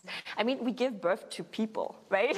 So exciting, actually. So I just love the community of women. I just love to see how strong women are and how many things we are able to do. And so, yeah, I just love being a woman. It's nice, isn't it? I can agree. Okay, I think that's a great note to end. Thank you very, very much for this interview. It was very interesting. Thank you. Yes, thank you. Thank you.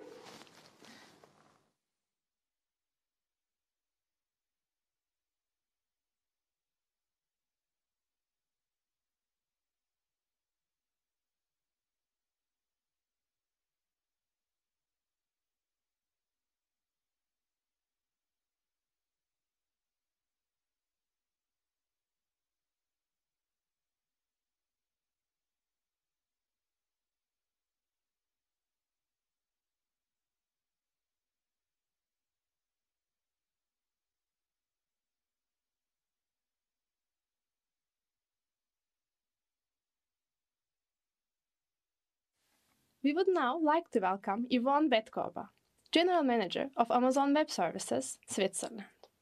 The interview is titled Redefining Success and will be conducted by Olivia Chang in our studios in Zurich. Yvonne, it's a real pleasure to have you and welcome you in person. We've already been chatting up until now, and I know that there's so many insights that you can share, and I'm glad that we have this more informal and intimate setting where we can exchange the learnings. But for everyone who's tuning in and watching today, I'd like to just give a quick overview of Yvonne because she grew up in Cameroon and France. She studied engineering in Berlin or Germany, correct? Mm-hmm. Did her MBA in the UK and now finds herself in Switzerland already for a number of years. So I would like to know, can you give us a story behind this round the globe journey?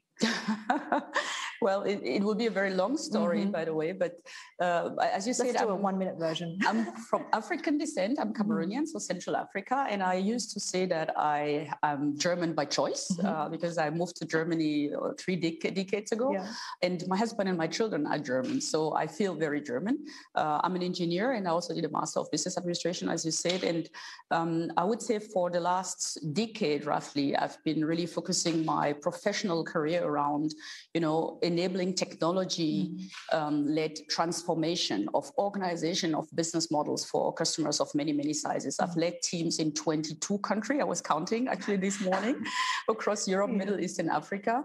And I think that drive really came from curiosity, probably. I've always loved trying new things and challenging myself. And it was a very enriching experience to work with so many cultures and across so many countries. And it definitely comes through when we speak with each other. But I know that you were at Microsoft for about 13 years, yeah. Right? And now you're general manager or country manager of Amazon Web Services in Switzerland. And I can really see that digital transformation, new technologies really seems to be at the heart of what you do. So explain to me how you see technology affecting change in your surroundings and in your personal life. Well, it's everywhere, right? I mean, that's the fascinating thing actually about technology. I think 30, 40 years ago, it used to be something that was reserved for the few. Right now, everything we do, if we're using a mobile phone, if we're booking flights, if we're looking for accommodation, all these experiences have been enabled by technology, and the speed of that is actually accelerating. In the professional world, there's almost no jobs anymore that are not augmented by some kind of technology as well. So I do think that it is a very powerful tool to really allow for organizations and societies to continue to be productive and to be innovative, provided they use them in the right way. But what we tend to forget about digital transformation and technology is that at the end of the day, it is a tool, right? It's about what do people do about that. And that's a little bit also the task or the mandate for leadership to enable people so that they can use those tools to be inventive, to be creative, and to augment the ideas that they have and to create business values and to create business outcomes for their organization. Is there a specific moment that is memorable that comes to mind where you really saw it being a force for good, either growing up or in your professional journey? Yeah, it's many. I mean, especially in Africa, it's relatively easy to see. I mean, there are many examples. I was in Cameroon in August, and I did a few pitch contests for startups. And one of the startups that was pitching actually is working on a project to use drone to deliver medical supply in areas that are a little bit less available by road. As you know, the infrastructure is still very much in infancy in many countries. So just reaching certain places is super challenging. And it's just a small example of, how advanced technology in a place like that one can make a difference for people and even save lives, right? And it's a very common experience that we do across Africa, but also in the Western world today, right? Yeah. And I really hear the excitement coming through when you talk about that. True, and I guess you're in the right role, because now you're leading Amazon Web Services in Switzerland for a number of years. And in this role, you can bring about a lot of change. But from someone looking from the outside, when they look at you, they might think, okay, Yvonne is at the helm. She's a successful woman speaking at the Superwomen Summit. What do you say when you hear that, or from someone looking at the outside? Well, I don't know. I don't think I'm successful. And by the way, success is very personal, right? You ask two people, you get three definitions of what success is. I actually think that it's something that comes from the will to intrinsically achieve something or pursue something that is meaningful to oneself and eventually, ideally, will make a difference for others. I think it's success. For me, it's connected a lot with the notion of, I would say, freedom and opportunities, right? I feel successful because I have many opportunities to challenge myself, to learn new things, to grow as a person and as a professional. And I have more than other people probably freedom to choose who do I go with, where do I do these challenges, how do I approach them, and that's a real privilege. So I don't think I'm successful. I think I'm privileged to have choices, right, and to be given opportunities to make a difference for others. There's a quote that you've brought up before that seems to resonate with you, and you said that success, well, you didn't say it, you quoted it, success equals resilience divided by failure. I did a quick check. It's from Scott Galloway. Galloway, yes. Yeah. Just describe to me, why does this specific formula stick with you? Yeah, for many reasons, actually. It's from a very good book of Galloway, by the way, that's called The Formula of Happiness. And the reason why it's relevant is that we tend to look at success when we look at the output, right? But we don't talk about the journey to getting there. And that journey really is sometimes a series of failure. It's very much about, what's your ability to stand up after being punched in the face, and to brush up and to try again, to try smarter and to try maybe better. That's, in the end, what defines success. But when we look at the output without seeing the journey, then we forget that failure, or the sense of failure, is a very important part of that. And in the end, it's really about how resilient are you? How often do you stand up again? How much grit do you bring into that journey to realize your dreams or your conviction? So in this winding journey of yours, where were those times where you really felt, okay, I stumbled and I had to pick myself up again? It's like weekly, right? Okay, something that happened just recently then. Let me think about it. Yeah, I'm in the process now of planning for the year, actually. And I've made certain plans based on certain assumptions. Yeah. And obviously, when the organization looks at those assumptions, they are going to revise them, right? So right now, I feel that the plan that I've put in place and the way the organization looks at it is very different, right? So you go home and you feel like, okay, I've been defeated now. I need to adjust and rethink about it. But I think with the years, it's less stressful for me to be in that places. I think it's really an invitation to say, okay, maybe Yvonne, you didn't think big enough. Maybe you didn't think smart enough. You have to go and correct and do better, right? So I think that these little defeats, I wouldn't call them failure. I think very much these little defeats are really an invitation to do things differently, to do them better. And luckily in Amazon, that's something that we actually want people to do. We want to fail fast. We want to learn a lot, and we want to try and experiment constantly. So it's very okay to have defeats along the way. Yeah. What kind of a leadership style would you say you have adopted now to encourage this kind of environment where there is open feedback and people can say, look, I probably could have done something better? Well, you have to role model that as a leader. That's super important. I think it's very important to be vocally self-critical, right? To say, okay, here's something that we did well. That also is important. Specifically to women, it's important because we don't say enough the things that we do well, but also to be self-critical about, okay, this didn't go that well, and these are the things that I'm learning from that. So role modeling, I think, is very important. The other key part of having a culture that embraces failure is trust. You need to build trust in your team so that people feel comfortable and safe enough to fail and to be transparent about their failures. And that trust has a lot to do also with authenticity that you have as a leader. Are you vulnerable? Are you authentic? Are you your true self at work so that people feel that they can connect to you? So I would say really it's about defining principles that encourage people to experiment and to try things. It's about role modeling this willingness to learn, to fail, and to learn from those failures, and also really working super hard on own authenticity and credibility to create an environment of trust that other people feel they can be vulnerable as well. Since we do have this environment of trust and being open, can you actually share a time where you had to really check yourself and say, look, Yvonne, I didn't handle that situation as well as a leader, and I want to improve that next time? Absolutely. I mean, there are many. My struggle is rather to pick one. I can think spontaneously of an experience where I hired a leader that was not the right person for the role. And unfortunately, I think I did over-index on my willingness to help that person be successful, right? And very quickly, my instinct told me that it was the wrong decision. But I really wanted to lean into that, to help, to give him the best chance I could give him and work on that for several months. Looking back, it wasn't the right thing because I think the colleague was really fighting. He was in a very tough place, trying to live up to expectation of a role that he could not reach. The business was impacted, obviously. The business and the customers were impacted. And I think I've also used a lot of resources that I could have used in supporting other parts of the organization by doing that. And that's, for me, also something that I personally failed because I did not trust my instinct. I think that's the first thing. So an error of judgment. And I did over-index on supporting someone in what turned out to be the wrong way. I could have rather supported that person find a better job, which I then did, but a little bit too late, right? And these are some of the lessons you learn, obviously, that, you know, as a leader, you need to be able to make some tough decisions, but you also need to trust your instinct. And as an engineer, I have an instinct, but I tend to want to bring data to support it, and it can take a little bit longer. So it's just one example, you know, of many decisions that we make. But I was saying that to my son yesterday. It's not really about making the right decisions. It's really about what you do with the decision you've made. I think this is a very key competency to really embrace what has been decided and do the best with that, right? And we spend a lot of time thinking about what's the right decision. Ultimately, if we have this ability to execute, to learn, to pivot very quickly as we're implementing, it's going to be successful ultimately, I believe.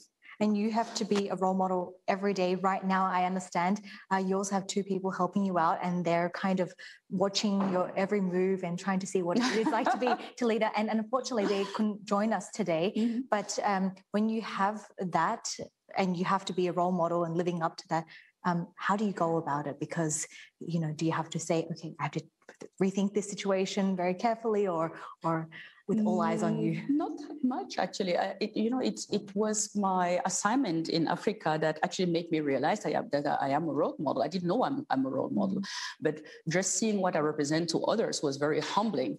And it can be a little bit crippling as well, because you feel like you just have to be perfect, but this is not what it's about. I actually believe that being a role model is very much about showing that you don't have to be perfect to still have an impact, to still make a difference, right? So we do have a shadowing program. It's not a program, it's an idea that we started a while ago, where some of the younger female leaders in the organization can go with me and on my appointment and be with me during the day. And the idea is really to inspire them, that they can see me stumbling, failing, being great, but also, you know, doing poor performance from time to time. And hopefully that also gives them the opportunity to be a little bit kinder to themselves, but to see the art of the possible as well, right? So that's why we do that. I think being a role model is not about perfection. It should be about showing an authentic self that can inspire others to fight their own gravity and to achieve their full potential. Yeah, I really appreciate the honesty here. And because we don't have much time, I just want to throw to one last question. Okay. For everyone watching who might feel like they are in a rut, they're stuck at their job, or they're not moving forward, can you just give a bit of quick advice to them? Look, I think we all know those situations. I guess the first key advice really is to assess the situation without too many emotions, right? Because when we feel that we're trapped somewhere, it's very important to get feedback from others in that situation. The other thing that I tend to advise to do really is to reevaluate everything. Am I in the right job? Am I having fun? Am I making a difference? Am I learning? And the more of those questions we can answer with yes, the more I think is an invitation to lean in, right? To find ways to do things differently and to get out of the situation. At the same time, I must say that I also have been in places several times where, you know, I've made that decision too late, where I was in the wrong place, and it took me too long to accept that I was in the wrong place and move on. So I really think that having a clear assessment of the situation, talking to others, getting third-party feedback as well from people who look at it from the outside can help calm down the emotion and have a rational assessment. But as long as you're still learning, as long as you're still having an impact and making a difference, I think you deserve to continue to try, and you owe it to the others that depend on you to continue to try and to get off the situation. It's often not as bad as it feels, but if it is that bad, you have to move on. Yvonne, so much that we've covered here today, and I know that our audience has really taken a thing or two away from this. So thank you so much for sharing all that insight. Thanks for having me. It was a pleasure. Thank you. Thank you.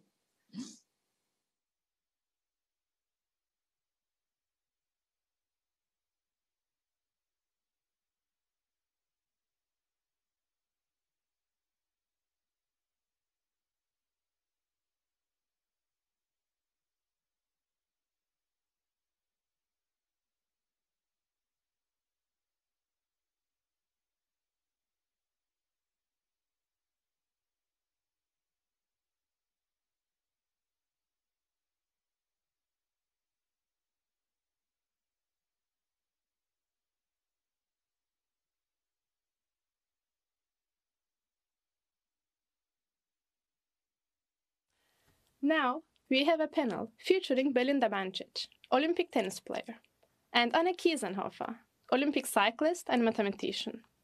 The topic of the talk is success on and off the field, and is led by our editor, Sophie Spiegelberger.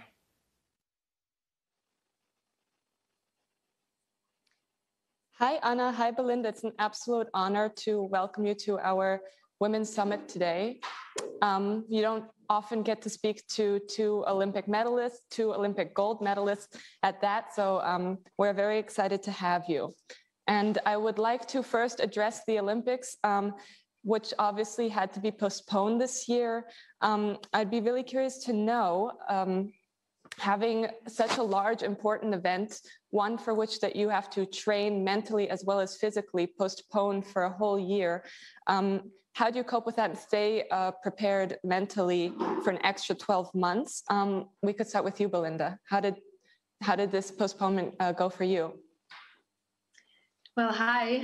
First of all, thank you for having me. I'm really excited. And yeah, I mean, it's a very tough decision, obviously, because you're training very hard, especially for the Olympic Games. It was my highlight. But I think in my sport, especially, I think it's not much of a difference because we have a lot of tournaments anyway, and a lot of highlights as well with the Grand Slams and everything. So for me, for sure, it was tough to having the Olympic Games canceled. But on the other side, the same routine and regime continued for me. So there was nothing I basically had to change. So I can imagine with other sports, it's much more difficult.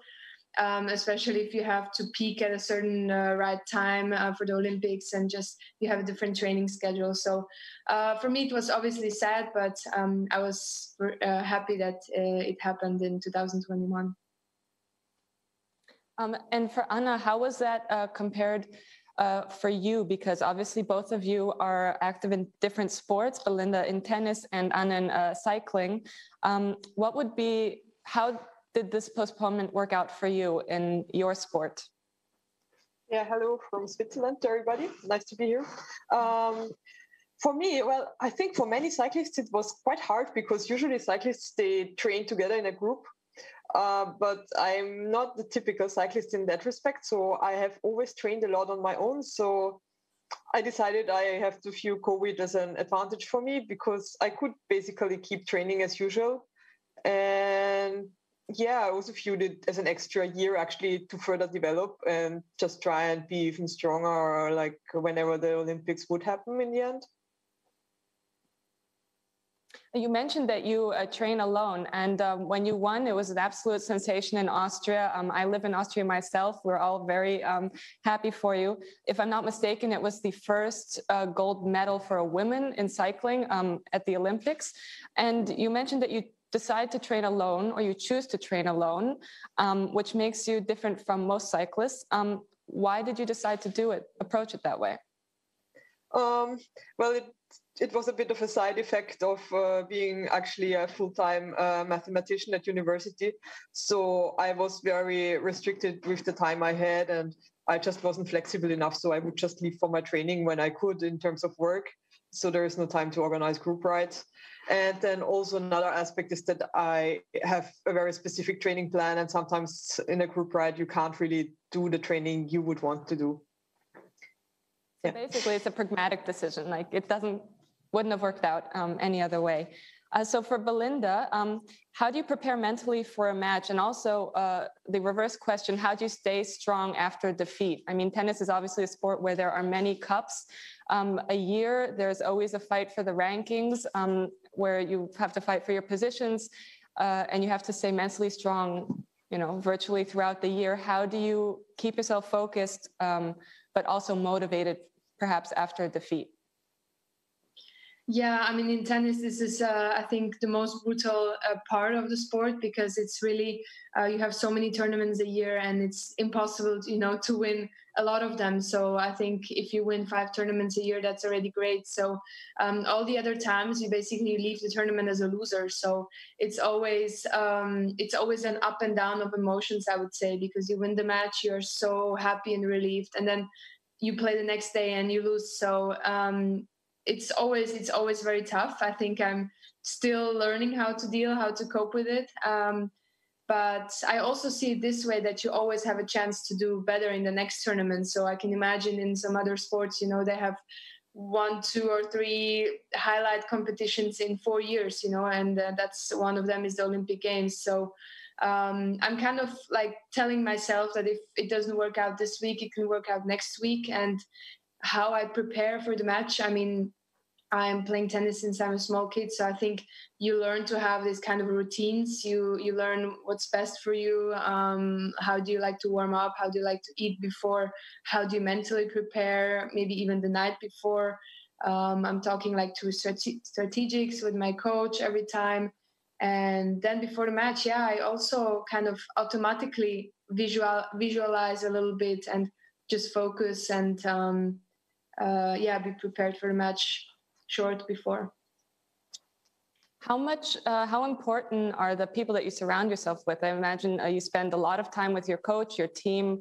You have to travel alone as well. Well, as you play singles, then you are alone, unlike, for instance, a football team where everyone gets to travel together. How do you make sure that the people around you have your best interests at heart and really support you? Yeah, I think it's really important in tennis to have the right team because obviously you spend a lot of time with them, like on the court, but as well as off the court, because you travel so much and you travel with the same people. You have to make sure it matches on the court, but also off. So you have to get along well. And I mean, it's very difficult. They have to really support you, especially mentally, because it's not easy. And I mean, I have a tennis coach, I have a fitness coach that travel full time with me. And this is how I'm used to like functioning. So every time, there is a change, you really have to make sure it's good for you. It matches all the aspects of your kind of travel and game and tennis life. And I mean, they're the most important people I have because, at the end of the day, tennis is really a lonely sport. So you're alone on the court and you have to make all the problem solving yourself after all. So they can really, they have to help you basically with all the preparation and off the court. So Anna, you already mentioned that you train alone because of your mathematics on the side. That would be my question for you. What is primary, secondary? Can you even categorize it like that? I mean, you are studying mathematics. I think you're doing your PhD. I saw online that you've published papers also this year, so you haven't even taken much of a break from that, as well as winning a gold medal at the Olympics. How do you juggle these two areas of work and such a high level? Yeah, there have been different phases in my life. When I was younger, I was completely focused on maths, actually, and cycling was just an afterthought, or in general, like sports was just an afterthought, a hobby. And then gradually sports took over, and I would say over the last 2 years, perhaps, sports was more central to me in terms of mindset. Of course, I still had my obligations at my job, but I couldn't avoid thinking about sports, thinking about my training all the time. And actually, I already completed my PhD several years ago, and I'm working as a scientific collaborator at EPFL, so at the university in Switzerland. So I'm no longer studying. But yeah, I mean, there's no magic tool to help you combine two things like that. And to be honest, I never really managed to combine them at the same level. So there was always the focus on one thing or the focus on the other thing. And right now, after having won this gold medal, to be honest, the focus is very much on sports now. So maybe that the fact that you train alone and tennis is also a one-on-one game is a similarity between both of you. I would like to ask Belinda, since it is a game where one against one, especially in singles, do you consider yourself a maverick in your personal life as well? Do you take that that attitude with you also off the court of dealing with things alone, not needing anyone else's help?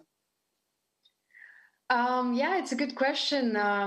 I would say tennis is definitely helping me also for my life off the court, because, I'm really playing tennis since I'm very small, and also in school it helped me a lot. It taught me a lot of things. For sure, it's, I think, helping me problem solving as well.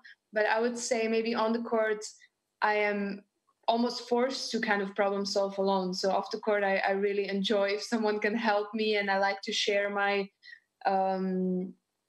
challenges and problems with someone. And I think I'm a little bit different off the court for this topic.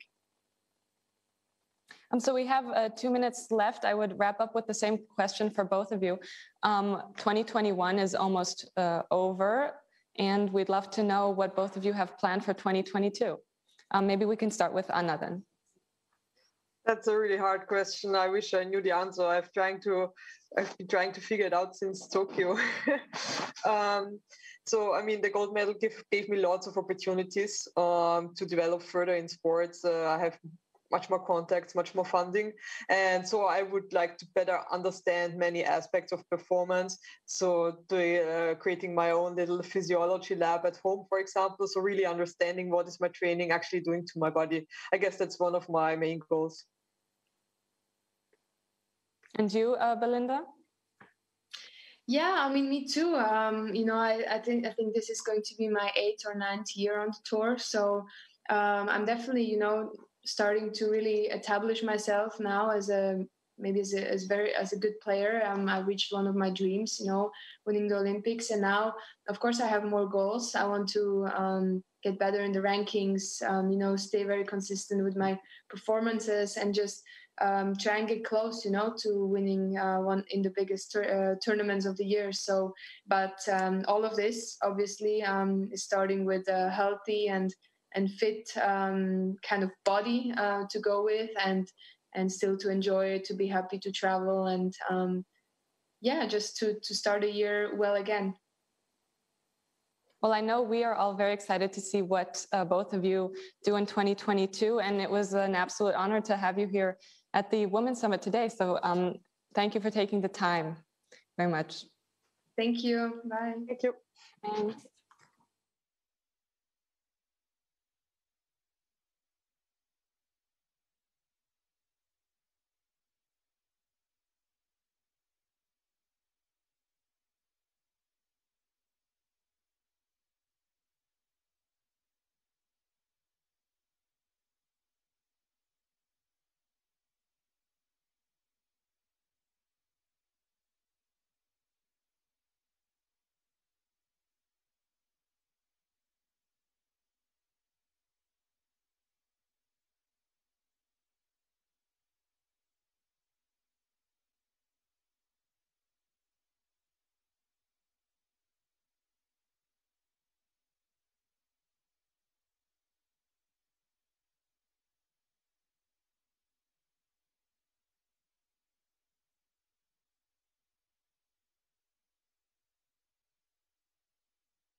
We have now reached the third and final act of this year's Forbes Women Summit.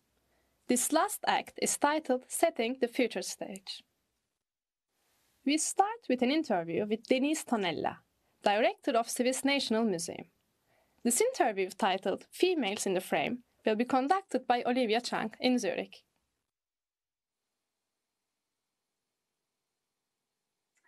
Hi Denise, welcome to the Women's Summit today. Thank you for joining us.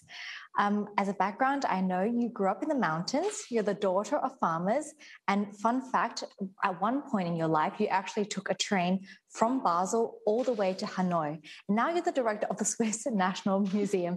So how did this interest in museology and history come about?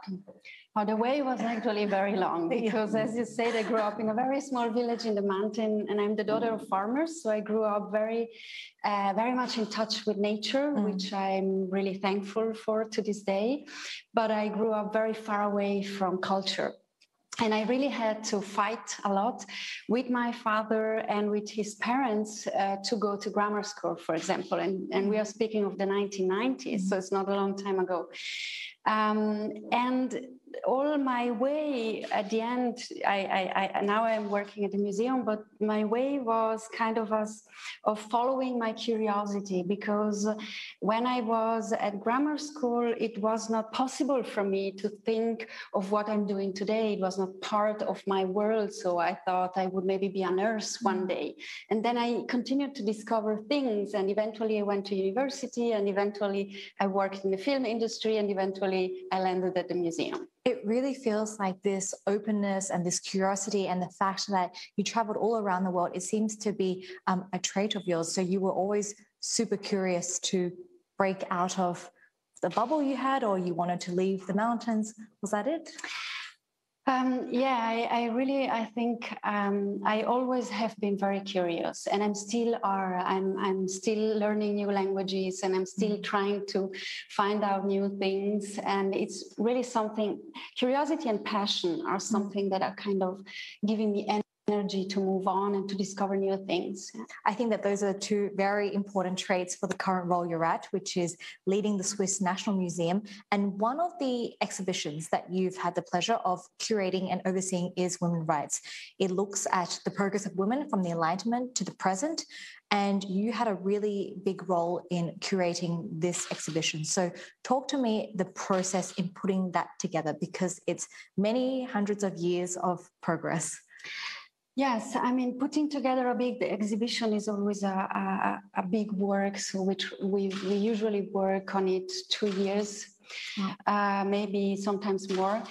And we had many challenges for this exhibition, but we had one that was maybe bigger than the others, and it had to do with the fact that there is not a lot of objects about the history of the females movement in Switzerland, and not only in Switzerland. And why is that? A long time in historiography, women have been forgotten, have been neglected, or even concealed by historiography. So objects about their history have not been necessarily collected, and the sources that you have not been necessarily so analyzed as sources about men's history.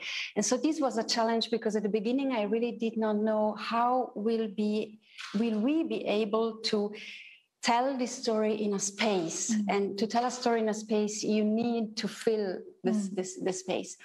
And so we found a couple of objects, but we also decided to work with works of art from female artists, and so to metaphorically speak about certain topics.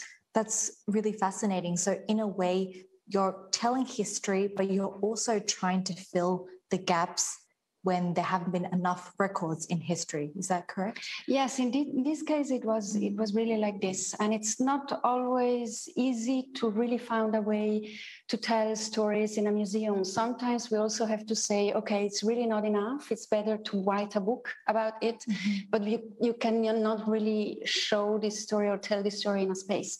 But with the women, we were lucky, and we were able to do that. I'm glad to hear that. And now that there is this exhibition going on and you've completed it, what would you say you've taken out of it that actually surprised you, because you've had to uncover many years of research and documents that most of us probably don't have access to? One of the big surprises I had was how early women already started to say things that we are still saying in the 21st century. This was really surprising, reading texts from the 18th century, and you find sentences that you can find in the newspapers today. For example? I don't know, same,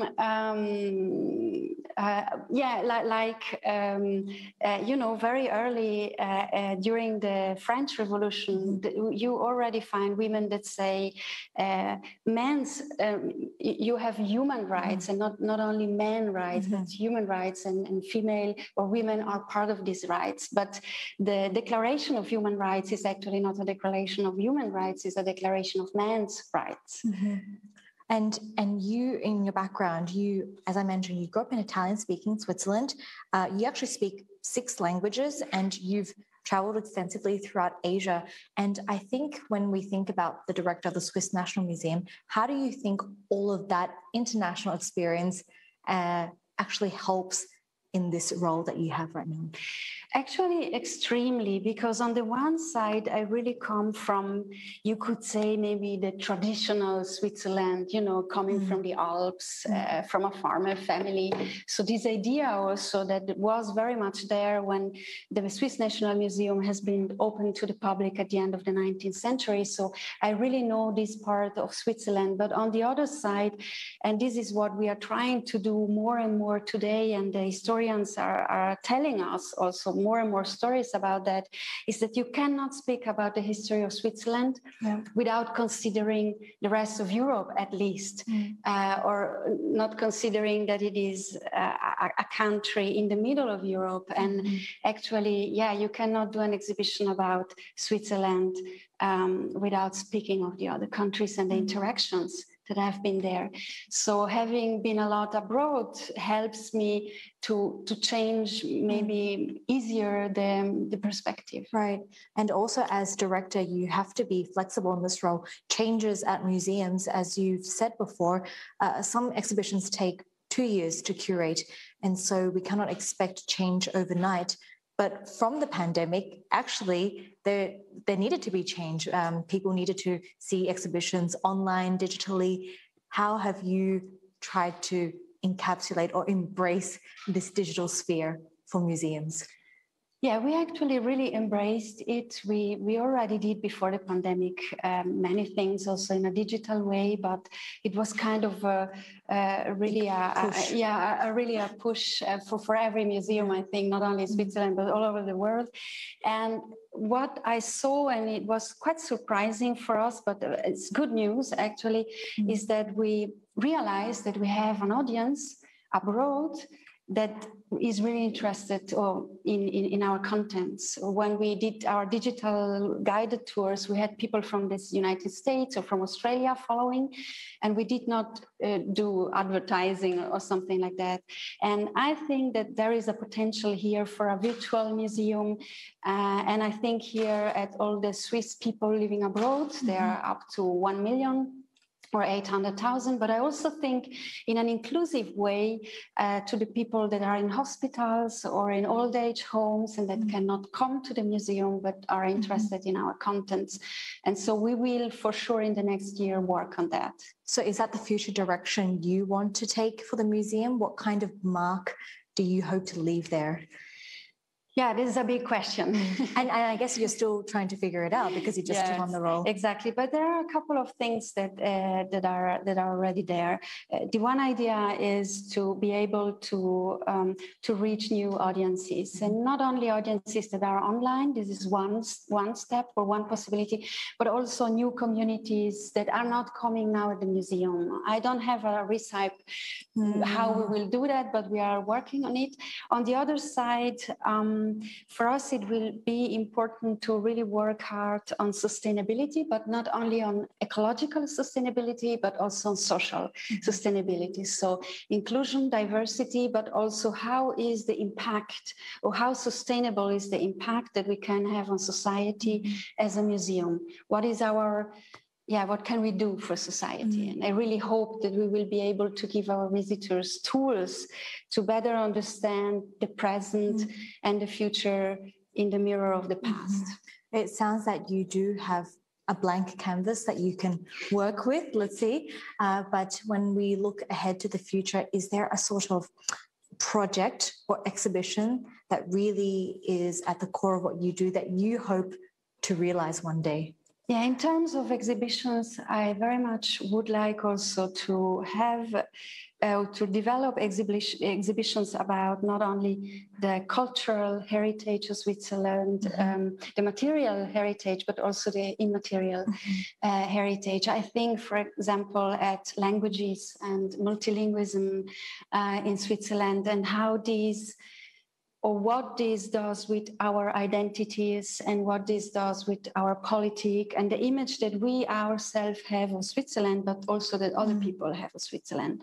This would be one topic that I would like to address. And how about maybe another opportunity to put more females in the frame? Yes, I thank you very much for this question, because one of the things that I understood when I did the exhibition about women's rights was, if you really want to put the female perspective into what you are telling, it's not enough to just do once an exhibition. You really have to, it has to be there every time that you do something, not only exhibitions, but also a panel or discussion. And so we really have to sharpen our gaze to not speak of women in the past like the sources do as the wife of and the sister of, but really ask ourselves, what was the role, the real role that women had, and try to read the sources in a different way and present the history also in a different way. So questioning what we've been presented with and trying to build more records so that maybe in the future, when you do put another exhibition, you'll have more to work with as well. Yes. Absolutely, absolutely. Denise, thank you so much for everything that you've shared with us today. And it's been a real pleasure speaking with you. Thank you for the invitation. Thank you.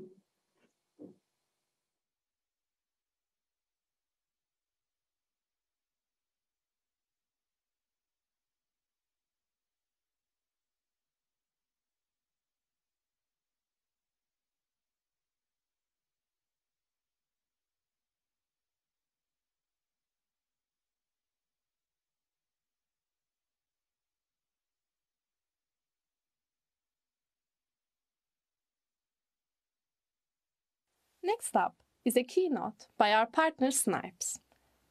Sina Bretauer, Head of Marketing Strategy at Snipes, will be delivering a presentation titled Community at the Core. Hi, my name is Sina Bretauer and I'm standing here in front of you today to talk about community. But before I do that, I would like to take a step back and basically ask you a question. Because to be honest, preparing for this year and having this theme, Superwoman, has been slightly intimidating. So I took a step back and was actually wondering myself, what makes a Superwoman? And that's exactly the question that I'm putting into this room towards you guys as well now. Because when I think of Superwomen, this is what comes to my mind. It's women in capes, it's Black Widow from the Marvel Universe, or it's this Don right here, Stefflon Don, whom we've had the pleasure to work with beginning of this year, and who just goes on stage and strikes a pose. However, then I thought a little bit further, because this is obviously not me.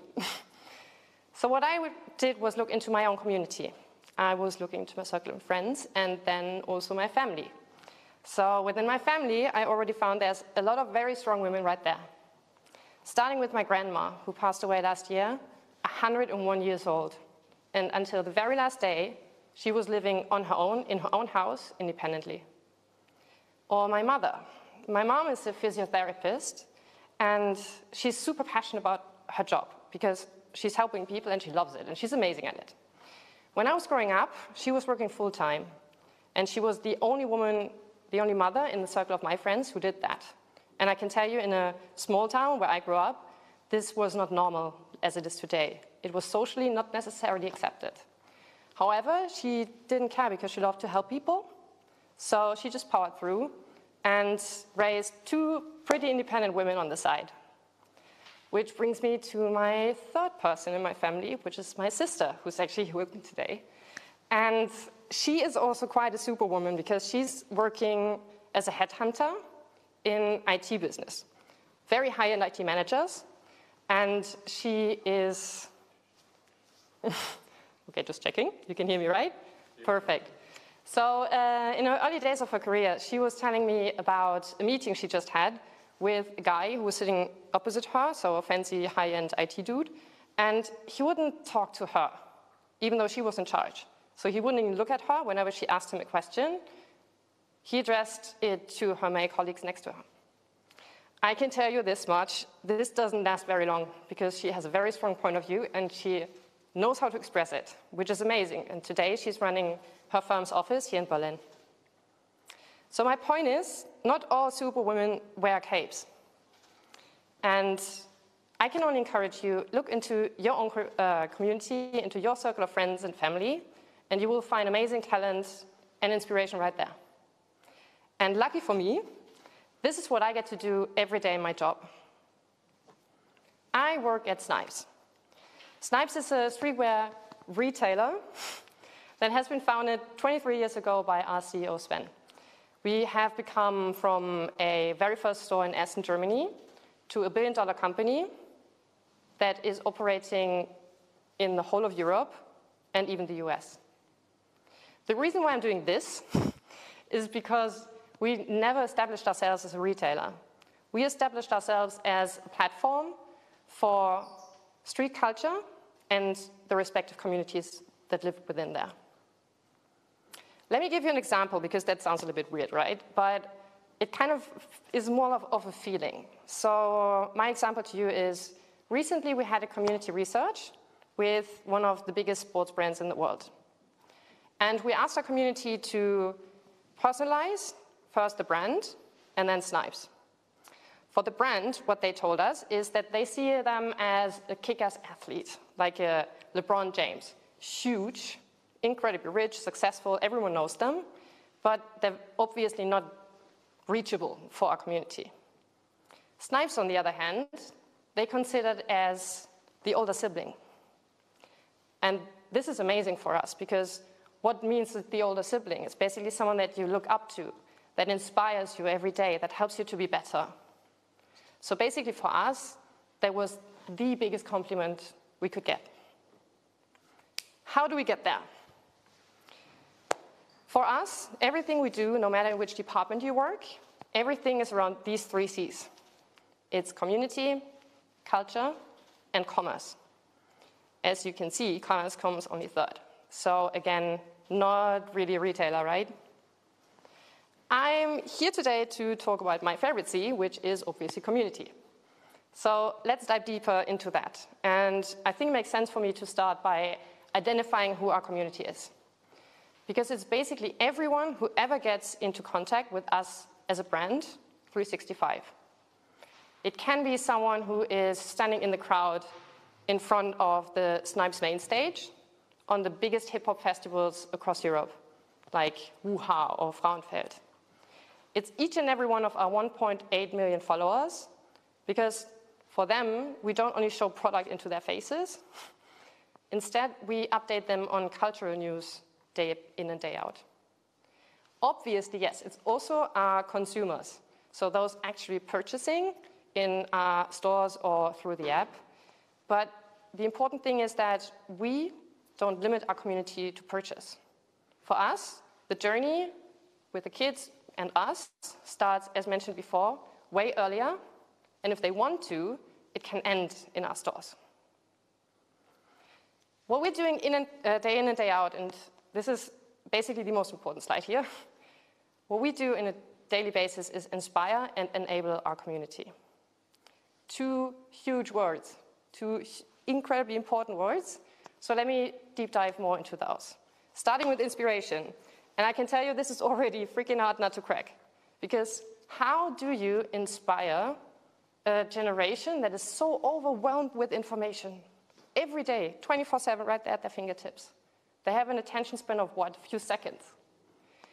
For us, it's quite simple. We just ask them. Because at Snipes, what we have is a designated community insights team that is literally going into the markets, talking one-on-one to our community. And the insights that we get from them, kind of like, where do they want us to show up? What cultures do they see us in? And what do they want us to do? We take those insights and form our strategy out of that. Giving you an example of one part of a marketing strategy where we took those insights and kind of transformed them into actions, and that is through our collaborations over the last 2 years. So the community tells us music is utterly important. Same for us. I mean, music, hip-hop is Snipes' DNA.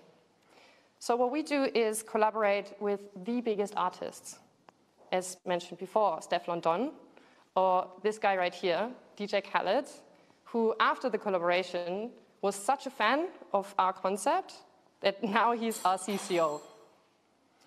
Or the community tells us that they are spending a lot of time on streaming platforms. What we did was work with Netflix on 2 of the most important franchises for our community, La Casa de Papel and Stranger Things. They tell us how important gaming is, because not only because they're bored, but because in a world when they couldn't meet their friends in real life, this is where they met digitally. We had the opportunity to work with Sony and Sony Music last year around this time, right at the perfect moment when Sony was launching the PlayStation 5. And we even got our hands on a few consoles, which were incredibly limited. And we were able to take those consoles and provide our community with them. Our community tells us how important in real-life experiences still are. We have the best events team in-house in our marketing team, which worked super closely with Warner. And so we were able to host the European premiere of Space Jam: A New Legacy this year in Berlin.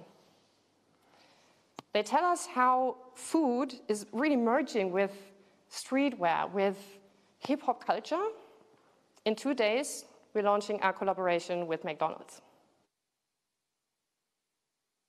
I promise you, we keep kicking our own asses, sorry, because we have to get out of our comfort zone in order to be relevant for our community. And I'm going to leave you with one word that continuously comes up when we talk to our community these days, and that is e-mobility. Massive cliffhanger. Okay, so done with inspiration. Let's go into enablement. How do we enable our communities? And basically, we split our communities here in 2. One is the public, everyone who follows us as a brand. And one of the most amazing projects we have is the Snipes Sound Booth. It's basically a hip-hop talent platform where our community can upload their homely produced beats or their 16 bars of rap. We, together with a proper jury, decide who wins per country, and then even identify a European winner. And what they get from us is, well, obviously, us as a platform, and I can tell you almost 1.8 million followers on Insta. That's quite a platform for very young talent, but we want to make it more sustainable. So what we do is provide them with mentorships and provide them with hardware, like a mini home studio, so they can build on that talent and take it to the next step. The second community that we enable on a basically daily basis is something that we are super, super proud of. It's pretty much what differentiates us from everyone else. It's a competitive advantage. It's our Snipes family, especially Snipes staff. So pretty much everyone working on the shop floor, day in and day out, talking to our community and serving them. These people are so amazing. They are incredibly authentic and talented. And my favorite enablement tool for the Snipes family is the one that comes next. It's the Girl Squad. You could think, okay, these girls are ridiculously beautiful. That's what I thought. But that's not the reason why we chose them. Because why we chose them is we bring them together because they all have amazing personalities, very strong personalities. They all have a point of view on street culture and how women should be included more. They have insane talents. A former Girl Squad member, just as an example, Anela, she is currently making her career in music and just dropped her second single. Or other girls are professional dancers. Or some of these girls right here are about to start their own fashion line. So insane talents, I can tell you. And what we do with them is bring them together on a seasonal basis so they can exchange. That alone is pretty amazing. So just having them talk to each other, what it feels like to be a woman in still some kind of male-dominated street culture. On top of that, to kind of enable them a bit more, we invite guest speakers, inspirational female leaders from the industry that inspire them, educate them, and help them establish a network in the industry. I can tell you this much, bringing these girls together in one room, the energy is priceless. Seriously, it's amazing. And these are superwomen right there. Which brings me back to my initial question. What makes a superwoman? And once again, I can only encourage you, look into your own communities, into circle of friends, families, at work, you name it. Because there's so many superwomen and supermen right there. And maybe you also take a good look into the mirror, because it could be that your superpower, kind of like my superpower, is not to stand on the stage, but to set the stage for those who actually belong on it, to hand them the cape so they can strike a pose. And because I love doing that, this is what I'm going to do right now. Thank you so much for listening, and now I'm incredibly proud to introduce you to the Snipes Girl Squad.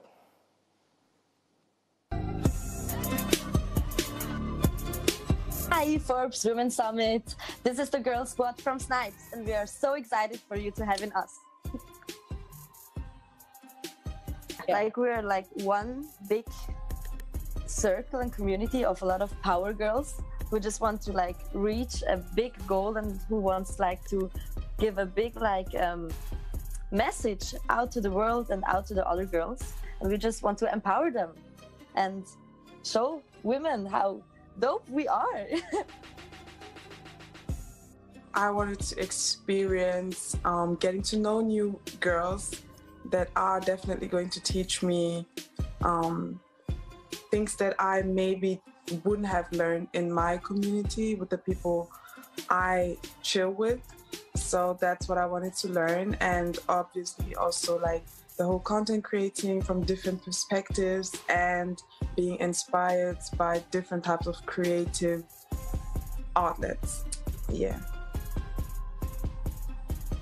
I want to be a part of the Girl Squad because it seems to me a very dynamic way to showing that I can also influence, and I want to learn about the Girl Squad because there are a lot of way of thinking.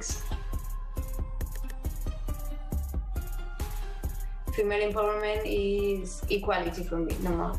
Female empowerment for me would be able to do whatever we as women want without having to over-explain ourselves, without fitting into one specific image of a feminine person. Empowerment also means taking up space in whatever we choose we want to do and being respected just the same. Be themselves, because I think to be a woman or to be a girl is something so cool because we can do a lot of stuff and so many doesn't even know how powerful they are. And I just want them all to know that they can reach everything they want if they just stay true to themselves and love themselves.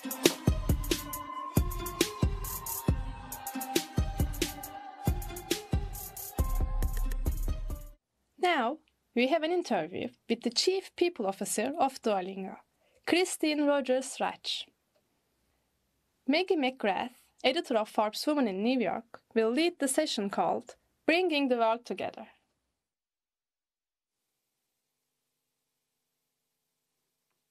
Excellent. Hello, everyone. Thank you so much for joining. And Christine, it's so good to see you.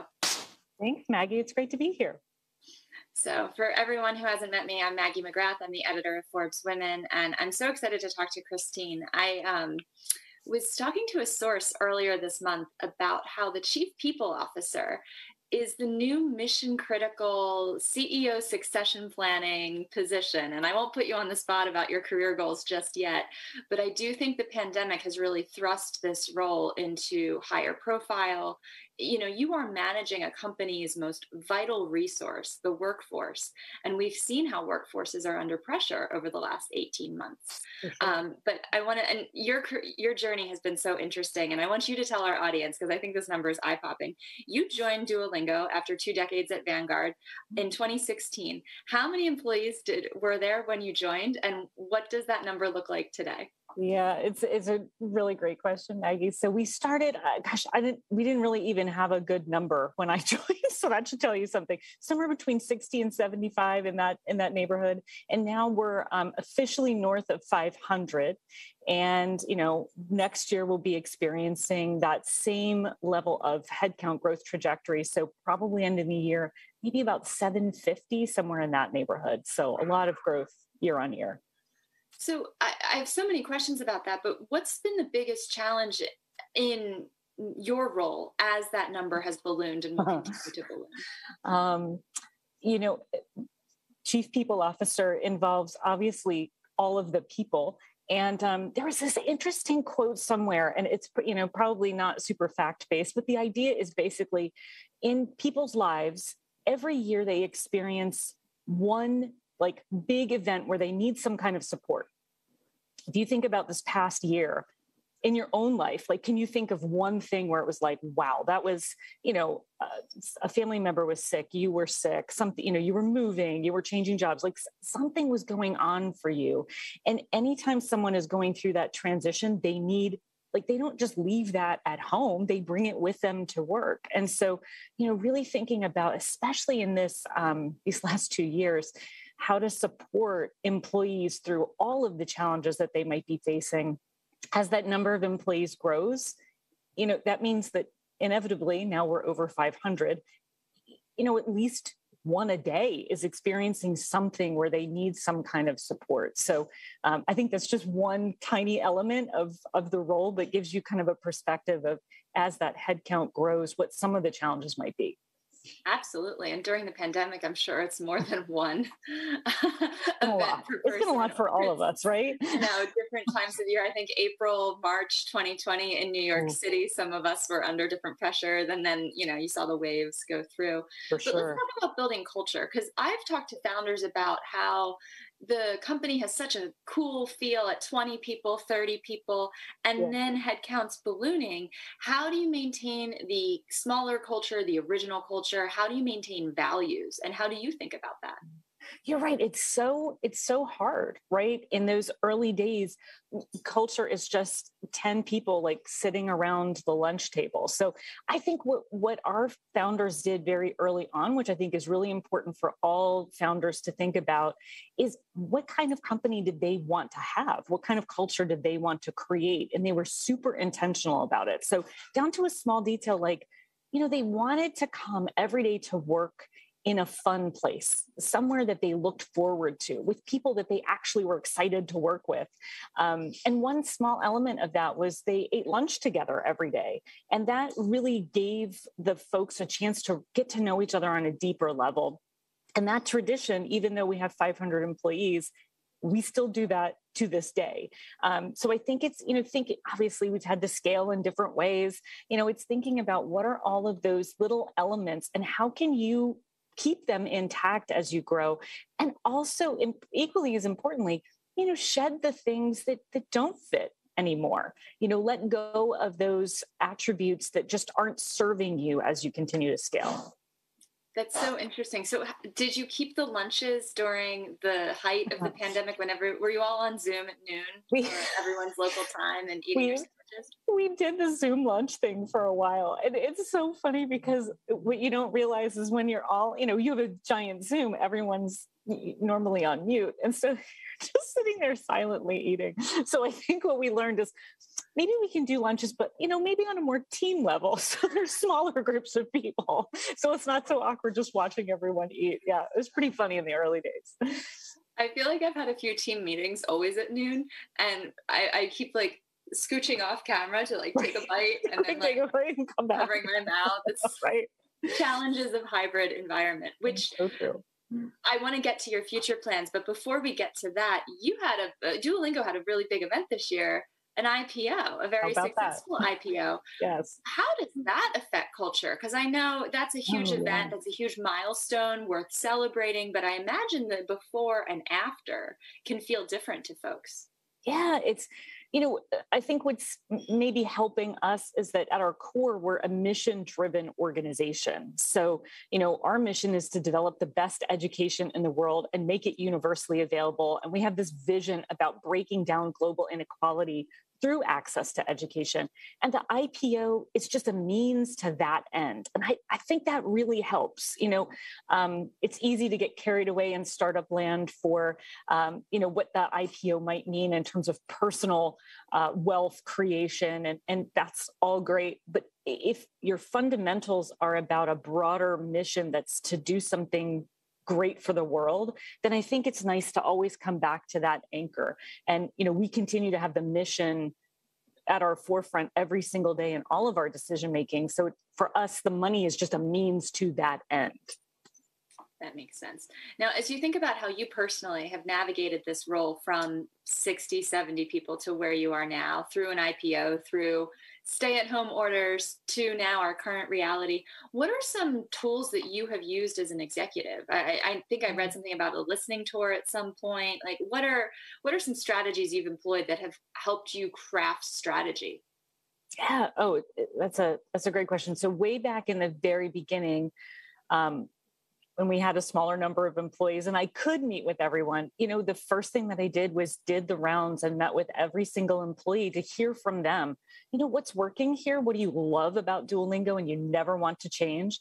And then, what are some things that maybe we've outgrown? And what are some challenges that you're facing day to day? And it was so important to hear from the employees early on. First of all, I got to know everyone, which is great. And that makes my job much easier. Building that trust early on, letting people know that they could come to me, because frankly, that the first HR people role in any organization, folks can have different perspectives on that. There can be some suspicion about like, well, what are you going to do around here really? Like, what is this job all about? And so I think just humanizing it, letting folks know I'm just a real person and I'm here to support you and ultimately have you succeed over the years. I think that helped out a lot.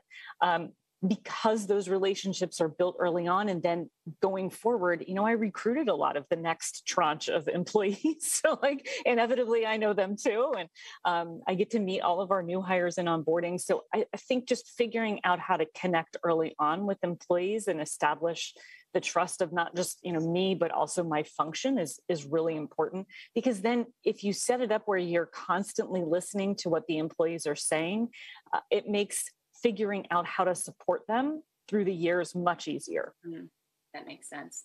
We actually just had a small group session with our human resource team yesterday, or it's happening over the next 3 months, and I happened to go yesterday. And one of the things that came up was time zones and how to balance. We've been hiring, we have team members in Europe and in Asia, and what's the best time for a team meeting if you have folks in Europe, New York, and San Francisco? I think like 1 p.m. Eastern might be the sweet spot, but don't quote me on that. Duolingo has such a global perspective, right, with the languages and the education. How do you think about this issue? I think the session title is Bridging the World. How are you doing that from your role? There's no magic wand here, right? It's really hard. It's really hard to figure that out. We have an office in Beijing. We just opened an office in Berlin. So be on the lookout there for all my folks in Germany. And yeah, you're right. We have another team in Seattle, so West Coast time. So bridging all of those time zones is just a real logistical challenge. One kind of rule that we made is we try to keep the teams as intact as we can in a particular location. It's not perfect, trust me, and it gets harder as we continue to grow, but we really try to keep people together as much as possible. And then if folks are making decisions based on their personal needs that they have to move to another location, we try to have them, hey, you can kind of live wherever you want within reason. We like everyone together in the office, but if you have a need somewhere else, then you have to be within 3 hours of the time zone of your team. So that also has helped a little bit, but probably like you, everything is recorded on Zoom for folks to watch on whatever time zone is appropriate for them, like all hands and Q&A sessions and things like that. But it is tough. So another thing that we do that's like pretty old-fashioned is we have an annual trip. So in February of 2022, this is happening. We took 2 years off, but 2022 is happening. We're actually all going to Cancun. So we load everyone up on planes and fly them all to Cancun, Mexico, where we spend 4 days just on a company retreat, team building, and really getting to know one another. And, there's just no substitute for that in real life, human to human interaction. It's so important. And I know there's a huge trend to, all remote these days. And I understand that. And it certainly unlocks certain aspects of global talent that makes it now more available. But boy, we still find that in person to be just so important. Well, and that brings me to your plans and how are you navigating this hybrid world? I was talking to one of your team members. So what is the Duolingo return to office policy, future plans, etc.? That has certainly been evolving over the past year, right? As new data comes in all the time, basically. So right now we will be asking everyone to come back to their hub location. So we have hubs in the US and around the world. And that will start second week of January. Everyone is vaccinated. So we're asking, the offices are vaccinated offices. So you have to be vaccinated to come back. And we're moving to a 3+2 schedule. So we're asking folks to be in their hub office Tuesday, Wednesdays, and Thursdays. So everyone is all together. And Mondays and Fridays are optional, obviously. If you want to come in to avail yourself of the free food, the massages, and the other incredible benefits here, great. If you're more comfortable at home, that's totally fine. So that's our approach, which is, again, a little bit old-fashioned and a little bit, centered on the office, because we believe fundamentally in the importance of connection and collaboration, both for building and sustaining culture, but also for innovation. That's been super important for us. Well, as you think about tapping into different cultures and educating around cultures, I do imagine connecting with the team members who have those different perspectives. It is a different conversation when you are in person versus on Zoom. Yeah. So every job is also different, right? As a reporter, I can sit at home and make the same phone calls that I would make from the office. So I think the conversations with my team have probably been very different than the types of conversations that you guys are having. But what's the reaction been like from your workforce? Are they excited? We have eased into this. So we opened the office, I can't even remember, probably sometime over the summer for people to come in optionally, as they would like. And we've seen attendance grow week by week over time, as vaccinations certainly became more universally available, and then people just gained in comfort. I have to tell you, the first day that I came back, we had an all hands in real life, and it was kind of strange. Being in a room again. I don't know if you all have experienced that as you've been just kind of returning to normal life. That first time when you're back in that setting, it is a little jarring. And so I think, giving people that like on-ramp almost, to let them get their feet wet over time in a way that's comfortable for them has worked really well for us. So, the reaction has been mostly positive. There are a couple folks that would like to continue to work from home forever. And we knew that we would encounter that. And we're kind of dealing with those on a one-on-one exception kind of process. We had an outdoor Christmas in July party as a replacement for the 2020 party. And just this past July. And I was standing off to the side because I had the same kind of reaction. But it was funny, you watch people walk into the group and there was a moment of people. And okay? Also a lot of like, you're so much taller and or shorter than I would have expected. That's still happening. Yeah. It's funny how you conjure people's images in your head, and then they don't always match with reality. It's so funny. We've only been saying like shoulder up for the past like 2 years. So true. I think we're almost at time, but because this is the Superwomen Summit, I wanted to ask you, what is your superpower? Oh my gosh. Probably adaptability, which has certainly been tried over the past year and a half, right? But yeah, just being able to figure out in this moment, what is needed from the company and what is needed from our employees and what's needed from the world, and figuring out how to flex. And that's certainly been a strength that has done me well over the last year and a half or so. And I'm sure there will be more challenges ahead. But that's definitely, I think, what I would describe as my superpower. That's a good one to have. And I think with that, we are at time. But I can't wait to see what you do. I can't wait to check in on these challenges. It seems like you've been navigating them well. So thank you so much for sharing your thoughts and insights with our audience. And to our audience, thank you so much for tuning in. Thank you, Maggie. It's been a delight. Take care.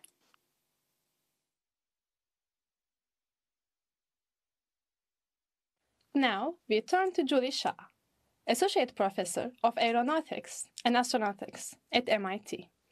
The interview, Living with Robots, is led by our New York correspondent, Sophie Szymanski.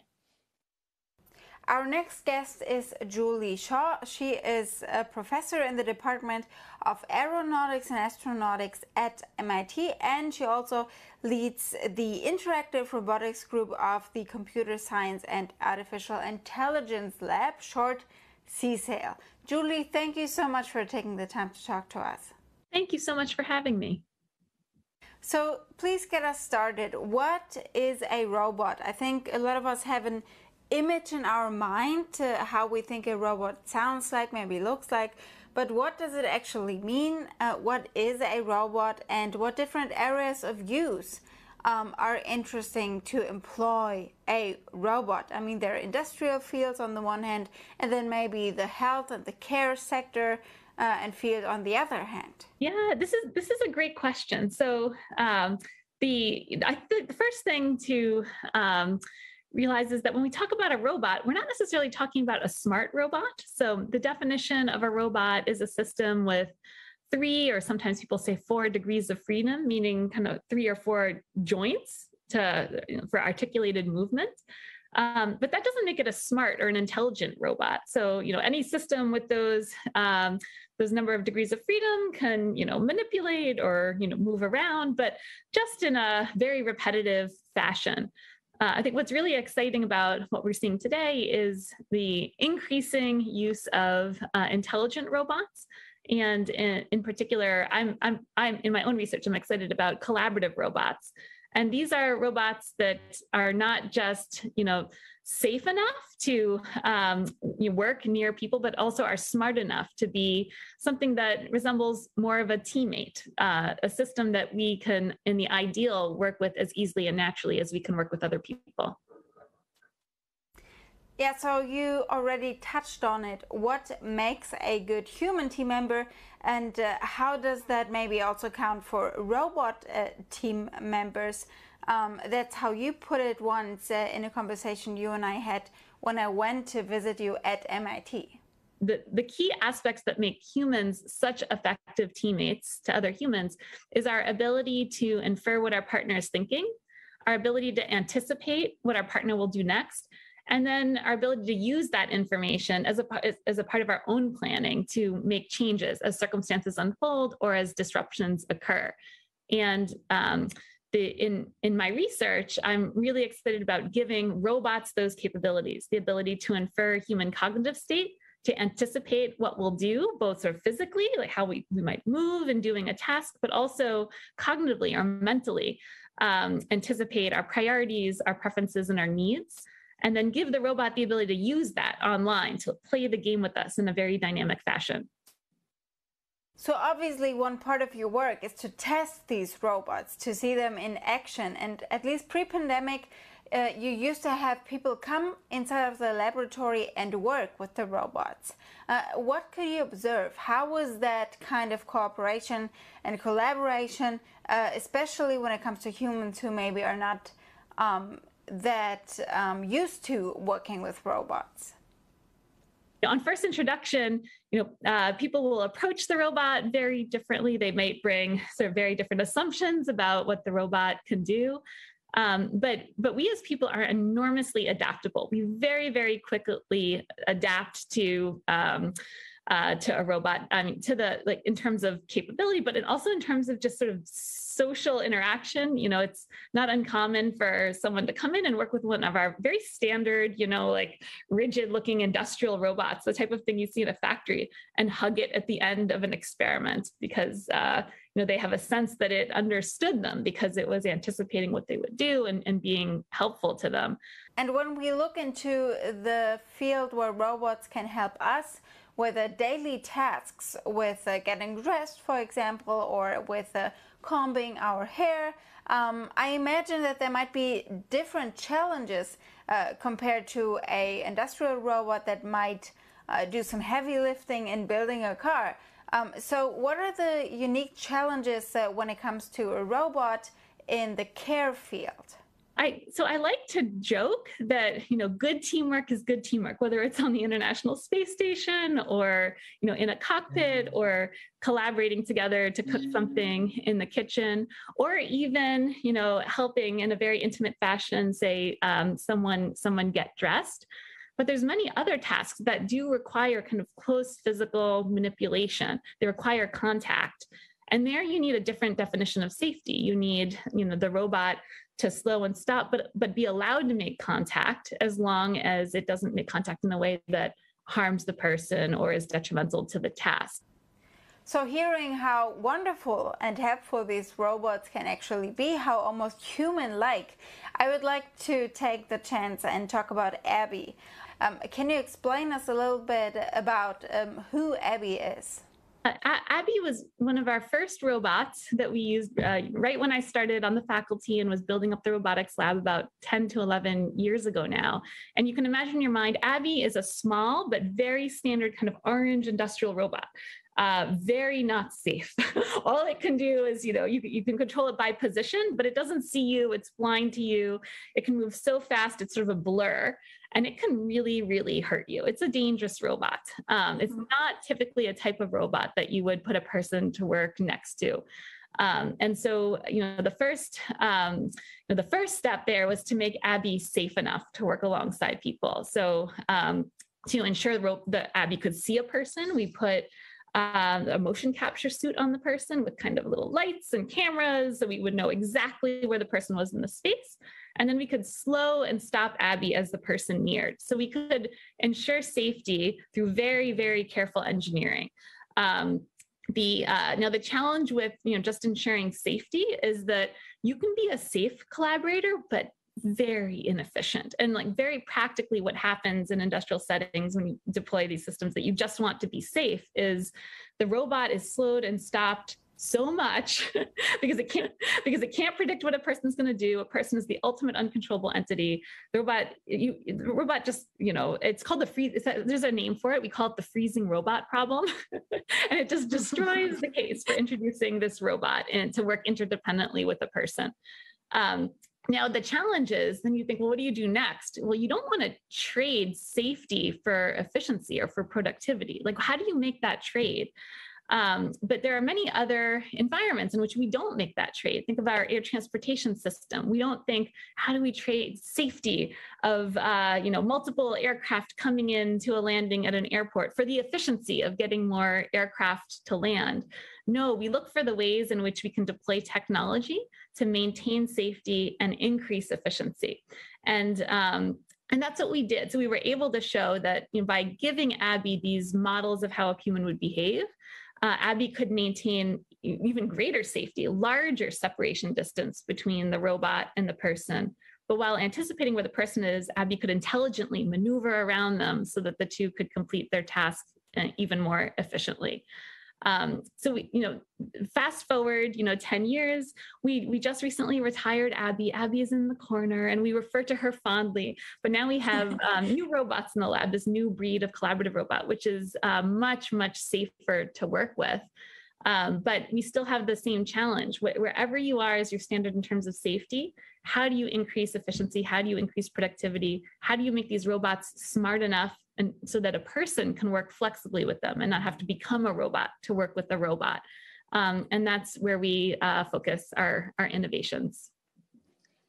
So I think hearing the term dangerous robot or not cooperative kind of ring a bell for a lot of people. There are obviously a lot of critics when it comes to robotics and AI. So what do you say, for example, to Elon Musk, who's very, very cautious of AI and is constantly warning us of machines and of artificial intelligence? There are many points of concern. There's many reasons to be concerned as we develop and field these technologies. From my own point of view, I have spent a lot of time thinking deeply about what are the inherent strengths and limitations of what humans and machines bring to various types of problems. And as humans, we do have capabilities that machines are going to take a long, long while to catch up to. But obviously, machines, computers, robots, they have strengths too. The question is, how do you harness these relative strengths? When we look at our human ability, so our innate human ability that is not going to be replicable for the foreseeable future, is our human ability to structure an unstructured problem. Once we've structured a problem, a machine can crush it, like even literally. But we sometimes underestimate all of the ways that we structure problems for machines, even to the point of deep learning, machine learning. Providing labels is a way of structuring the world for machines. We will always have natural strengths. So the question is, how do we harness them? But there are many other reasons to be concerned, even if we're not going to be wholesale replaced in every possible way. And even up to a few years ago, there was very, very widespread concern about the increasing role of robotics and automation and its potential for displacing human work. And MIT delved deeply into this problem. I was involved in a task force convened by our president that brought together technologists, engineers, as well as social scientists to really study the current situation. And if you zoom out at a macro level, the increasing use of these technologies has the potential to displace work, but doesn't really contribute, or has not yet contributed, to shared prosperity. When you zoom in, what you realize are there are examples where robotics or automation, intelligent systems, they do supplant human work, but there are other examples where they create work and they augment work. And there are actually many decision points we have, both in developing and shaping this technology, as well as organizational decisions that we make in the introduction of new technologies. And there's a very critical role that policy plays as well. We do know there are many decision points, and we have a lot of opportunity to shape this future, both myself as a technologist and envisioning the role that technology can play in augmenting rather than replacing, but also in co-designing the technology with sort of the organizational considerations for its implementation. So this is not a case where we develop technology and we just have to watch what happens and then address the impacts. This is a case where there's a lot in our control, but also a lot we're still learning about how we navigate these sort of controllable points to achieve the positive outcomes on many different dimensions. I'm a strong believer in this is not about trading. This is not about satisficing or sacrificing on one dimension for another. But if we come together, and this requires more than technologists, social scientists, as well as broader communities and individuals impacted by these technologies. There's a lot that we can do to make a better future. Since this is the Women's Summit, maybe we can talk a little bit who's behind robots and science. For example, you and your students, colleagues. I assume for something as life-changing as AI, it's very important to have everyone on the field. So all nationalities, all genders, all races. How does it look like at the moment, and how do you experience diversity in this field? How important is that? I tell my students when they join the lab that robotics is a team sport. There's, very few robotics, advancements that are really done by a single person. It really requires working across teams, bringing different disciplines together in engineering, and in shaping technologies for positive outcomes. It requires even, a broader set of disciplines, including the social sciences. To your point, when we develop technology, we bring to it our values. Technology inherently has values kind of baked into it. So, I bring the desire to envision and shape technology that can enhance rather than replace human work. It's very, very important that we have a diverse group involved in the creation of technology, and involved in the discussion of what technologies we want implemented and how they can be implemented in a way that ensures fair and equitable outcomes. And it's not something, much like developing a robot is not something that can be done quietly at my desk just by me. Like, getting this right is not something that can be done just by any group of small group of people trying to do this right. It really requires the very hard work of communication and collaboration, and reaching beyond the boundaries of necessarily the well-defined boundaries of a discipline or an expertise. A very powerful way we have for shaping the future is bringing a diverse set of voices and experiences into the creation step of the technology. And I know, I work very hard to model that in my own lab, bringing in a very international and diverse group of people together. But there's always more we can do, and there's always more we need this to be modeled for it to be something that that we see in a much broader way across society. And last but not least, maybe, do you have a remark for us or any kind of advice for a young woman who would like to work in the field you're working in? So I guess, I absolutely love my job, but I did not find this job because I saw this job, 10 or even, maybe 10 years ago when I was applying, but even then I wasn't super sure, or 20 years ago or 30 years ago. But every step along the way, when I had a decision to make, I took the next step that I felt really passionate about, a place where I thought I might be able to bring a unique contribution. And when you take a step where you think you might be able to bring a unique contribution, sometimes the contribution you're bringing, it's unique because you're very different than what's there before. And that can also feel hard and kind of feel like a leap. And I felt that many times in my career, and have never regretted making a decision with that as the motivating reason behind it. And I think don't be afraid to follow your passion and your vision, and for the opportunity for you to make a unique contribution. Thank you so much for taking the time again, Julie. Thank you so much for having me. Next up is Caro Daur, digital entrepreneur. Our editor-in-chief, Klaus Fiala, will moderate the interview titled A Business Herself.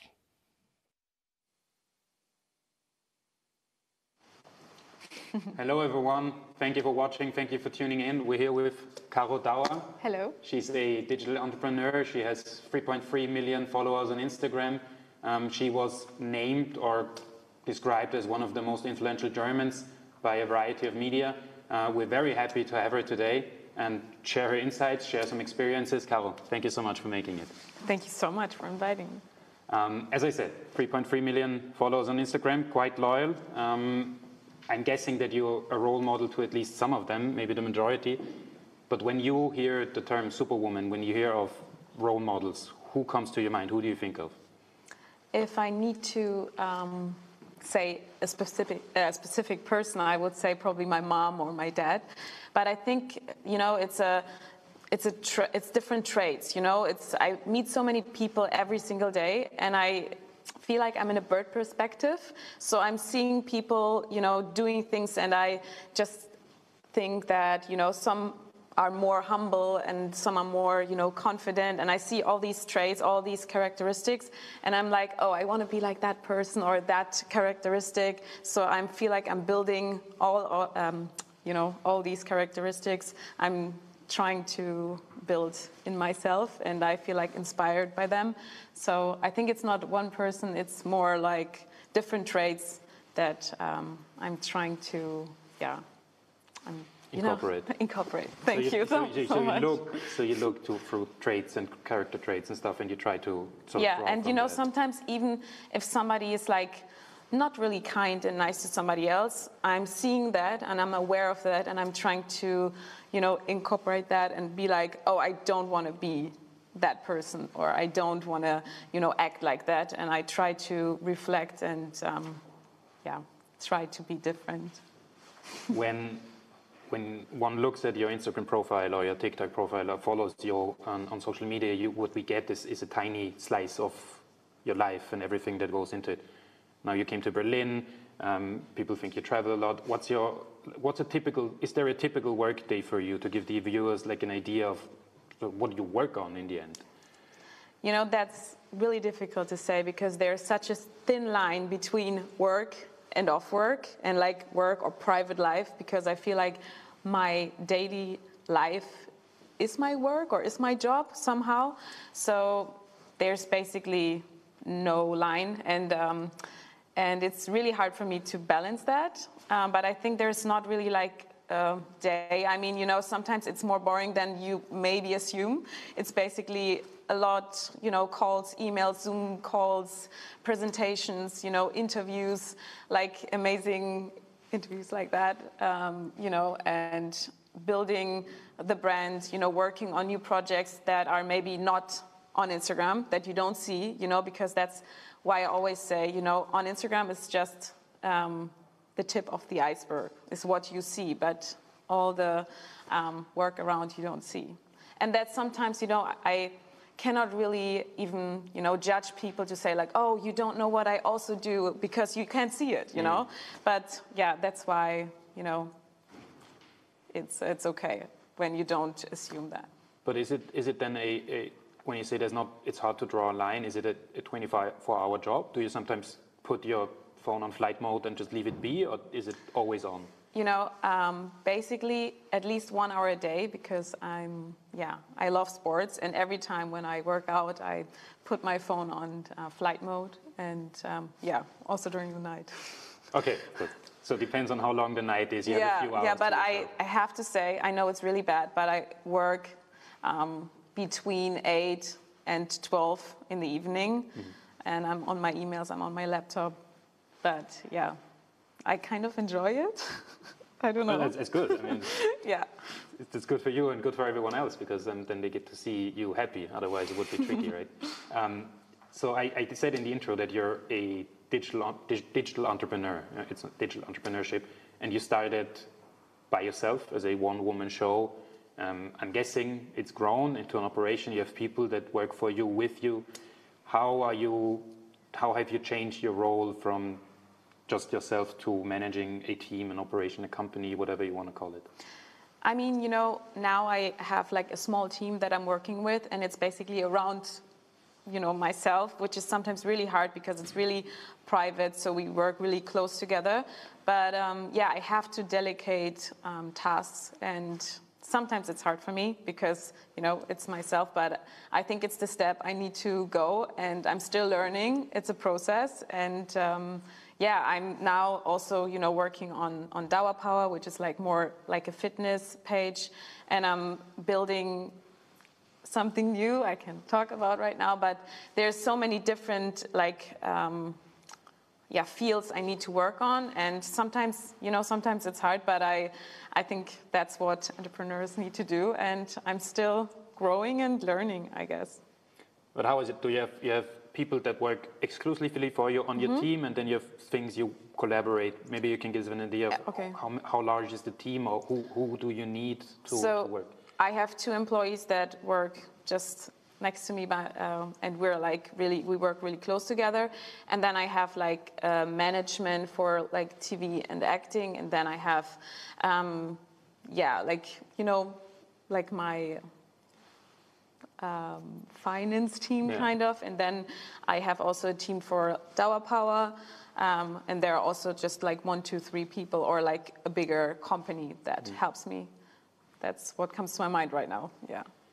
You mentioned it, Dauerpower. It's not just an ebook, but I started with an ebook. It's more fitness focused, more workout routines. Maybe you can give us, for those who don't know it yet, maybe you can give us a quick update what it is and what you're trying to do with it.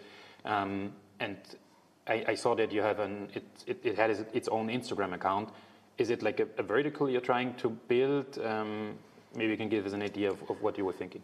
I mean, yeah, it's like a vertical I'm trying to build. It is like a page on Instagram, but it's also on YouTube. Like you can do like my workout routines. You can, it's another part of me basically, but I'm trying to, do it a little bit more exclusively. Like for example, in the beginning, I had all my workout routines and everything on my own page, but then I thought, it would be nice to even make it bigger and maybe give also some health advices, to include some, I don't know, like food recipes or, all of that. And I'm trying to build it, make it bigger basically. And then the ebook came, and, I'm thinking of doing like somehow like an app or, make it bigger. But it's like a holistic approach. Yes. But it started it grew naturally grew out of your channel. You didn't exactly. I mean, I started basically posting fitness content, and it's really strong part of myself. And I think it came naturally.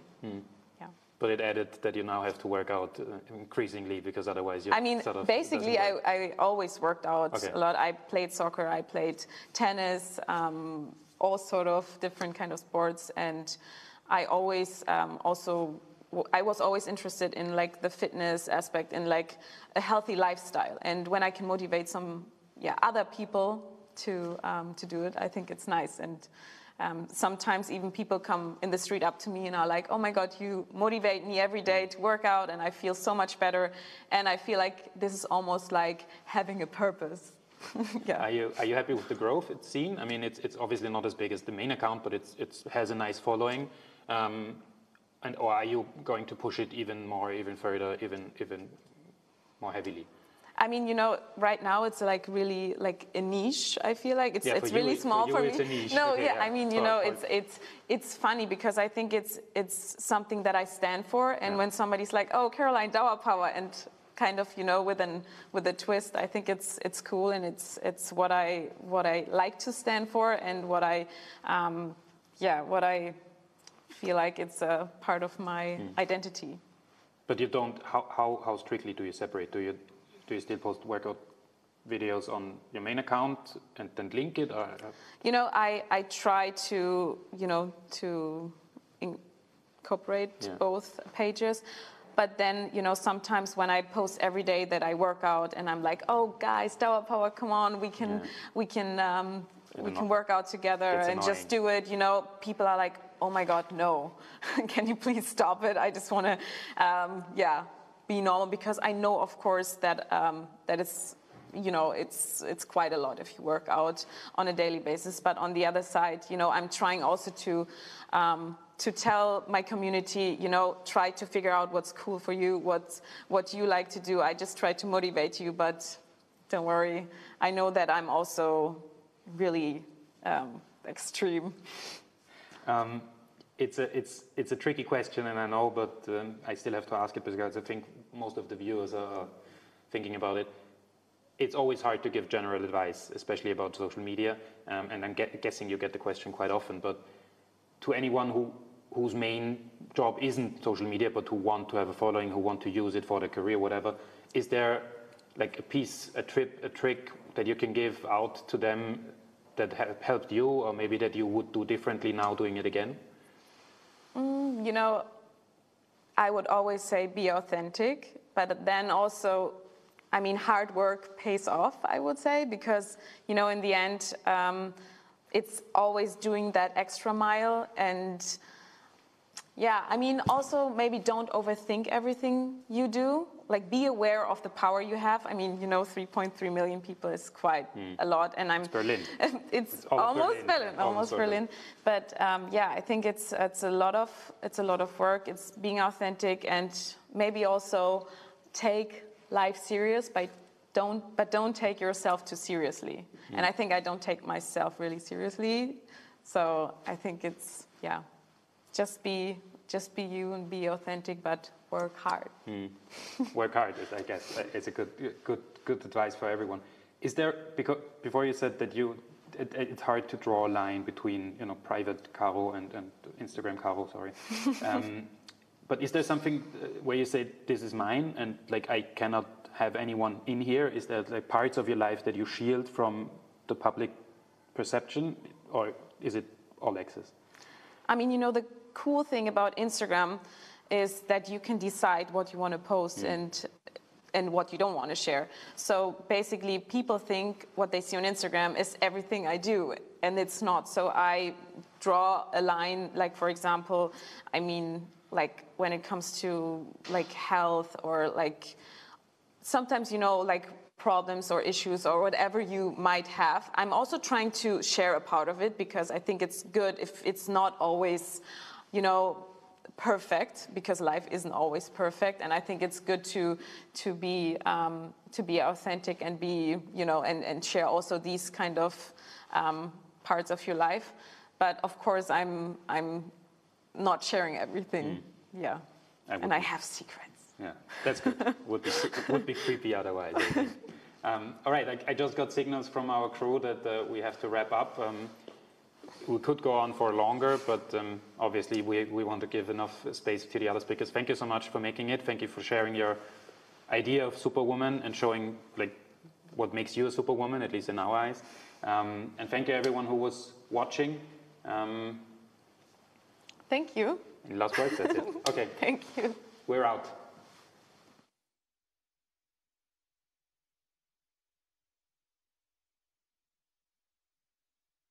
We are now joined by Jessica Peppel-Schulz, former CEO of Condé Nast Germany. The interview will be led by our publisher Heidi Eichinger on driving digital transformation. After this very interesting conversation with Caro Dau, with this young digital entrepreneur, I'm very pleased to introduce you to another powerhouse of the German business world. It's Jessica Peppel-Schulz. Hello, Jessica. Hello to Hamburg. Hello, Mrs. Eichinger. And first of all, thank you very much for the... Oh, we have a little technical issue here, but we're trying to get back. In the home office, those who know the city can see it in the background, in the lovely background. Yes. And Heidi, a great event so far, so congratulations to the entire Forbes team for this day, special day. And a lovely hello to everybody. Hope you are all well in these crazy times. Yes, we are. Thank you very much, and really thank you for joining. I know you are a busy person. So let's take this opportunity and think about how digital natives like Caro Dau, who have probably never spent a second, if they could digitalize some processes or the business. Do we have a technical problem? Oh, I think we do have a little technical issue. Do you hear me again, Jessica? No, I think she cannot hear me. Please try again. I'm so sorry if... now I'm hearing you. Listen to me. Yes. Can you hear me again? Can you hear me again? So we're trying. Picture is perfect. Hamburg is beautiful, as it always is. And we're working for the sound to come in. Yes, so now I can hear you. Oh, this is good news. So, perfect. I just talk about digital natives like Mrs. Dauer, who probably never thought a second about digitalizing processes or digitalize their business, because this generation is digital throughout. And others, however, like people of my generation, they are not really used to think things digitally. So it's difficult to understand digital, and that's where you come in. So you are considered one of the experts in the field of digital transformation with a great brand expertise, but you are also well known as a people manager. So some people would say this would be contradictory, but you talk of the digital transformation as a human digital transformation. So you focus on people and the cultural change, and that's also that you were brought in most recently as CEO of Condé Nast Germany. So I think the task was to digitally transform a more, let's say, traditional publishing house into a modern media company. I mean, we're talking about iconic brands like Vogue or AD or GQ. So how was that? And I mean, I'm so curious about this experience you've made there. Yeah, first of all, thank you, and it's correct. And I think you have actually already outlined the task for becoming the CEO of Condé Nast Germany correctly. But I have to say, in all my great professional tasks, like most recently at Condé Nast Germany, it was actually always about reorganizing and also rethinking the traditional businesses on the one hand, like the print business and brand business we had at Condé Nast Germany, in digitizing them. But on the other hand, building up new business areas. For example, for Vogue, we launched a Vogue collection where you can buy clothes, hoodies with a Vogue brand on it, and it becomes immediately within 1.5 years duration to the most important revenue streams what we had at Condé Nast. So it is always rethinking the traditional business, but on the other hand, really building up new business areas, so to generate new revenue streams. And these were, of course, digitally conceived and set up from the very beginning. So they are digital already because they are new. And so I can say it was always the goal to make companies like Condé Nast Germany less dependent on traditional revenues, in this case from print and classic advertising, and set up entirely new revenue models for the future, which are sustainable, so will lead the companies into the future. So, but I still imagine that it was a really hard task to fulfill, because even when you are thinking about into the future and it's theoretically okay with you to just move a brand like Vogue into the digital era, let's say it this way, but emotionally you hang on to old times, right? And my question would be like, what was for you and for the team of Condé Nast Germany, and not only for them, because you have been, we have another technical issue again. I think the internet is not quite strong at the moment. We're very sorry for this, but we're trying to fix that. Oh, here she is again. Can you hear me? Jessica, you're back again. I'm sorry. I don't know if we have a little bit of an internet issue.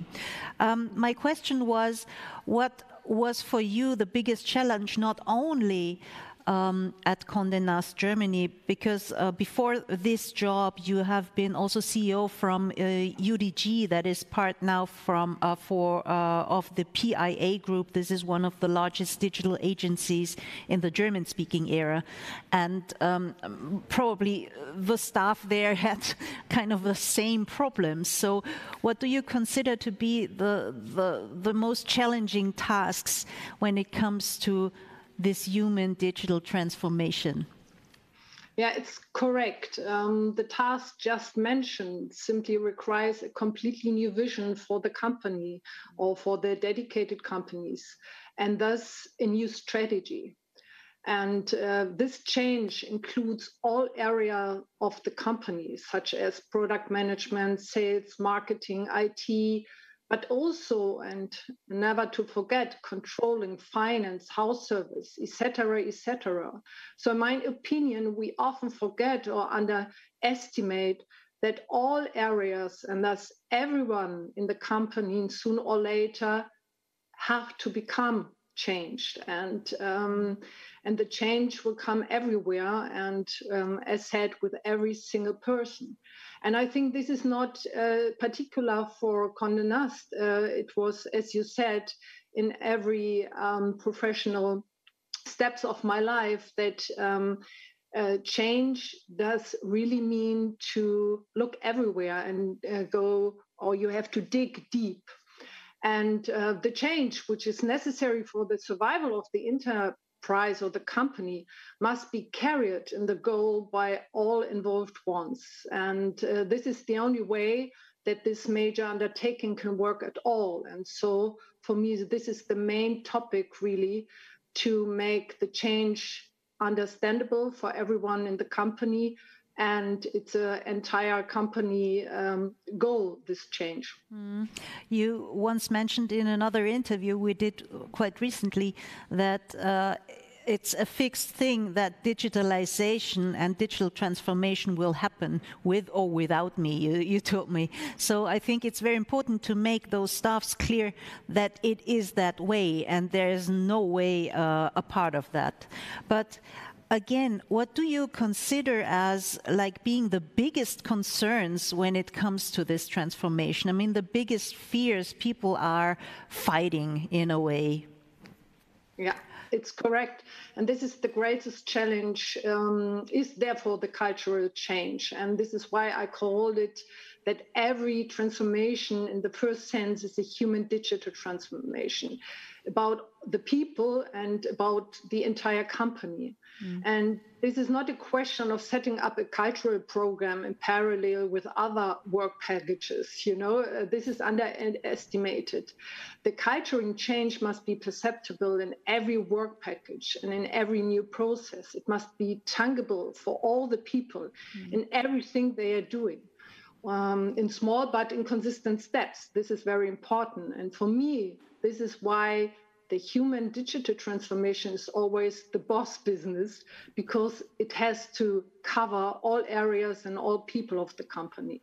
Because only then the customer experience will change. Because as we just heard from Caro, it will be appreciated or the realignment will be appreciated authentically for the customers. And this is the most important thing. And the people in the company has to understand first and then to live the change. And to achieve this, the change to a democratic and diverse culture or management style with a high level of personal responsibility, transparent and open communication, as we heard a lot also this year with with balanced promotion and mutual demands, and finally with appreciation for all areas of the company, whether traditional or new. You just mentioned there will be fights. Yes, the new people, the digital people against the traditional ones. But this must be all initiated in a prioritized manner and implemented consistently. And this is, once again, this is why such a corporate transformation is always first and foremost a human digital transformation, and again, and therefore always a matter for the boss and not for the communication team to change the culture. This is the wrong approach, I would say. But for just putting those transformations on the way, you need a kind of a brand awareness. So is it like, do you need for digital transformation a different kind of brand awareness? or how do you implement this? I mean, because you are you work with really high-class brands, more than 100 years, like Vogue. And I think it's a very difficult task to put them, so to say, into digitalization. And I was wondering if the staffs would be aware of the power of the brands and what they can do with it. Yes, it's correct. When I arrived, we saw people that were less self-confident for the brand and for their work, because print and the traditional advertising services become more and more or less important for the customer. And so the people saw that the customer were more interesting in influencer and social media, things which Condé Nast was not standing for. And so this is completely correct what you're saying, that the people feel less important, or the power of the brand they are working for. And this is why we build up immediately integrated teams, traditional and digital people, but also salespeople, controlling people, sitting everyone on the table and building up a new brand scope, which is consistent in the digital way. So we had market research what the brand is standing for, but we define all together in integrated teams the vision of the brand, of the new brand, which becomes more digital, but also has to cover the old target groups or the old demands of the people. And I would say it was sometimes hard in the meeting. It was also big discussions, but this is what is change about. It is not always fun. It has also been painful to go through the discussions and to come to a common results with this of an integrated team. And so it was hard, but also we saw in little steps that it's working. Like we defined the Vogue collection, which become immediately, as I said, the most important new business stream of Condé Nast Germany. And so with lighthouse projects like the Vogue collection and with integrated teams which go through the pain, but also having fun to create new things, at least we were very successful at the end. We're running out of time so fast. I'm so sorry, but I have two more questions to ask you. Because may I say that you never chose the simple way? So you've always been into digitalization in times even when we thought that the internet wouldn't have a future. So you are used to work with less budget. You were used to have like TV as the other side where the budget was going, yeah. I mean, what? Why? Why does someone choose to go the hard way? Yeah, that's right.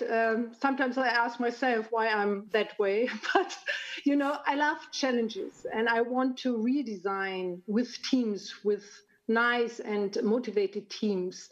Maintenance doesn't make me happy. I would like to rethink things, to build up new things. And this is why I always chosen tasks with the challenges, where the challenges were big.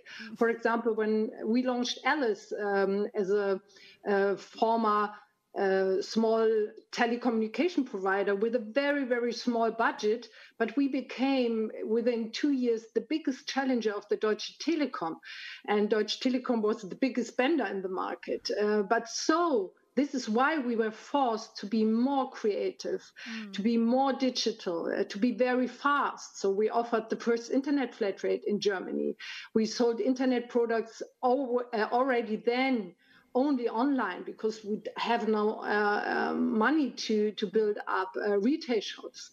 And we attracted the greatest attention on the market with a very innovative, creative concept. And this is all what's all about for me, about challenges, being the challenger in a market, to build up new things and to challenge really. This is what I love. Last question. May I ask for a short answer, please? But I have to ask. You've left Condé Nast Germany in the middle of this year, so I'm quite curious about what you are heading for next. Yes, at least first of all, I rest myself, so and spending a lot of time with my family because it was a hard run. But I'm attracted by everything that involves just such a comprehensive transformation with corresponding creative freedom. This is very important for me, and the media sector fascinates me still. And so, of course, also other industry or companies who want to transform themselves are being considered. So let's see, or we will see. So I will keep you posted. I have the feeling that the possibility that we meet again is a big one. Thank you very much for taking the time and talking to us, Jessica Peppel-Schulz.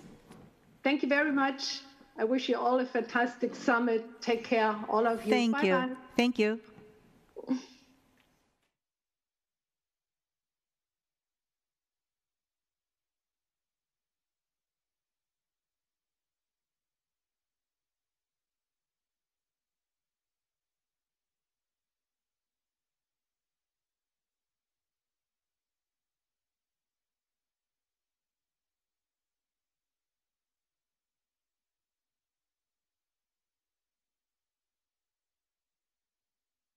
We now turn to the director and screenwriter Petra Wolf, who will be joining us from the US.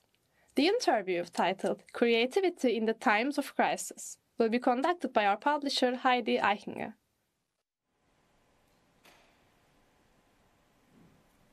Here we are again. I'm very happy to introduce you to my next guest. The last time when we talked to each other, it was, I think, 2017, when she brought in her movie, The Divine Order, to the Oscars as the Swiss entry, a film about women's right to vote in Switzerland, a comedy, and not so a comedy as well, a great movie. So, but for today we have chosen a different topic to talk. It's about being creative in crisis. I'm very pleased to welcome you from New York, Petra Wolpe. Hello. Hi. Thanks for having me. Thank you very much for your time. We appreciate it a lot. So we're talking about creativity during the pandemic, or what the pandemic did to us in general and what it did to the creative industry. So you, as a filmmaker, you are living part in Berlin, but you spent most of the time in New York, where your family is living as well. What did the lockdown to you, or what was the perspective on the lockdown, just being like a Swiss person or a Swiss citizen in New York at the time, especially at the beginning of the pandemic, where we saw those really shocking pictures? Yeah, I think the role that I'm Swiss didn't play that wasn't really relevant. It was just like being a citizen of this city of New York that was really hit super hard in the beginning. And I think that informed also very much my, attitude towards the pandemic, to be at the epicenter of this devastating global event, unlike anything, I have ever experienced in my life. So yeah, it was very concrete here. Like, it wasn't an abstract thing. I think for a lot of people in Europe, for my friends in Berlin and in Switzerland, it was something they could hardly grasp because they didn't know anybody, or it wasn't so present in their cities or in the places where they lived. But here, it was really, the city was in the grip of the virus in the very beginning. And that was a very impressive and very shocking and kind of traumatizing experience, I think, for the people who lived here, including myself. But how was it for the creative industry? I mean, there were many industries where the work simply stopped at the moment, but I think the creative industry especially was one where you could see, okay, there is no filming, there is nothing at all. Yeah, it depends very much where in the process you were. Like for myself, I wasn't affected because I was writing at the time. So my life wasn't really different in a way, like, you know, from a everyday perspective. I spent the day in my office by myself writing. So I wasn't in this concrete way, I wasn't impacted. I was impacted on a more like emotional, like more visceral, more subtle way. But yeah, the filming came to a halt. Movies weren't released. I had lots of friends who had movies ready to go out to the cinema. This couldn't happen. So it really came to a complete halt. Also Hollywood, like people didn't go to the offices. Productions were halted. Like yeah, people were out of job for a very long time, and actors, Broadway came, you know, nobody worked on Broadway, and there was a lot of, in the newspapers, a lot of, you know, reports about how difficult it was for all the dancers, musicians, actors to survive, like, because they also don't have any kind of financial security. Mm-hmm. So it was very existential, and a lot of people also changed their jobs in this time. I heard, like, they couldn't afford to be artists anymore. Mm-hmm. It's incredible. But did you have the feeling that you have more of an independency being a writer at that time? Yeah, I've definitely felt privileged because, you know, I didn't lose money in a big way. I didn't lose, like, because I was writing. Anyway, you're not dependent on, you know, this on a production company and a big team. You're just by yourself and your computer. But I think it impacted my creativity in ways that I didn't even realize at the time. Mm. There are many people here of the creative industry as well that appreciated kind of this deceleration and just having this time for muse. I mean, how do you look at this? Did you have time to do like nothing? Or did you appreciate this time, having the chance of doing nothing? Let's put it this way. I think what I appreciated, but I think it's a two-sided sword. Yeah, I kind of did appreciate not to have this pressure, not to have to make so many decisions. That was something that completely fell away. I didn't have to decide anything. I was just home, and I had to decide what to eat like everybody else and what to cook in the evening. And I was at the time working on a comedy, and that was very hard. I thought that would be easy to write something uplifting and light. Also, especially after my last project, that was a very heavy project about Switzerland after the Second World War. Yes, Labyrinth of Peace was running at that time, you said. Hmm? Yeah, Labyrinth of Peace premiered during the pandemic, which in a way was, of course, great because everybody was home and sitting in front of the television. So for the show, it was good to premiere during the pandemic. But I felt also numb because I think there was so much pain in the city. There was so much pain around and so much grief and sorrow.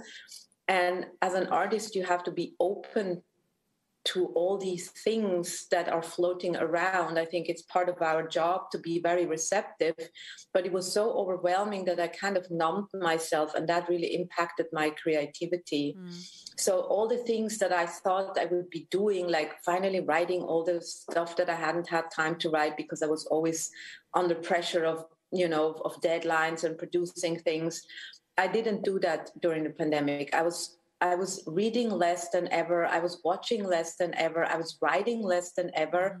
And I had a hard time understanding, why can't I bring myself to do the things? Now I have time. And I think I underestimated the collective grief, you know, and the collective trauma of this event. And it's just now, you know, that I'm starting to resurface and I'm kind of processing this time and things start to, like, what I've experienced during the pandemic starts to transform itself artistically.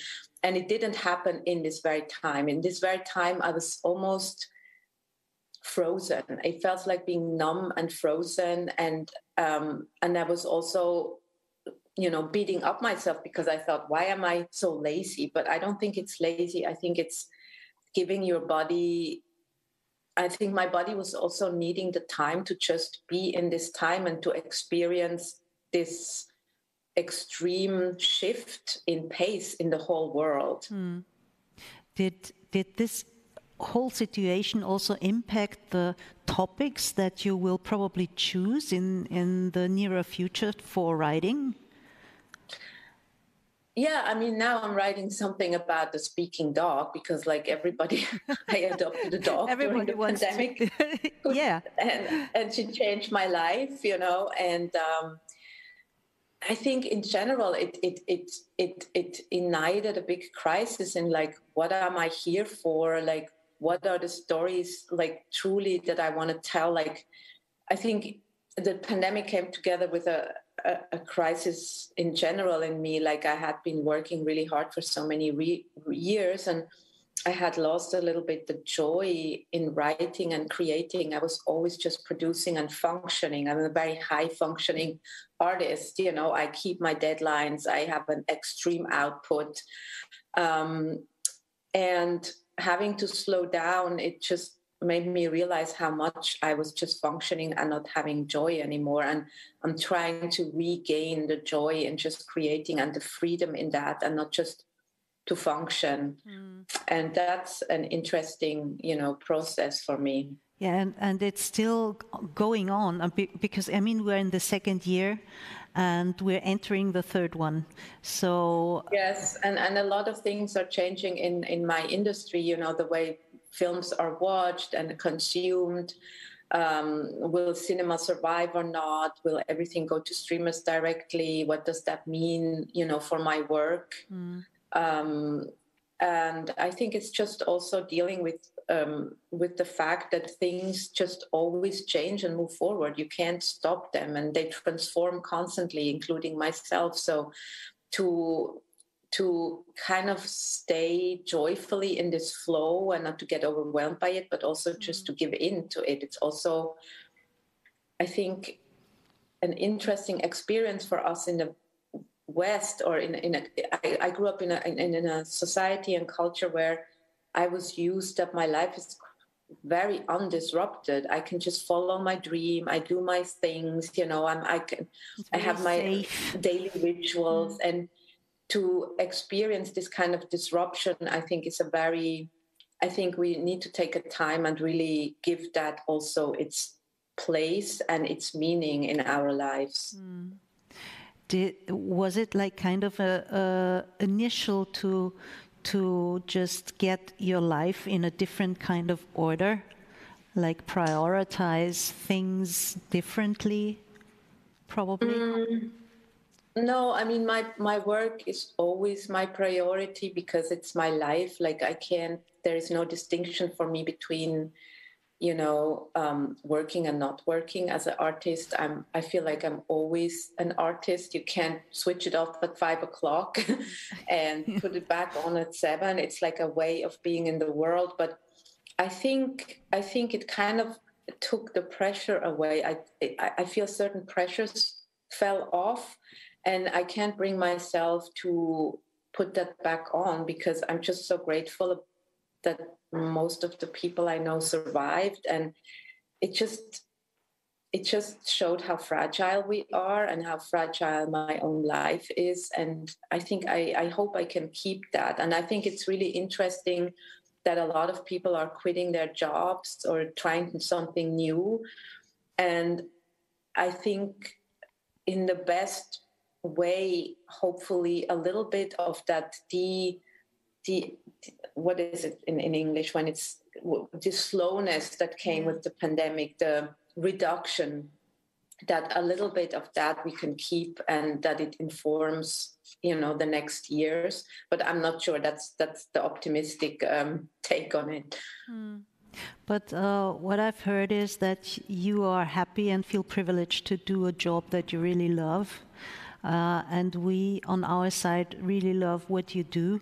So my last question would be, are there any other, besides the speaking dog, and other projects you're working on? Because this speaking dog thing I can really relate to.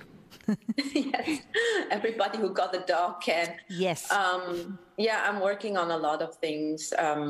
I actually now that things go, you know, like after this last year, in the last few months, I wrote down a lot of ideas that I've been like kind of hatching for many years. And I took the time to sit down and to not have a deadline and not to write just for myself, to write down all these ideas. And that felt really good. And that kind of reconnected me also to my, you know, core creative self and gave me back some confidence. And then I'm working on some projects, a concrete project that I'm hopefully shooting next year about taking place in an American men prison. And it's about Alzheimer's in prisons and aging in prisons. And it's a project I've been working on for many years. And now it looks like I can finally shoot this next year with a really great American production company. So my heart is very much with this project, and I hope I can pull it off next year. But you need a lot of patience in my business. Patience, persistence, and faith. Having said this, best wrap up of our talk. Thank you very much, Petra Wolpe, for joining us, and cheerio to New York. Thank you. Thanks for having me.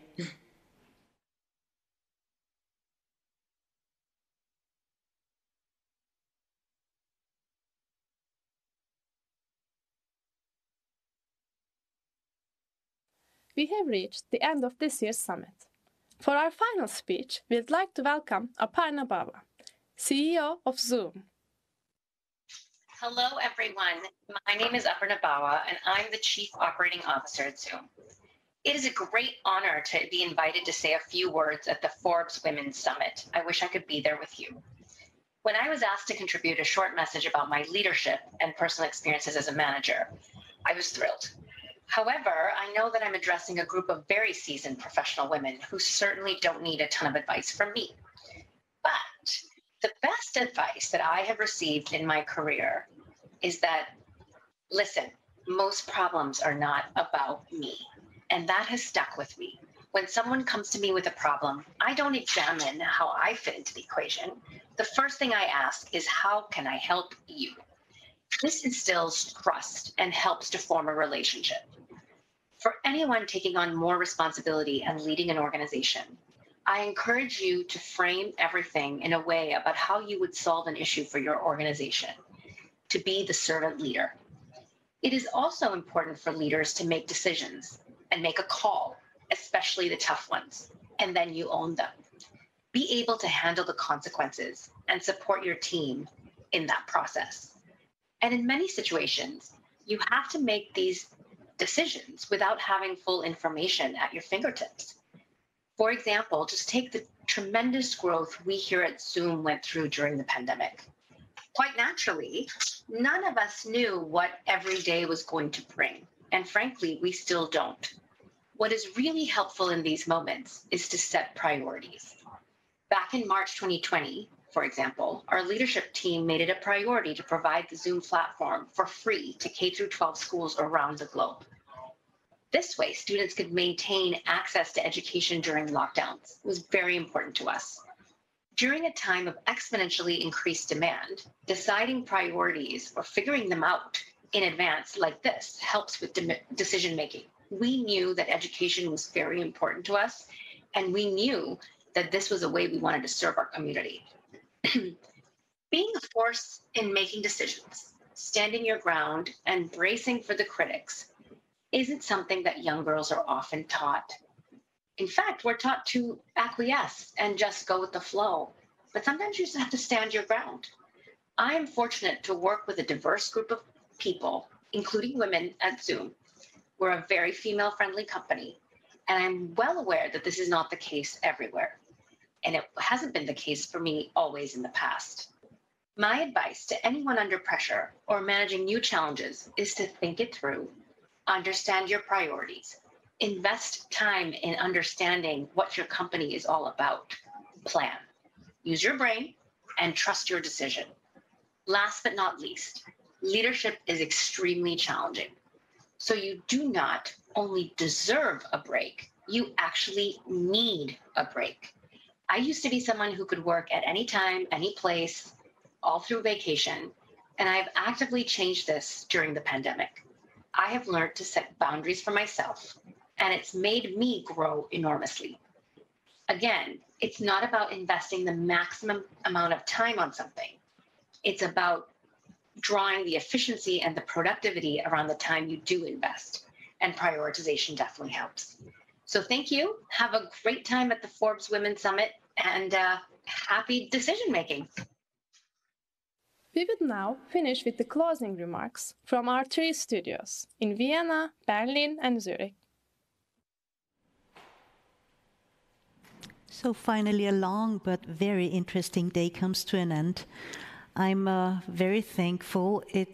Everything was going well. Thank you for crossing the fingers for us.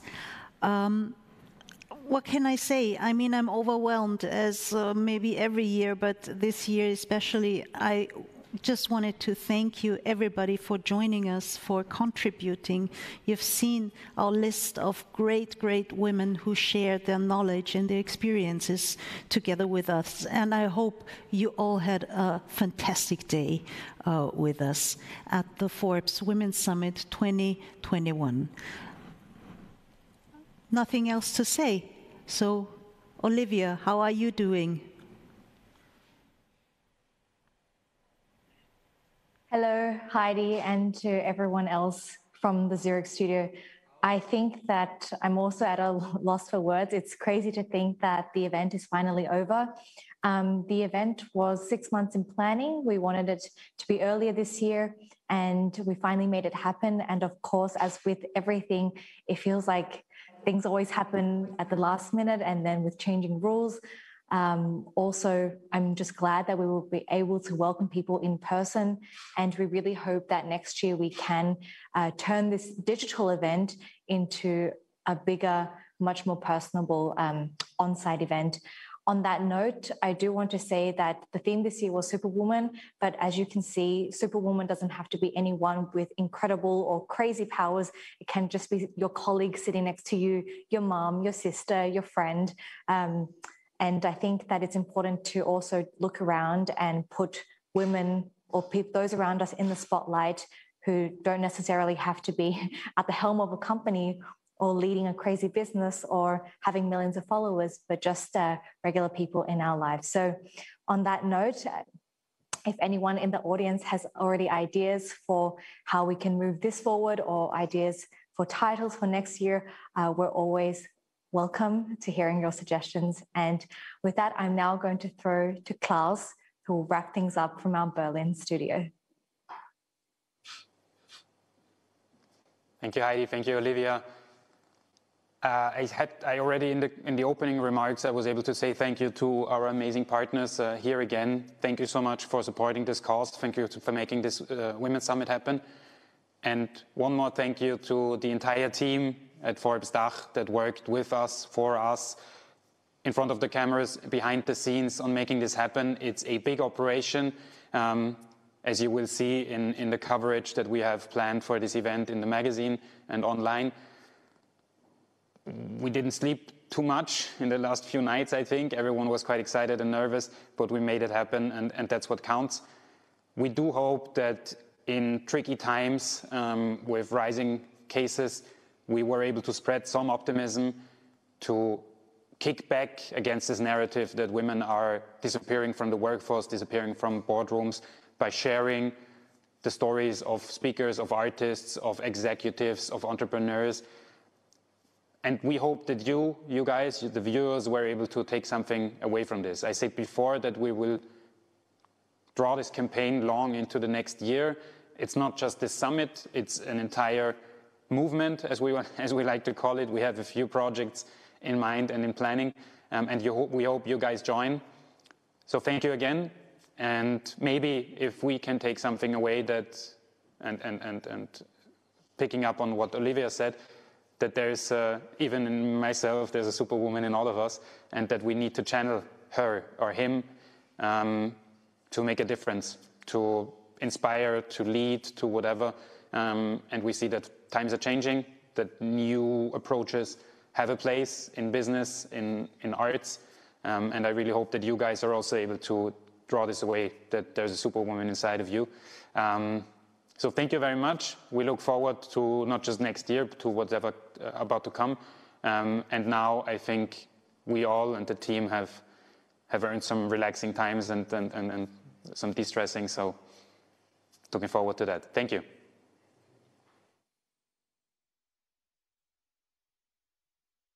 Thank you so much for joining us today for our Forbes Dach Women Summit 2021. We hope to see you soon. Stay healthy, stay in business. Last but not least, please welcome Ankathie Koi once more for the closing entertainment.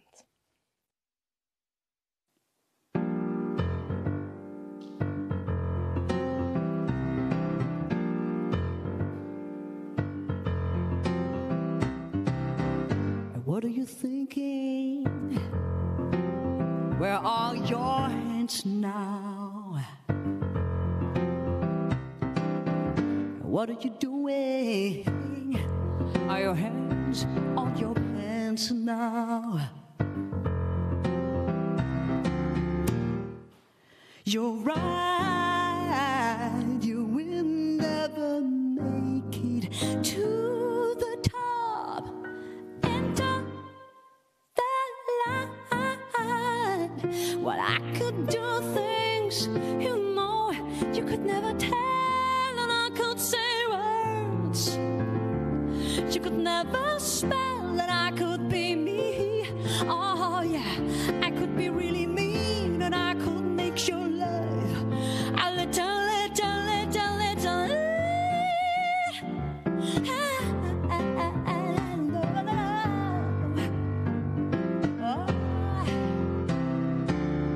And what are you thinking? Where are your feet now? And what are you doing? Are you moving to the beat now? And what are you thinking, and who's the time now? And what are you doing? Promise you'll be a good boy now.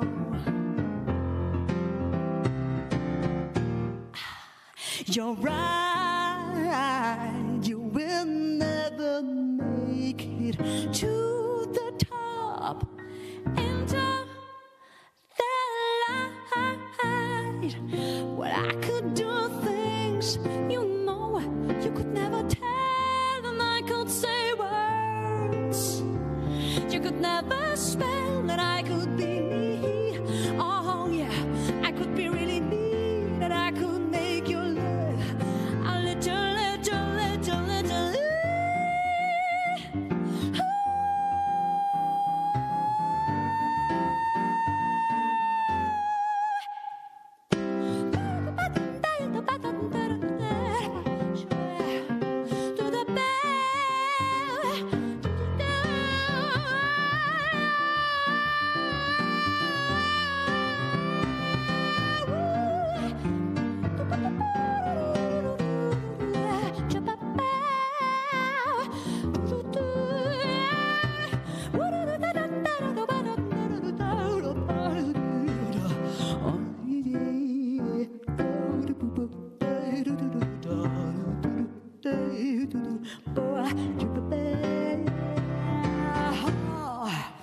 You're right, you will never make it to